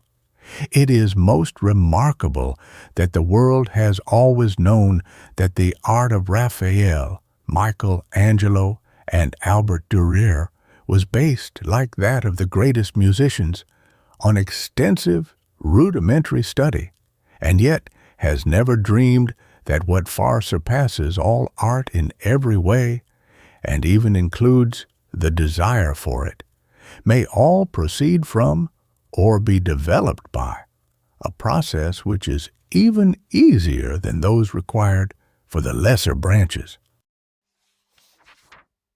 He who can control his own mind by an iron will and say to the thoughts which he would banish, "Be ye my slaves, and be gone into outer darkness," or to peace, dwell with me forever, come what may, and be obeyed, that man is a mighty magician who has attained what is worth more than all that earth possesses. Absolute self-control under the conditions before defined, since our happiness to be true must agree with that of others, is absolutely essential to happiness. There can be no greater hero than the man who can conquer himself and think exactly as he pleases. That which annoys, tempts, stirs us to being irritable, wicked, or mean, is an aggregate of evil thoughts or images received by chance or otherwise into the memory, developed there into vile unions, and new forms like coalescing animalcule, and so powerful and vivid or objective do they become that men in all ages have given them a real existence as evil spirits. Every sane man living can, if he really desires it, obtain complete absolute command of himself, exorcise these vile demons, and bring in peace instead by developing with determination the simple process which I have described. I have found in my own experience a fierce pleasure in considering obnoxious and pernicious thoughts as imps or demons to be conquered, in which case pride and even arrogance become virtues, even as poisons in their place are wholesome medicines.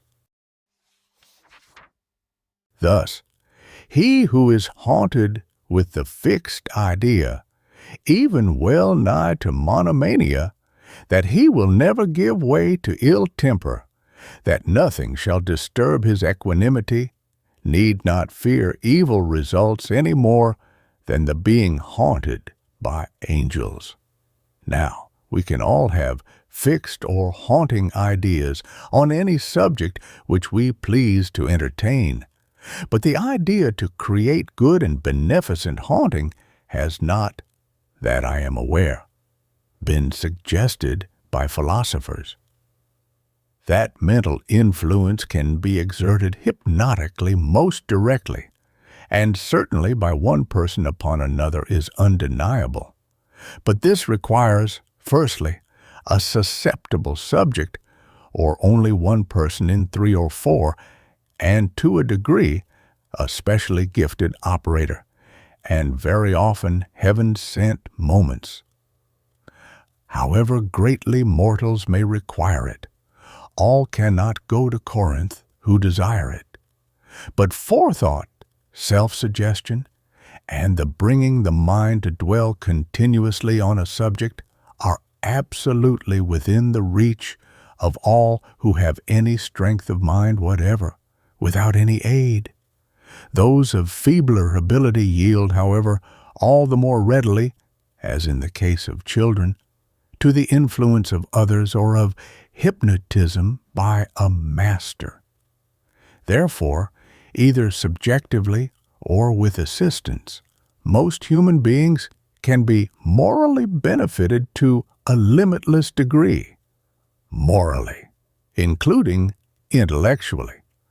We often hear it said of a person that he or she would do well or succeed if that individual had application.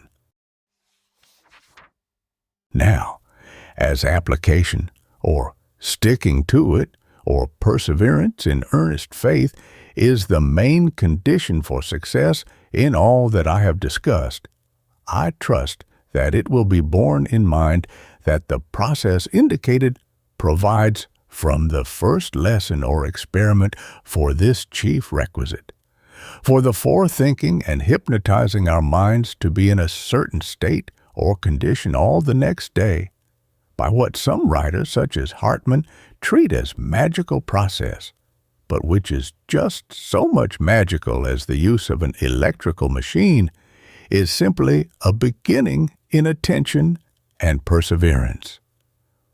So, like a snowball rolled in falling snow, it gathers size as it doth onward go. When we make a wish, or determine that in future, after awaking, we shall be in a given state of mind, we also include perseverance for the given time. And as success supposes repetition in all minds, it follows that perseverance will be induced gradually and easily. And here I may remark that while all writers on ethics, duty, or morals cry continually, "Be persevering, be honest, be enterprising, exert your will," and so on, and waste thousands of books in illustrating the advantages of all these fine things, there is not one who tells us how to practically execute or do them. To follow the hint of a quaint Sunday school picture, they show us a swarm of bees with hive and honey, but do not tell us how to catch one. And yet a man may be anything he pleases, if he will by easy and simple practice, as I have shown, make the conception habitual.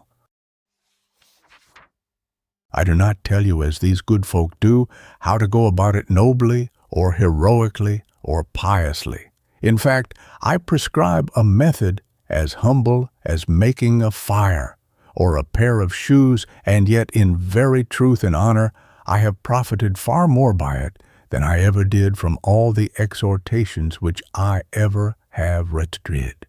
Now, there are many men who are not so bad in themselves in reality, but who are so haunted by evil thoughts, impulses, and desires, that they, being taught by the absurd old heathenish psychology that the soul is all one spiritual entity, believe themselves to be as wicked as Beelzebub could wish, when, in fact, these sins are nothing but evil weeds which came into the mind as neglected seeds and grew apace from sheer carelessness. Regarding them in the light, as one may say, of bodily and material nuisances, or a kind of vermin, they can be extirpated by the strong hand of will, much more easily than under the old system, whereby they were treated with respect and awe, as Milton hath done, and most immorally too, Dante being no better, and they would both have exerted their gigantic intellects to better purpose by showing man how to conquer the devil, instead of exalting and exaggerating his stupendous power, and showing how, as regards humanity, for which expressly the universe, including countless millions of solar systems, was created, Satan has by far the victory, since he secures the majority of souls. For saying which thing a holy bishop once got himself into no end of trouble, I say that he who uses his will can crush and drive out vile, haunting thoughts, and the more rudely and harshly he does it, the better. In all the old systems, without exception, they are treated with far too much respect and reverence, and no great wonder either, since they were regarded as a great innate portion of the soul. Whether to be cleared out by the allopathic exorcism or the gentler homeopathic prayer, the patient never relied on himself. There is a fine Italian proverb in the collection of Guido Varino, Venice 1656, which declares that bona voluntas supplets a faculta, strong will ekes out ability. And before the will, which the Church has ever weakened or crushed, no evil instincts can hold. The same author tells us that the greatest man in the world is he who can govern his own will. Also, to him who wills not is impossible. To which I would add that whoever chooses to have a will may do so by culture, or by ever so little to begin with. Nay, I have no doubt that in time there will be societies, schools, churches, or circles in which the will shall be taught and applied to all moral and mental culture. He who wills it sincerely can govern his will, and he who can govern his will is 1,000 times more fortunate than if he could govern the world. For to govern the will is to be without fear, superior and indifferent to all earthly follies and shams, idols, cants, and delusions. It is to be lord of 1,000 isles in the sea of life, and absolutely greater than any living mortal, as men exist. Small need has that man to heed what his birth or station in society may be who has mastered himself with the iron will. For he who has conquered death and the devil need fear no shadows. He who masters himself by will has attained to all that is best and noblest in Stoicism, Epicureanism, Christianity, and agnosticism, if the latter be understood not as doubt, but free inquiry. And could men be made to feel what all this means, and what power it bestows, and how easily it really is to master it, we should forthwith see all humanity engaged in the work.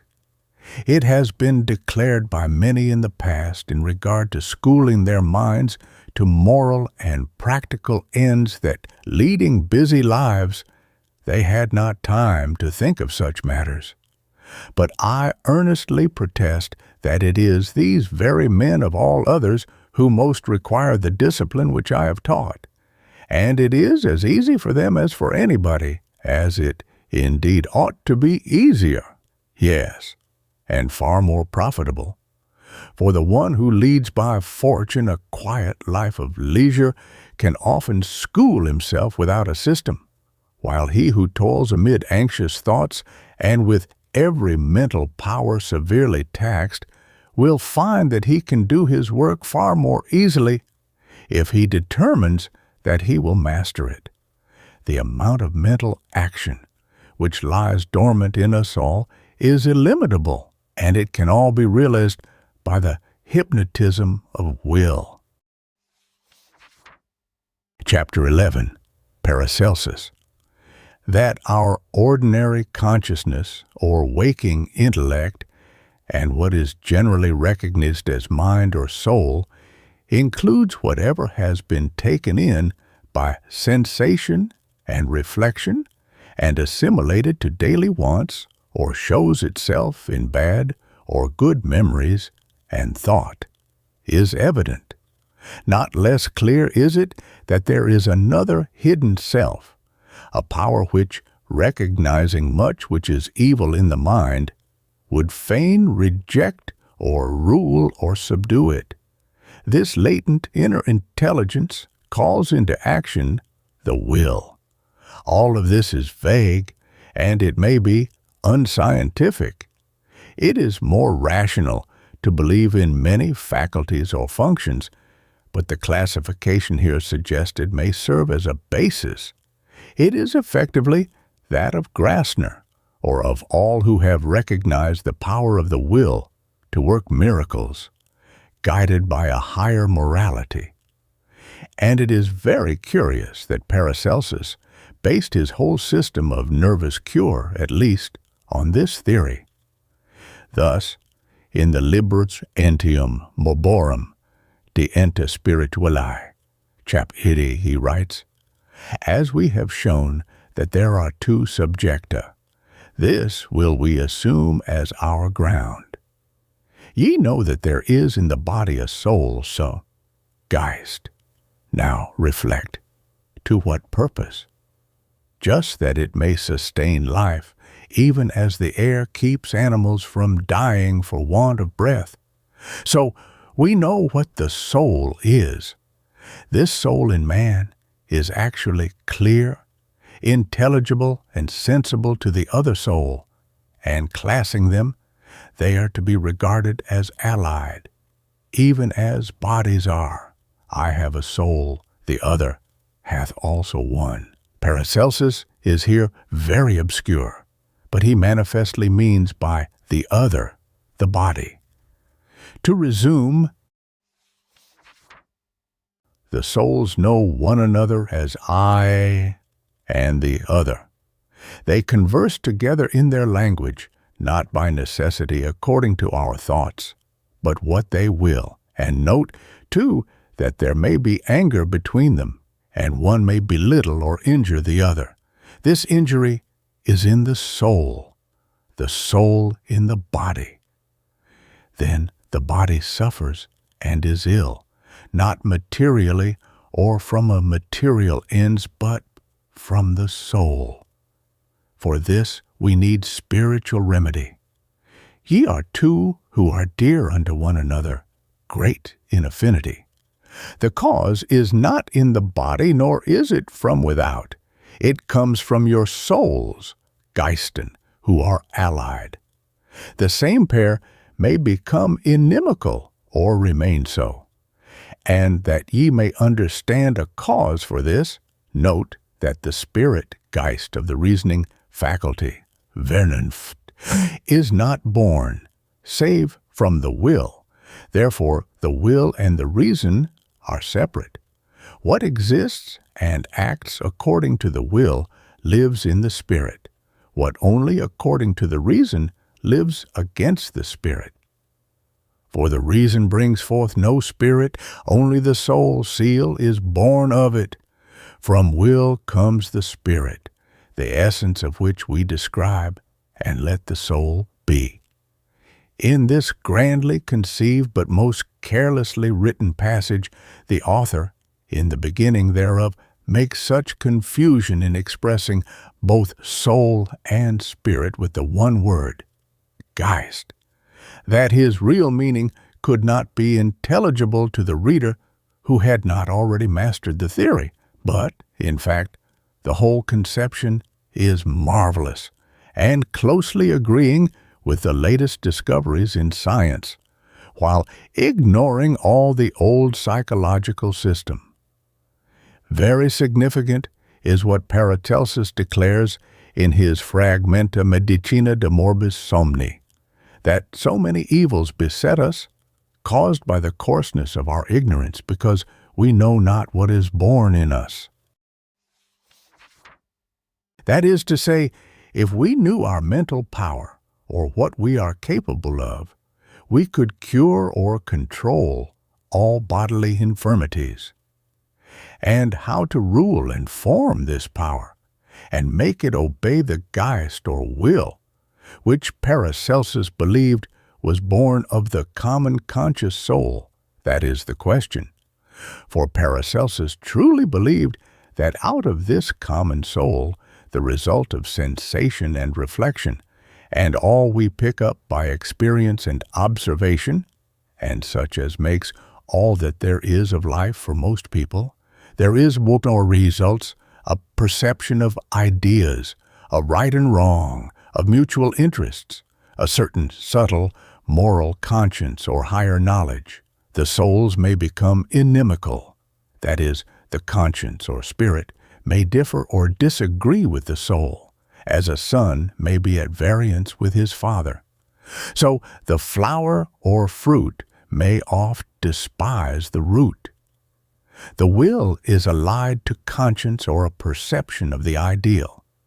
When a man finds out that he knows more or better than he has hitherto done, as, for instance, when a thief learns that it is wrong to steal and feels it deeply, he endeavors to reform, although he feels all the time old desires and temptations to rob. Now, if he resolutely subdue these, his will is born. The spirit of the reasoning faculty is not born save of the will. What exists and acts according to the will lives in the spirit. The perception of ideals is the bud, conscience the flower, and the will the fruit. A pure will must be moral, for it is the result of the perception of ideals or a conscience. The world in general regards will as mere blind force, applicable to good or bad indifferently. But the more truly and fully it is developed, or as Orson is raised to Valentine, the more moral and optimistic does it become. Will, in its perfection, is genius, spontaneous originality, that is, voluntary.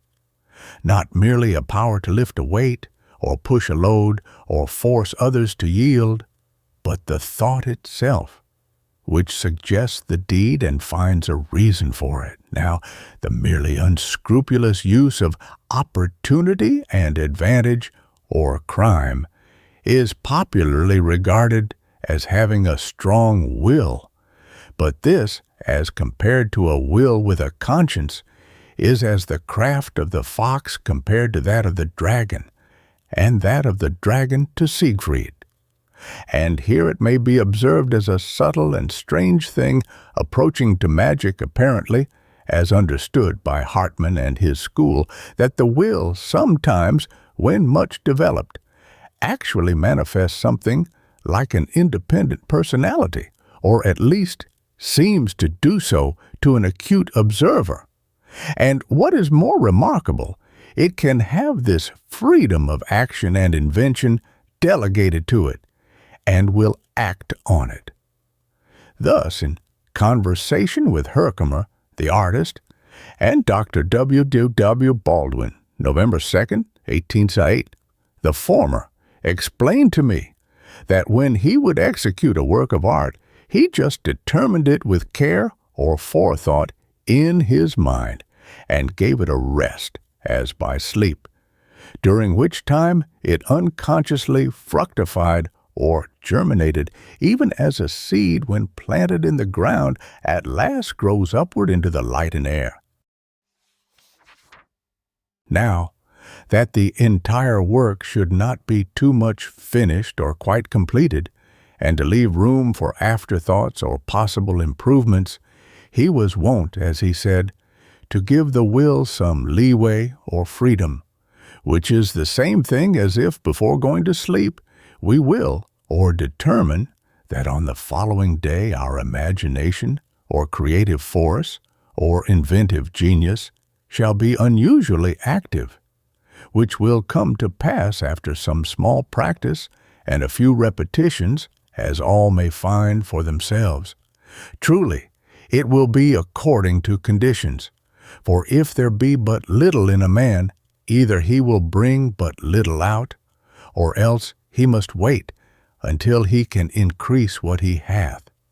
And in this, the will seems to act like an independent person, ingeniously, yet withal obedient. And the same also characterizes images in dreams, which sometimes appear to be so real that it is no wonder many think they are spirits from another world, as is true of many haunting thoughts which come unbidden. However, this is all mere thaumaturgy, which has been so deadly to truth in the old a priori psychology, and still works mischief, albeit it has its value in suggesting, very often in poetry, what science afterwards proves in prose. To return to Paracelsus, Heine complains that his German is harder to understand than his Latin. However, I think that in the following passages he shows distinctly a familiarity with hypnotism, or certainly passes by hand and suggestion.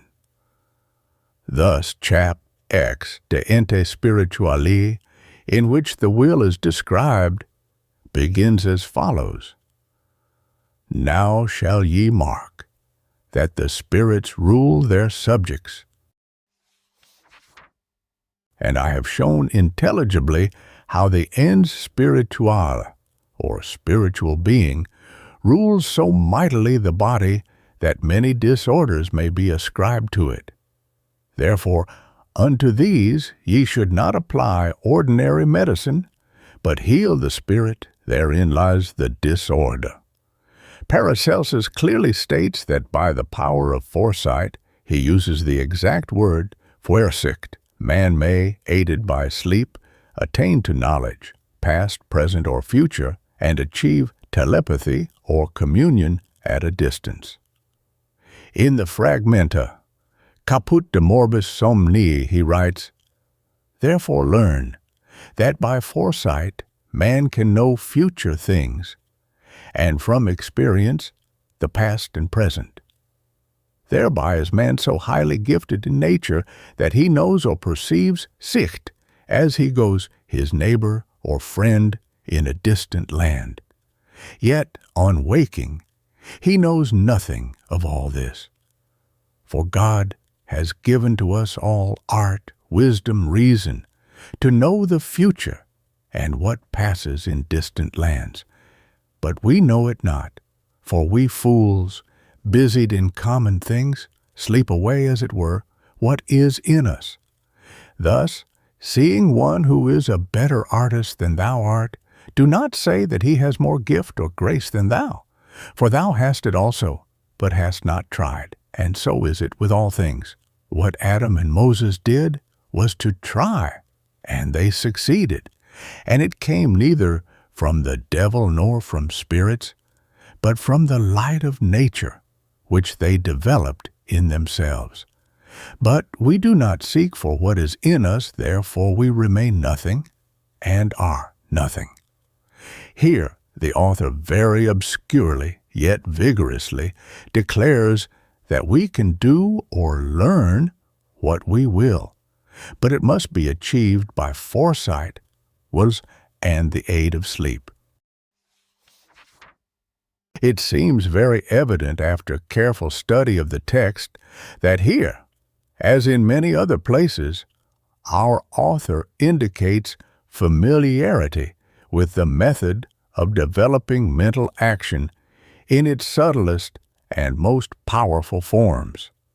Firstly, by determined foresight, and secondly, by the aid of sleep, corresponding to the bringing a seed to rest a while, and thereby cause it to germinate, the which admirable simile he himself uses in a passage which I have not cited. Paracelsus was the most original thinker and the worst writer of a wondrous age, when all wrote badly and thought badly. There is in his German writings hardly one sentence which is not ungrammatical, confused, or clumsy, nor one without a vigorous idea which shows the mind or character of the man. As a curious instance of the poetic originality of Paracelsus, we may take the following. It is an error to suppose that chiromancy is limited to the hand, for there are significant lines, indicating character, all over the body, and it is so in vegetable life, for in a plant every leaf is a hand. Man hath two, a tree many, and every one reveals its anatomy, a hand anatomy. Now ye shall understand that in double form the lines are masculine or feminine, and there are as many differences in these lines on leaves as in human hands. Goethe has the credit that he reformed or advanced the science of botany by reducing the plant to the leaf as the germ or type, and this is now further reduced to the cell, but the step was a great one. Did not Paracelsus, however, give the idea? The theory of signatures, says Vaughan, in his Hours with the Mystics, proceeded on the supposition that every creature bears in some part of its structure the indication of the character or virtue inherent in it, the representation, in fact, of its ideal or soul. The student of sympathies thus essayed to read the character of plants by sins in their organization, as the professor of palmistry announced that of men by lines in the hand. Thus, to a degree which is very little understood, Paracelsus took a great step towards modern science. He disclaimed magic and sorcery with ceremonies and endeavored to base all cure on human will. The name of Paracelsus is now synonymous with Rosicrucianism, alchemy, elementary spirits, and theurgy, when, in fact, he was in his time a bold reformer who cast aside an immense amount of old superstition and advanced into what his age regarded as terribly free thought. He was compared to Luther, and the doing so greatly pleased him. He dwells on it at length in one of his works. What Paracelsus really believed in at heart was nothing more or less than an unfathomable nature, a natura adorans of infinite resource, connected with which, as a microcosm, is man, who has also within him infinite powers, which he can learn to master by cultivating the will, which must be begun at least by the aid of sleep, or letting the resolve ripen, as it were, in the mind, apart from consciousness. I had written every line of my work on the same subject and principles long before I was aware that I had unconsciously followed exactly in the footprints of the great master. For though I had made many other discoveries in his books, I knew nothing of this. Chapter 12. Last Words. By carrying calves, Mila, 'tis said, grew strong, until with ease he bore a bull along. It is, I believe, unquestionable that if he ever lived, a man who had attained to absolute control over his own mind must have been the most enviable of mortals. Montaigne illustrates such an ideal being by a quotation from Virgil. He, as a rock among vast billows, stood, scorning loud winds and the wild raging flood, and firm remaining all the force defies, from the grim threatening seas and thundering skies. And Montaigne also doubted whether such self-control was possible. He remarks of it, "Let us never attempt these examples. We shall never come up to them. This is too much and too rude for our common souls to undergo. Cato indeed gave up the noblest life that ever was upon this account, but it is for us meaner-spirited men to fly from the storm as far as we can." Is it? I may have thought so once, but I begin to believe that in this darkness a new strange light is beginning to show itself. The victory may be won far more easily than the rather indolent and timid essayist ever imagined. Montaigne, and many more, believed that absolute self-control is only to be obtained by iron effort, heroic and terrible exertion, a conception based on bygone history, which is all a record of battles of man against man, or man with the devil. Now the world is beginning slowly to make an ideal of peace and disbelieve in the devil. Science is attempting to teach us that from any beginning, however small, great results are sure to be obtained if resolutely followed up and fully developed. It requires thought to realize what a man gifted to some degree with culture and common sense must enjoy, who can review the past without pain and regard the present with perfect assurance that come what may. He need have no fear or fluttering of the heart. Spencer has asked in The Fate of the Butterfly, what more felicity can fall to creature than to enjoy delight with liberty? To which one may truly reply that all delight is fitful and uncertain unless bound or blended with the power to be indifferent to involuntary annoying emotions, and that self-command is in itself the highest mental pleasure, or one which surpasses all of any kind. He who does not overestimate the value of money or anything earthly is really richer than the millionaire. There is a foolish story told by Combe in his Physiology of a Man who had the supernatural gift of never feeling any pain, be it from cold, hunger, heat, or accident. The rain beat upon him in vain. The keenest north wind did not chill him. He was fearless and free. But this immunity was coupled with an inability to feel pleasure. His wine or ale was no more to his palate than water, and he could not feel the kiss of his child. And so, we are told that he was soon desirous to become a creature subject to all physical sensations as before.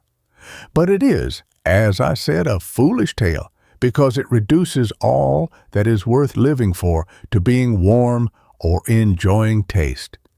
His mind was not affected, but that goes for nothing in such sheer sensuality.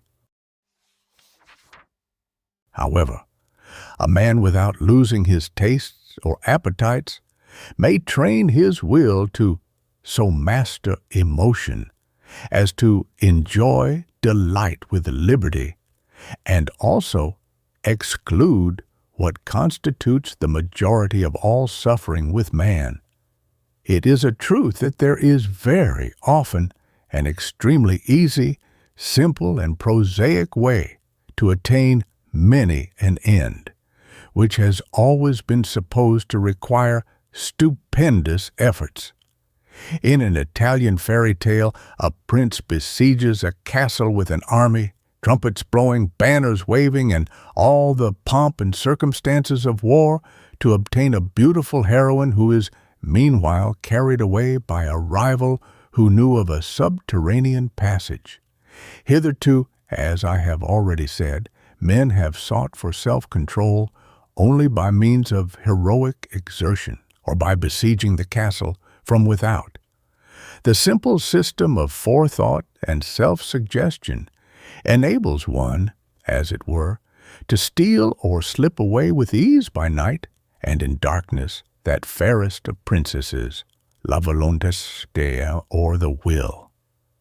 For he who wills to be equable and indifferent to the small and involuntary annoyances, teasing memories, irritating trifles, which constitute the chief trouble in life to most folk, can bring it about in small measure at first, and in due time to greater perfection. And by perseverance, this rivulet may to a river run, the river fall into a mighty lake, and this in time rush to the roaring sea, that is to say, from bearing with indifference or quite evading attacks of ennui, we may come to enduring great afflictions with little suffering. Note that I do not say that we can come to bearing all the bereavements, losses, and trials of life with absolute indifference. Herein, Montaigne and the Stoics of old were well nigh foolish to imagine such an impossible and indeed undesirable ideal. But it may be that two men are afflicted by the same domestic loss, and one with a weak nature is well nigh crushed by it, gives himself up to endless weeping, and perhaps never recovers from it, while another with quite as deep feelings but far wiser rallies, and by vigorous exertion makes the grief a stimulus to exertion, so that while the former is demoralized, the latter is strengthened.